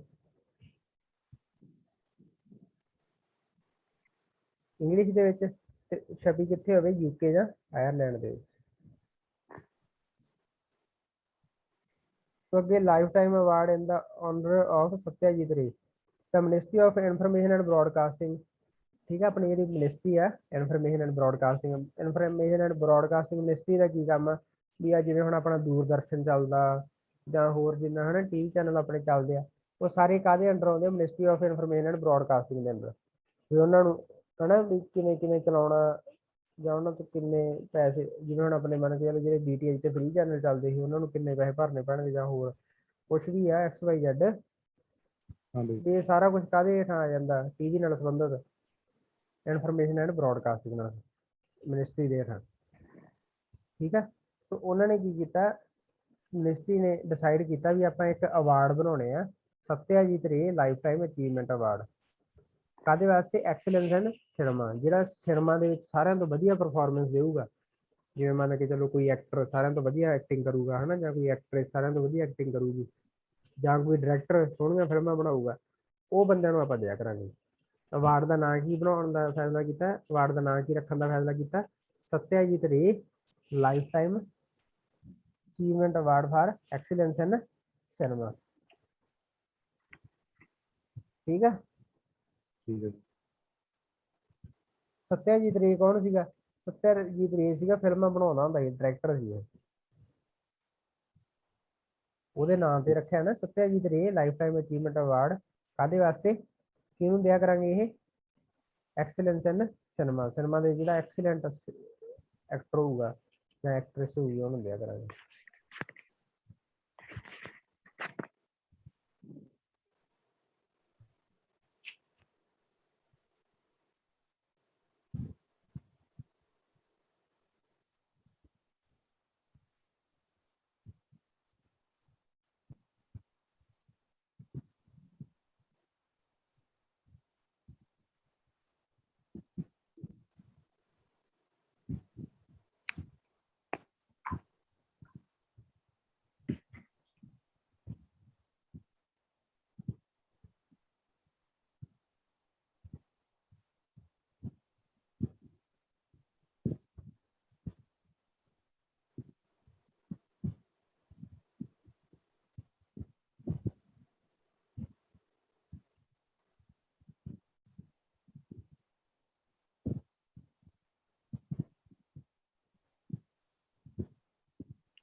ਤੇ ਜਿਹੜਾ ਐਨੀ ਅਵਾਰਡ ਹੈ, ਐਨੀ ਅਵਾਰਡ ਕਿਹਨਾਂ ਨੂੰ ਮਿਲਦਾ? ਜਿਹੜੇ ਜਿਵੇਂ ਆਪਾਂ ਨੋਬਲ ਪ੍ਰਾਈਜ਼ એનર્ਜੀ ਰਿਸਰਚ ਇੱਕ ਹਿਸਾਬ ਦਾ ਕਿਹਾ ਜਾਂਦਾ ਵੀ ਆਪਾਂ ਘੱਟ ਤੋਂ ਘੱਟ એનર્ਜੀ ਯੂਜ਼ ਕਰਕੇ ਘੱਟ ਤੋਂ ਘੱਟ ਆਪਾਂ ਫਿਊਲ ਯੂਜ਼ ਕਰਕੇ ਹਨਾ ਤੇ ਵੱਧ ਤੋਂ ਵੱਧ ਆਪਾਂ ਨੂੰ એનર્ਜੀ ਮਿਲ ਜੇ ਜਾਂ એનર્ਜੀ ਕੀ ਹੋਵੇ ਕਲੀਨ એનર્ਜੀ ਹੋਵੇ ਜਿਹਦੇ ਨਾਲ এনवायरमेंट ਕੀ ਨਾ ਹੁੰਦਾ ਹੋਵੇ ਦੂਸ਼ਿਤ ਨਾ ਹੁੰਦਾ ਹੋਵੇ ਠੀਕ ਜਿਵੇਂ ਆਪਾਂ ਕਹਿੰਦੇ ਵੀ ਕੋਲੇ ਨਾਲ ਹੁੰਦਾ ਜੇ ਹੁਣ ਆਪਾਂ ਕੋਲੇ ਦੀ ਥਾਂ ਤੇ ਆਪਾਂ ਬਿਜਲੀ ਯੂਜ਼ ਕਰਦੇ ਆ ਹਨਾ ਹਾਂ ਬਈ, ਜਾਂ ਚਲੋ ਉਹ ਤਾਂ ਬਿਜਲੀ ਤਾਂ ਕੋਲੇ ਦੇ ਥਰਮਲ ਪਲਾਂਟਾਂ ਤੇ ਬਣਦੀ ਹੈ ਪਰ ਉਹ ਬਿਜਲੀ ਪਾਣੀ ਨਾਲ ਵੀ ਤਾਂ ਬਣਦੀ ਹੈ ਨਾ ਜਾਂ ਹਾਂ ਡੈਮ ਬਈ, ਬਣਾ ਕੇ ਵੀ ਬਣਦੀ ਹੈ ਹੁਣ ਡੈਮ ਬਣਾ ਕੇ ਉਹਦੇ ਨਾਲ ਪ੍ਰਦੂਸ਼ਣ ਤਾਂ ਨਹੀਂ ਨਾ ਹੁੰਦਾ ਗਾ ਨਹੀਂ ਬਈ, ਹਨਾ ਫਿਰ ਉਵੇਂ ਹੀ ਬਿਜਲੀ ਉਹਦੇ ਤੋਂ ਵੀ ਬਣ ਜਾਂਦੀ ਹੈ ਸੂਰਜੀ ਊਰਜਾ ਤੋਂ ਵੀ ਸੋਲਰ એનર્ਜੀ ਤੋਂ ਵੀ ਉਹਦੇ ਨਾਲ ਵੀ ਹੁੰਦਾ ਵੀ ਉਹ ਜਿਹੀਆਂ ਚੀਜ਼ਾਂ ਜਿਹੜੀਆਂ ਹਨਾ ਵੀ এনवायरमेंट ਨੂੰ ਪੋਲਿਊਸ਼ਨ ਨਾ ਕਰੇ ਉਹ ਜੀ એનર્ਜੀ ਹਨਾ ਵੀ ਉਹ ਚੰਗੀ ਰਿਸਰਚ ਕੀਤੀ ਹੋਵੇ ਕਿਹੜੀ એનર્ਜੀ ਦੇ ਵਿੱਚ ਰੀਨਿਊਏਬਲ એનર્ਜੀ ਦੇ ਵਿੱਚ ਰੀਨਿਊਏਬਲ એનર્ਜੀ ਕਿਹੜੀ ਹੁੰਦੀ ਹੈ ਜਿਹੜੀ এনवायरमेंट ਦੂਸ਼ਿਤ ਨਹੀਂ ਹੁੰਦਾ ਗਾ ਜਾਂ ਜਿਹੜੀ ਮੁੱਕਣ ਵਾਲੀ એનર્ਜੀ ਨਹੀਂ ਹੁੰਦੀ ਗੀ ਜਿਹੜੇ ਹੁਣ ਮੰਨ ਕੇ ਸੂਰਜੀ ਊਰਜਾ ਮੁੱਕ ਸਕਦੀ ਹੈ ਕਿਤੇ ਨਾ ਨਹੀਂ ਪਾਣੀ ਬਈ, ਮੁੱਕੇ ਨਾ ਪਾਣੀ ਮੁੱਕੇ ਪਾਣੀ ਕਹਿਣ ਦਾ ਮਤਲਬ ਪੀਣ ਵਾਲਾ ਪਾਣੀ ਦੀ ਦਿੱਕਤ ਆ ਉਹ ਤਾਂ ਨਹੀਂ ਪਾਣੀ ਮੁੱਕਦਾ ਗਾ ਉਹ ਤਾਂ ਸਮੁੰਦਰ ਦਾ 97% ਹਿੱਸਾ ਪਾਣੀ ਆ ਧਰਤੀ ਦਾ ਠੀਕ ਹੈ ਹਾਂ ਧਰਤੀ ਦਾ 70% ਹਿੱਸਾ ਪਾਣੀ ਆ ਠੀਕ ਹੈ ਤੇ ਇਹ ਨੋਬਲ ਪ੍ਰਾਈਜ਼ ਇਨ એનર્ਜੀ ਰਿਸਰਚ ਕਿਹਾ ਜਾਂਦਾ ਹੈ ਇੰਨੀ ਅਵਾਰਡ ਨੂੰ ਦੂਜਾ ਨਾ ਕਿ ਜਿਵੇਂ ਆਪਾਂ ਕਹਿ ਦਿੰਦੇ ਹਾਂ ਨੋਬਲ ਪ੍ਰਾਈਜ਼ ਮਿਲ ਗਿਆ ਨੋਬਲ ਪ੍ਰਾਈਜ਼ ਆਪਾਂ ਸਾਰਿਆਂ ਤੋਂ ਵੱਡੇ ਅਵਾਰਡ ਮੰਨਦੇ ਆ ਤੇ એનર્ਜੀ ਦੇ ਵਿੱਚ ਨੋਬਲ ਪ੍ਰਾਈਜ਼ ਕਿਹਨੂੰ ਮੰਨਦੇ ਆ ਐਨੀ ਅਵਾਰਡ ਨੂੰ ਸੋ ਐਨੀ ਅਵਾਰਡ ਭਾਰਤ ਦੇ ਜਿਹੜੇ ਇੱਕ ਪ੍ਰੋਫੈਸਰ ਨੂੰ ਮਿਲਿਆ CNR ਰਾਓ ਨੂੰ ਇਹਨੂੰ ਪਹਿਲਾਂ ਭਾਰਤ ਰਤਨ ਵੀ ਮਿਲਿਆ ਹੋਇਆ ਇੰਡੀਆ ਦੇ ਵਿੱਚ ਇੰਟਰਨੈਸ਼ਨਲ ਐਨੀ ਅਵਾਰਡ ਕਿਹਨੂੰ ਮਿਲਿਆ CNR ਰਾਓ ਨੂੰ ਬਰਾਬਰ ਤੇ ਐਨੀ ਅਵਾਰਡ ਮਿਲਦਾ ਕਿਹਨੂੰ ਹੈ ਜਿਹੜਾ એનર્ਜੀ ਦੇ ਵਿੱਚ ਰਿਸਰਚ ਕਰੂਗਾ ਵੀ ਹਾਂ ਕਲੀਨ એનર્ਜੀ ਸਾਫ ਸੁਥਰੀ ਊਰਜਾ ਉਹਦੇ 'ਚ ਜਿਹੜੇ ਖੋਜ ਕਰੂਗਾ ਚੰਗੀ ਖੋਜ ਉਹਨੂੰ ਮਿਲਦਾ ਇਹ ਤੇ ਆਪਣੇ ਡਾਕਟਰ ਰਾਓ ਨੂੰ ਮਿਲਿਆ ਸਮਝ ਲੱਗ ਗਈ ਹਾਂ ਹਾਂ ਇਹ ਦਿੰਦੀ ਕਿੱਥੋਂ ਦੀ ਹੈ ਐਨੀ ਦਿੰਦਾ ਐਨੀ ਇੱਕ ਕੰਪਨੀ ਆ ਠੀਕ ਹੈ ਕਿੱਥੋਂ ਦੀ ਇਟਲੀ ਦੀ ਉਹ ਦਿੰਦੀ ਹੈ ਕਿੰਨੇ ਪੈਸੇ ਦਿੰਦੀ 10 ਲੱਖ ਰੁਪਏ ਦਿੰਦੀ ਹੈ ਉਹਦੇ ਤੋਂ ਠੀਕ ਹੈ ਠੀਕ ਹੈ फिर आ गया wild innovator award 2021 doctor Kumar Krithi Karanth कह गए chief conservative scientist at Bangalore based centre for wild life studies has been chosen as the first Indian and Asian women for the 2021 wild innovators award This award given by the Wild Elements Foundation brings together to a coalition of innovators, advocates, and partners to identify solutions to global sustainability. Wild Innovator Award ਪਹਿਲਾਂ ਤਾਂ ਮਿਲਿਆ ਕਿਹਨੂੰ ਕ੍ਰਿਥੀ ਕ੍ਰਾਂਤ ਨੂੰ ਠੀਕ ਹੈ ਇਹ ਕੌਣ ਆ ਇਹ ਹੈਗਾ ਚੀਫ ਕੰਜ਼ਰਵੇਟਰ ਸਾਇੰਟਿਸਟ ਹੈ ਬੰਗਲੌਰ ਦੇ wildlife centre for wildlife study ਦੇ ਵਿੱਚ ਜਿਵੇਂ ਗਵਰਨਮੈਂਟ ਕਾਲਜ ਦਾ ਮੁਕਤਸਰ ਚ ਹਾਂ ਬਈ ਉਵੇਂ ਸੈਂਟਰ ਆ ਕੀਨਾ ਸੈਂਟਰ ਦਾ centre for wildlife studies ਉਹ ਬੰਗਲੌਰ ਦੇ ਵਿੱਚ ਆ ਜਿੱਥੇ ਜੰਗਲੀ ਵਾਈਲਡ ਲਾਈਫ ਕੀ ਹੁੰਦੀ ਹੈ ਜੰਗਲੀ ਜੀਵਾਂ ਦੇ ਨਾਲ ਸੰਬੰਧਿਤ ਪੜ੍ਹਾਈ ਹੁੰਦੀ ਹੈ ਇੱਥੇ ਠੀਕ ਹੈ ਠੀਕ ਹੈ ਸੋ ਇਹ ਉੱਥੋਂ ਦੀ ਸੀਗੀ ਇਹ ਉੱਥੇ ਖੋਜ ਕਰਦੀ ਸੀ ਇਹ centre for wildlife studies ਦੇ ਵਿੱਚ ਸੋ ਇਹਨੂੰ ਮਿਲਿਆ ਕਿ ਇਨੋਵੇਟਰ ਅਵਾਰਡ ਵੀ ਅਸਲ 'ਚ ਇਹ ਆ ਵੀ ਉਹਨਾਂ ਵਾਸਤੇ ਹਨਾ ਜੰਗਲੀ ਜੀਵਾਂ ਵਾਸਤੇ ਜਿਹੜਾ ਵਾਈਲਡ ਇਨੋਵੇਟਰ ਅਵਾਰਡ ਕਿਹਨੂੰ ਮਿਲਦਾ ਵੀ ਜਿਹੜੇ ਜੰਗਲੀ ਜੀਵਾਂ ਵਾਸਤੇ ਕੋਈ ਇਹ ਜਿਹੀ ਰਿਸਰਚ ਕਰਨ ਹਨਾ ਵੀ ਜਿਹਦੇ ਨਾਲ ਵੀ ਹੁਣ ਵੇਖੋ ਬੰਦਾ ਜੰਗਲ ਕੱਟੀ ਜਾਂਦਾ ਤੇ ਉਹਦੇ ਨਾਲ ਕਿਹਦਾ ਨੁਕਸਾਨ ਹੋ ਜਾਂਦਾ ਜੰਗਲੀ ਜੀਵਾਂ ਦਾ ਵੀ ਨੁਕਸਾਨ ਹੋ ਜਾਂਦਾ ਨਾ ਹਾਂ ਪਰ ਬੰਦੇ ਨੂੰ ਵੀ ਜੰਗਲਾਂ ਦੀ ਲੋੜ ਆ ਵੀ ਹਾਂ ਵੀ ਉਹਨੂੰ ਕੱਟਣ ਉਹ ਸ਼ੌਂਕ ਨੂੰ ਤਾਂ ਕੱਟੀ ਨਹੀਂ ਜਾਂਦਾ ਸੋ ਕਹਿਣ ਦਾ ਮਤਲਬ ਇਹ ਆ ਵੀ ਕੋਈ ਇਹ ਜਿਹੀਆਂ ਟੈਕਨੋਲੋਜੀਆਂ ਆਉਣ ਇਹ ਜਿਹੀ ਰਿਸਰਚ ਆਵੇ ਕਿ ਜਿਹਦੇ ਨਾਲ ਕੀ ਹੋਵੇ ਵੀ ਬੰਦਿਆਂ ਦਾ ਵੀ ਕੰਮ ਸਰੀ ਜਾਵੇ ਜਿਹੜੇ ਜੰਗਲੀ ਜੀਵ ਉਹ ਵੀ ਨਾ ਦੁਖੀ ਹੋਣ ਹਨਾ ਤੇ ਉਹਦੇ ਇਨੋਵੇਸ਼ਨ ਕਰਦੇ ਜਿਹੜੇ centre for wildlife studies ਵਗੈਰਾ ਨਾ ਇਹਨਾਂ ਨੇ ਇਹ ਕੰਮ ਹੁੰਦਾ ਇਹਨਾਂ ਦਾ ਵੀ ਬੈਲੈਂਸ ਬਣ ਜਾਏ ਹਨਾ ਜੰਗਲੀ ਜੀਵਾਂ ਚ ਤੇ ਬੰਦਿਆਂ ਚ ਉਹ ਉਸ ਕੰਮ ਲਈ ਇਹਨੂੰ ਜਿਹੜਾ ਉਹ ਅਵਾਰਡ ਦਿੱਤਾ ਗਿਆ। ਠੀਕ ਹੈ, ਅਵਾਰਡ ਦਾ ਨਾਂ ਕੀ ਹੈ? Wild innovator award. ਠੀਕ ਹੈ, ਠੀਕ ਹੈ। ਅੱਗੇ ਆ ਗਿਆ ਰੁਡੋਲਫ। ਜਿਹੜੀ ਜ਼ਿਆਦਾ ਇੰਪੋਰਟੈਂਟ ਚੀਜ਼ ਹੋਈ ਨਾ ਉਹ ਮੈਂ ਤੁਹਾਨੂੰ ਕਹੂੰਗਾ ਵੀ ਆ ਤਾਂ ਤੁਸੀਂ ਭੁੱਲਣੀ ਨਹੀਂ, ਦੂਜੇ ਕੋਈ ਨਾ ਇੱਕ ਵਾਰੀ ਬਸ ਪੜ੍ਹਨੇ ਆ ਬਸ। Rudolf Scandler. Rudolf Scandler Padma Bhushan awardee and noted gastroenterologist. Dr. Nageshwar Reddy, who is also chairman of AIG Hospital, was selected for this esteemed award by the American Society of Gas. ठीक है,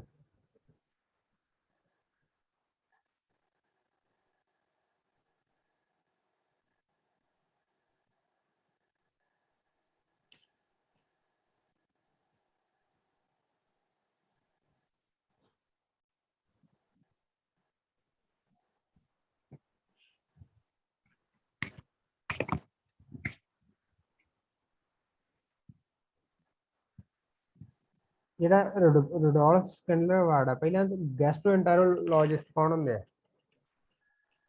ਗੈਸਟ੍ਰੋਐਂਟਰੋਲੋਜਿਸਟ ਅਸਲ 'ਚ ਉਹ ਬੰਦੇ ਹੁੰਦੇ ਆ ਜਿਵੇਂ ਆਪਾਂ ਕਹਿੰਦੇ ਨੇ ਪੇਟ ਦੇ ਡਾਕਟਰ ਆ। ਹਾਂ ਬਈ। ਪੇਟ ਨੂੰ ਹਾਂ ਆਪਾਂ ਹਾਂ ਕੀ ਕਹਿੰਦੇ ਇੰਗਲਿਸ਼? ਗੈਸਟ੍ਰੋ। ਪੇਟ ਨੂੰ ਕੀ ਕਹਿੰਦੇ ਆ? ਗੈਸਟਰੋ। ਹਾਂ, ਬਸ ਉਹ ਡਾਕਟਰ ਨੂੰ ਆਪਾਂ ਗੈਸਟ੍ਰੋਐਂਟਰੋਲੋਜਿਸਟ ਕਹਿ ਦਿੰਦੇ ਆ। ਠੀਕ ਆ, ਵੀ ਜਿਹੜੇ ਪੇਟ ਦੇ ਅੰਦਰ ਵਹਿੰਦੇ ਆ। ਠੀਕ ਹੈ। ਸੋ ਇਹ ਉਹਨਾਂ ਡਾਕਟਰਾਂ ਨੂੰ ਮਿਲਦਾ ਜਿਹੜੇ ਪੇਟ ਦੇ ਸਾਰਿਆਂ ਤੋਂ ਵਧੀਆ ਡਾਕਟਰ ਹੁੰਦੇ, ਸਾਰਿਆਂ ਤੋਂ ਸਿਆਣੇ ਡਾਕਟਰ ਹੁੰਦੇ, ਜਿਵੇਂ ਡਾਕਟਰ ਸੂਦ ਦੀ ਆਪਾਂ ਗੱਲ ਕਰਦੇ ਨੇ ਆਪਣੇ, ਹਨਾ। ਸੋ ਉਵੇਂ ਹੀ ਭਾਰਤ ਦਾ ਜਿਹੜਾ ਡਾਕਟਰ ਨਗੇਸ਼ਵਰ ਰੈਡੀ ਹੈ, ਇਹ ਡਾਕਟਰ ਹੈ ਇੱਕ। ਠੀਕ ਹੈ, ਠੀਕ ਹੈ। ਸੋ ਇਹਨੂੰ ਅਮਰੀਕਾ ਦੀ ਸੁਸਾਇਟੀ ਨੇ ਅਵਾਰਡ ਦਿੱਤਾ ਗੈਸਟ੍ਰੋ ਇੰਟੈਸਟੀਨਲ ਐਂਡੋਸਕੋਪੀ ਦੇ ਵਿੱਚ। ਆ ਜਿਹੜਾ ਰੁਡੋਲਫ ਸਕੈਂਡਲਰ ਅਵਾਰਡ ਹੈ। ਠੀਕ ਹੈ। ਠੀਕ ਹੈ, ਠੀਕ ਹੈ। ਰੁਡੋਲਫ ਸਕੈਂਡਲਰ ਅਵਾਰਡ ਡਾਕਟਰਾਂ ਨੂੰ ਮਿਲਦਾ, ਕਿਹੜੇ ਡਾਕਟਰਾਂ ਨੂੰ? ਪੇਟ ਵਾਲਿਆਂ ਨੂੰ। ਸੋ ਸਾਰਿਆਂ ਤੋਂ ਵਧੀਆ ਡਾਕਟਰ ਜਿਹੜਾ ਪੇਟ ਵਾਲਾ ਗੈਸਟ੍ਰੋ ਦਾ ਆਪਣੇ ਕਿਹੜਾ? ਡਾਕਟਰ ਨਗੇਸ਼ਵਰ ਰੈਡੀ ਇੱਕ ਹਿਸਾਬ ਦਾ, ਅਮਰੀਕਾ ਵਾਲਿਆਂ ਦੇ ਹਿਸਾਬ ਨਾਲ। ਫਿਰ ਆ ਗਿਆ international invincible gold medal. International inventive conferred on Union Minister Dr. Monish Pokhriyal Nishank for his extraordinary commitment and outstanding service to the writing solution.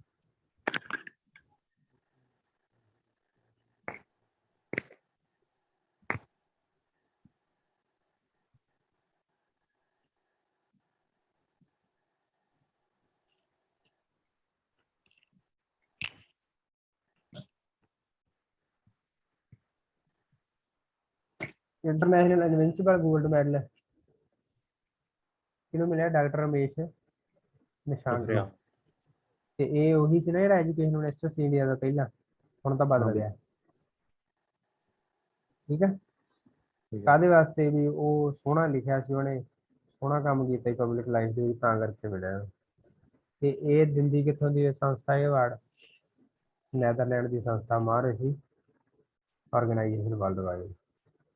ਬਿਟਲੇ award. ਬਿਟਲੇ ਅਵਾਰਡ ਕਿਹਨੂੰ ਮਿਲਿਆ? ਯੂਕਲੋ ਫਾਰਮ, noted conservationist from Nagaland, is one of the 7 winners of prestigious award for conservation.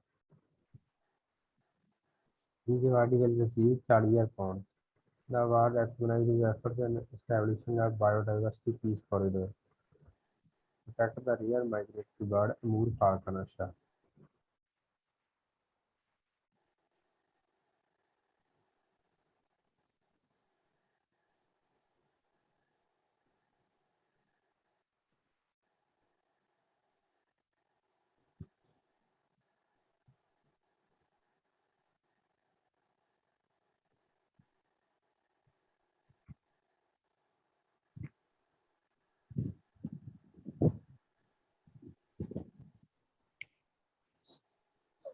फिर आ गया order of rising सन।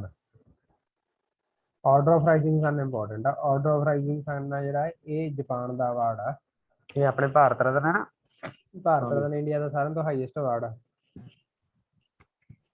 ਮੈਂ Japan ਦੇ ਵਿੱਚ ਹਾਈਐਸਟ ਅਵਾਰਡ, ਜਿਵੇਂ ਆਪਣੇ 3 ਤਰ੍ਹਾਂ ਦੇ ਅਵਾਰਡ ਹੁੰਦੇ ਆ, 4 ਤਰ੍ਹਾਂ ਦੇ ਹੋ ਜਾਂਦੇ ਟੋਟਲ।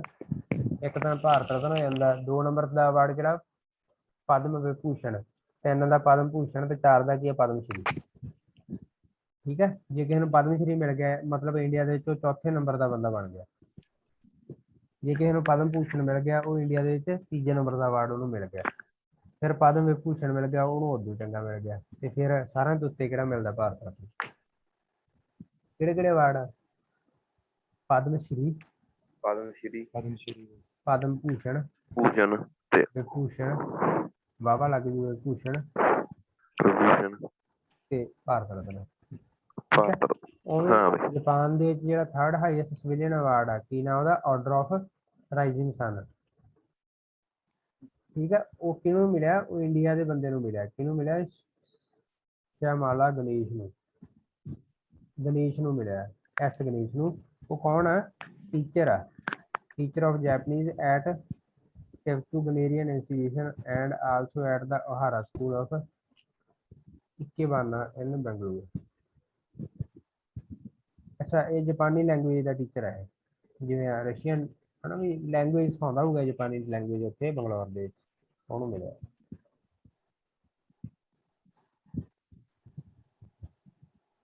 ਠੀਕ ਹੈ, ਉਹ ਹਾਂ ਬਈ।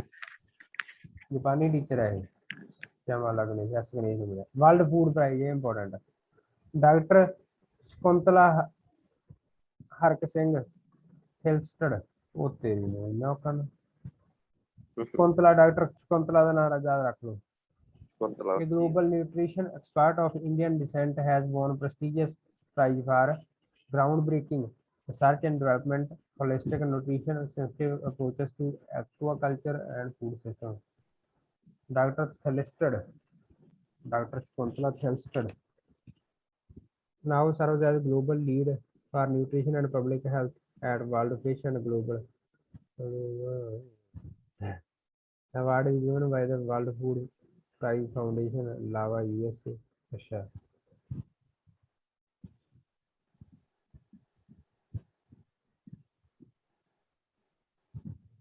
carry the cash of 250 million, 2.5 lakh dollar. It was founded by Nobel laureate Dr. Norman.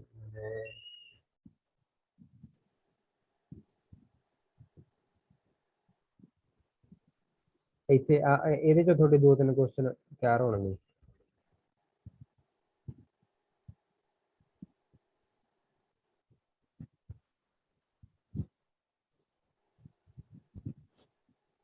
ਪਹਿਲਾਂ ਤਾਂ ਵਰਲਡ ਫੂਡ ਪ੍ਰਾਈਜ਼ ਹੈ ਕੀ ਆ? ਵਰਲਡ ਫੂਡ ਪ੍ਰਾਈਜ਼ ਆ,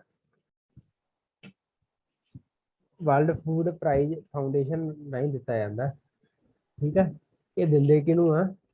ਵੀ ਜਿਹੜੇ ਨੇ ਫੂਡ ਦੇ ਨਾਲ ਸੰਬੰਧਿਤ ਚੰਗੀ ਰਿਸਰਚ ਕੀਤੀ ਹੋਵੇ, ਵੀ ਜਾਂ ਤਾਂ ਕੋਈ ਇਹ ਜਿਹੀ ਟੈਕਨੋਲੋਜੀ ਲਿਆਂਦੀ ਹੋਵੇ। ਕਿਉਂਕਿ ਹਜੇ ਵੀ ਆਪਾਂ ਜੇ ਦੇਖੀਏ ਨਾ ਸਾਰੇ ਵਰਲਡ ਦੇ ਵਿੱਚ ਕਿ ਹਰੇਕ 5ਵਾਂ-6ਵਾਂ ਬੰਦਾ ਜਿਹੜਾ ਉਹ ਭੁੱਖਾ ਪੈਂਦਾ। ਹਰੇਕ ਬੰਦੇ ਨੂੰ 2 ਡੰਗ ਦੀ ਰੋਟੀ ਨਹੀਂ ਨਸੀਬ ਹੁੰਦੀ। ਗੱਲ ਸਮਝ ਲੱਗੀ? ਵੀ ਮਤਲਬ 15 ਤੋਂ 20% ਹਜੇ ਤੱਕ ਵੀ ਹੰਗਰ ਹੈਗਾ ਸਾਰੇ ਵਰਲਡ ਦੇ ਵਿੱਚ, ਜਿਨ੍ਹਾਂ ਨੂੰ 2 ਟਾਈਮਾਂ ਦੀ ਰੋਟੀ ਨਹੀਂ ਮਿਲਦੀ। ਸੋ ਵਰਲਡ ਫੂਡ ਪ੍ਰਾਈਜ਼ ਉਹ ਬੰਦਿਆਂ ਨੂੰ ਮਿਲਦਾ ਵੀ ਜਿਹੜੇ ਕੋਈ ਨਾ ਕੋਈ ਇਹ ਜਿਹੀ ਟੈਕਨੋਲੋਜੀ ਲਿਆਉਣ ਜਾਂ ਵੀ ਇਹ ਜਿਹੀ ਰਿਸਰਚ ਕਰਨ ਜਿਹਦੇ ਨਾਲ ਵੀ ਉਹ ਜਿਹੜੀ ਭੁੱਖਮਰੀ ਹੈ, ਜਿਹੜੀ ਉਹ ਹੰਗਰ ਆ ਹਨਾ, ਉਹਦਾ ਖਾਤਮਾ ਕੀਤਾ ਜਾ ਸਕੇ।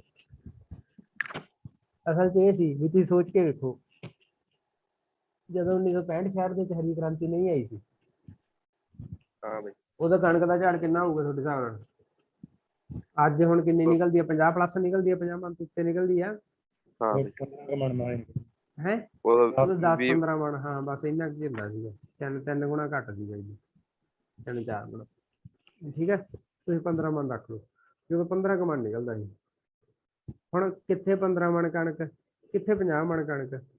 15 ਮਣ ਕਣਕ ਕਿੰਨੇ ਜਾਣੇ ਦਾ ਢਿੱਡ ਭਰੂ? ਵੀ ਮੰਨ ਕੇ ਚਲੋ ਜੇ 10 ਜਾਣਿਆਂ ਦਾ ਭਰੂ ਤੇ 50 ਮਣ ਕਣਕ ਕਿੰਨੇ ਦਾ ਭਰੂਗਾ? 35-40 ਦਾ। ਠੀਕ ਹੈ, ਸੋ ਅਸਲ 'ਚ ਇਹ ਆ ਵੀ ਹਰੀ ਕ੍ਰਾਂਤੀ ਆਉਣ ਨਾਲ ਭੁੱਖਮਰੀ ਘੱਟ ਹੋਈ ਹੋਊ ਕਿ ਨਹੀਂ ਹੋਈ ਹੋਊਗੀ? ਹਾਂ ਬਈ, ਘਟੀ ਵੀ ਘਟੀ ਹੈ। ਤੇ ਪਰ ਹਰੀ ਕ੍ਰਾਂਤੀ ਆਈ ਕਿਵੇਂ? ਹਰੀ ਕ੍ਰਾਂਤੀ ਖੋਜ ਹੀ ਕੀਤੀ ਸੀ ਨਾ ਵਿਗਿਆਨੀਆਂ ਨੇ ਵੀ ਜਿਹੜਾ ਉਹ ਜ਼ਿਆਦਾ ਝਾੜ ਵਾਲੀਆਂ ਫਸਲਾਂ ਪੈਦਾ ਕੀਤੀਆਂ ਜਾਣ, ਉਹ ਬੀਜ ਉਹ ਜਿਹੇ ਤਿਆਰ ਕੀਤੇ ਉਹਨਾਂ ਨੇ,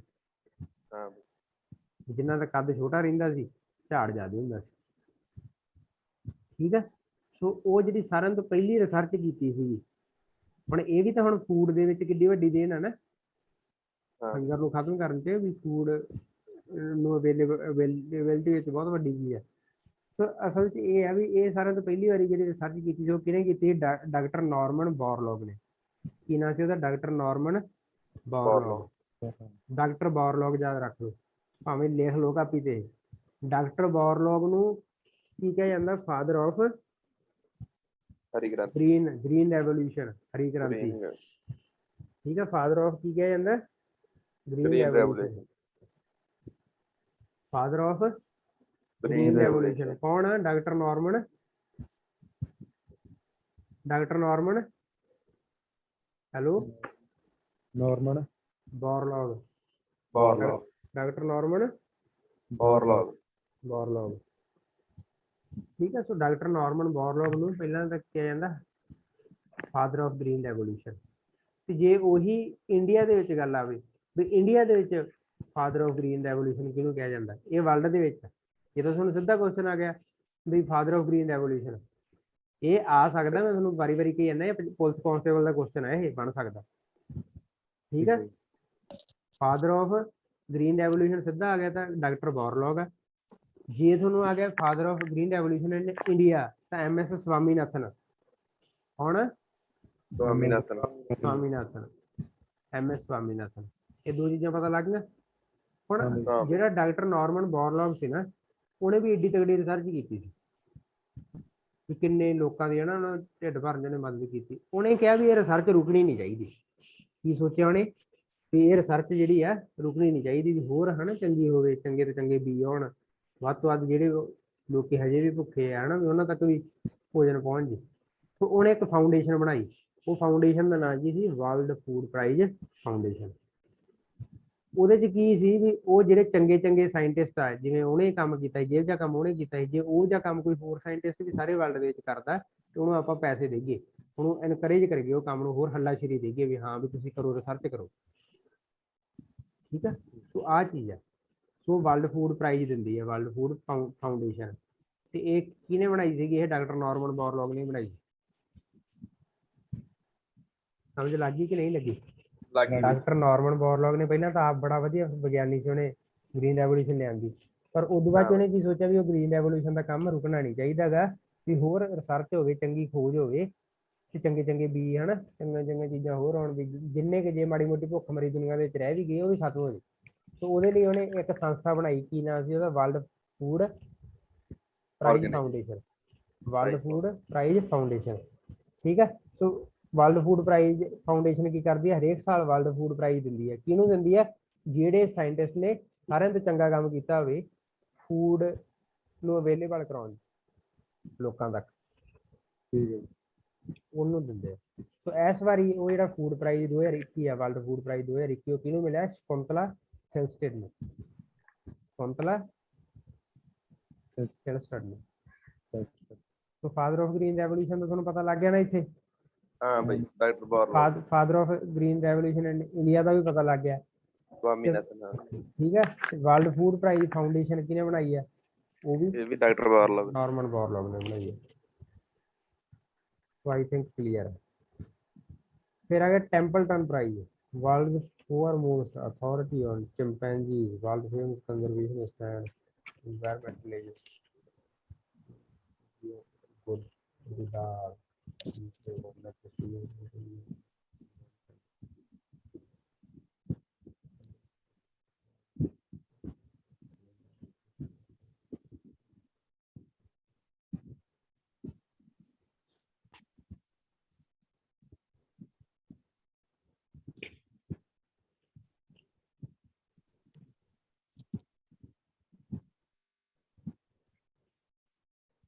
ਪਹਿਲਾਂ ਮਿਸ ਯੂਨੀਵਰਸ 2020 ਬਾਰੇ ਪੜ੍ਹ ਲਓ। ਕੌਣ ਜਿੱਤਿਆ ਮਿਸ ਯੂਨੀਵਰਸ 2020? ਇਹ ਸਿੱਧਾ ਸਿੱਧਾ ਕੁਐਸਚਨ ਆ। ਕਿਹਨੇ ਜਿੱਤਿਆ? ਐਂਡਰੀਆ ਮੇਜ਼ਾ ਨੇ। ਇਹ ਕਿੱਥੋਂ ਦੀ ਆ? ਮੈਕਸੀਕੋ ਦੀ। ਠੀਕ ਹੈ, ਮਿਸ ਯੂਨੀਵਰਸ 2020 ਕੌਣ ਬਣੀ ਆ? ਐਂਡਰੀਆ ਮੇਜ਼ਾ। ਐਂਡਰੀਆ ਮੇਜ਼ਾ।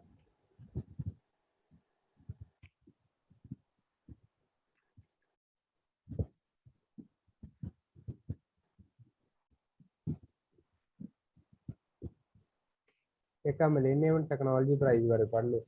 Awarded to two British chemists who developed a super-fast DNA sequencing technique that paved the way for revolutionary healthcare advances. Professor Shankar Balasubramanian, David, ਆ ਤਾਂ ਇੰਡੀਆ ਦਾ ਲੱਗਦਾ ਸ਼ੰਕਰ ਬਾਲਾ ਸੁਬਰਾਮਨੀਅਮ ਦਾ। ਉਧਰ ਜਾਵੜਿਆ ਹੋਊਗਾ ਨਾ ਵੀ ਪਹਿਲਾਂ ਇੱਧਰ ਜਨਮ ਇੱਧਰ ਹੋਊਗਾ ਸਰ ਕਿੱਧਰ ਹੈ ਕੀਤੀ। David Lenerman will get 1 million euro award for the year creating ever fast and cheaper ways to sequence the human genome. Prize is given once in 2 years. हाँ जी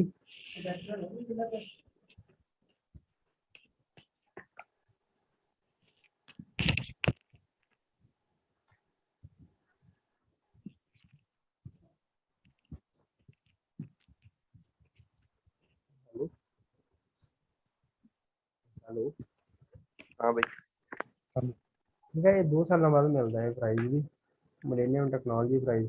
ਇਹ ਤਾਂ ਸਿੱਧੀ ਜੀ ਗੱਲ ਆ ਯਾਰ, ਇਹ 'ਚ ਕੁਛ ਨਹੀਂਗਾ। ਇਹਦੇ 'ਚ ਉਹਨਾਂ ਨੇ ਕੀ ਕੀਤਾ ਵੀ ਜਿਹੜਾ ਚੰਗੀ ਰਿਸਰਚ ਕਰੂਗਾ ਸਿਹਤ ਨਾਲ ਸਰੀਰ ਦੇ ਸੰਬੰਧ 'ਚ हाँ भाई ਉਹਨੂੰ ਮਿਲਦਾ। ਜੀਨ ਸਮਝਦੇ ਜੀਨ ਕੀ ਹੁੰਦੇ ਜੀਨ? हाँ भाई ਜੀਨ ਹੁੰਦੇ ਜਿਹੜੇ ਪੀੜ੍ਹੀ ਦਰ ਪੀੜ੍ਹੀ ਇੱਕ ਪੀੜ੍ਹੀ ਤੋਂ ਦੂਜੀ ਪੀੜ੍ਹੀ ਦੇ ਵਿੱਚ ਜਿਹਨੂੰ ਪੰਜਾਬੀ 'ਚ ਅਨੁਵੰਸ਼ਿਕਤਾ ਕਹਿੰਦੇ ਹੁੰਦੇ ਸੀ ਆਪਾਂ। हाँ भाई ਵੀ ਜੇ ਹੁਣ ਮੰਨ ਕੇ ਚੱਲ ਅੱਧੇ ਕੁ ਲੱਛਣ ਮਾਂ ਨਾਲ ਰਲਦੇ ਹੁੰਦੇ ਆ ਬੰਦੇ ਜਵਾਕ ਦੇ, ਅੱਧੇ ਕੁ ਪਿਓ ਨਾਲ ਰਲਦੇ ਹੁੰਦੇ ਆ, ਅੱਧੇ ਕੁ ਮਿਕਸਚਰ ਜਿਹਾ ਹੁੰਦਾ ਦੋਵਾਂ ਚੀਜ਼ਾਂ ਦਾ। ਤੇ ਉਹ ਚੀਜ਼ਾਂ ਹੁੰਦੀਆਂ ਉਹ DNA ਤੇ ਡਿਪੈਂਡ ਕਰਦੇ ਹੁੰਦੇ ਆ। ਸੋ ਟੈਕਨੋਲੋਜੀ ਹੈ ਇਹ ਇੱਕ ਜਿਹੜਾ ਉਹ ਟੈਕਨੋਲੋਜੀ 'ਚ ਵਧੀਆ ਕੰਮ ਕਰੂਗਾ ਉਹਨੂੰ ਮਿਲਦਾ ਇਹ DNA ਟੈਕਨੋਲੋਜੀ 'ਚ। ਸੋ ਇਹਨਾਂ ਨੇ ਵਧੀਆ ਕੰਮ ਕੀਤਾ ਸ਼ੰਕਰ ਬਾਲਾ ਸੁਬਰਾਮਨੀਅਨ ਨੇ ਤੇ ਡੇਵਿਡ ਲੇਨਰਮੈਨ ਨੇ। ठीक है ਠੀਕ ਹੈ। ਇਹ ਤੁਹਾਡੇ ਲਈ ਇੰਨਾ ਇੰਪੋਰਟੈਂਟ ਹੈ ਨਹੀਂਗਾ, ਮੇਰੇ ਲਈ ਇੰਪੋਰਟੈਂਟ ਸੀਗਾ। ਟੈਂਪਲਟਨ ਪ੍ਰਾਈਜ਼ ਵੀ ਤੁਸੀਂ ਯਾਦ ਨਹੀਂ ਰੱਖਣਾ ਤਾਂ ਨਾ ਰੱਖੋ, ਪਰ ਆਈ ਹੈਵ ਟੂ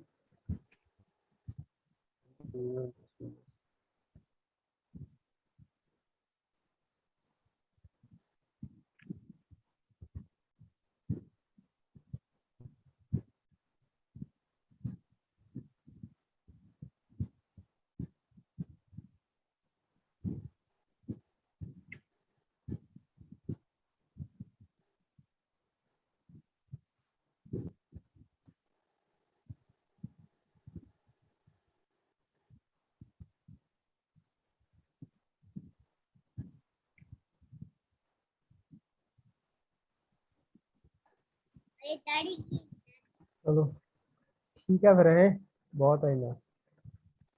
ठीक है ਠੀਕ ਹੈ ਬਾਕੀ ਮੈਂ ਪੜੂੰਗਾ। ਫਿਰ ਤੁਹਾਨੂੰ ਮੈਂ ਇਹ ਕਹਿ ਦਿਆ ਕਰੂੰਗਾ ਵੀ ਤੁਸੀਂ ਬਾਅਦ 'ਚ ਮੇਰੇ ਤੋਂ ਸੁਣ ਲਿਓ ਜੀ। ਤੁਹਾਨੂੰ ਮੈਂ ठीक है ਭੇਜ ਦੂੰਗਾ ਐਪਲੀਕੇਸ਼ਨ ਜੀ ਆ PDF ਜਿਆਦਾ।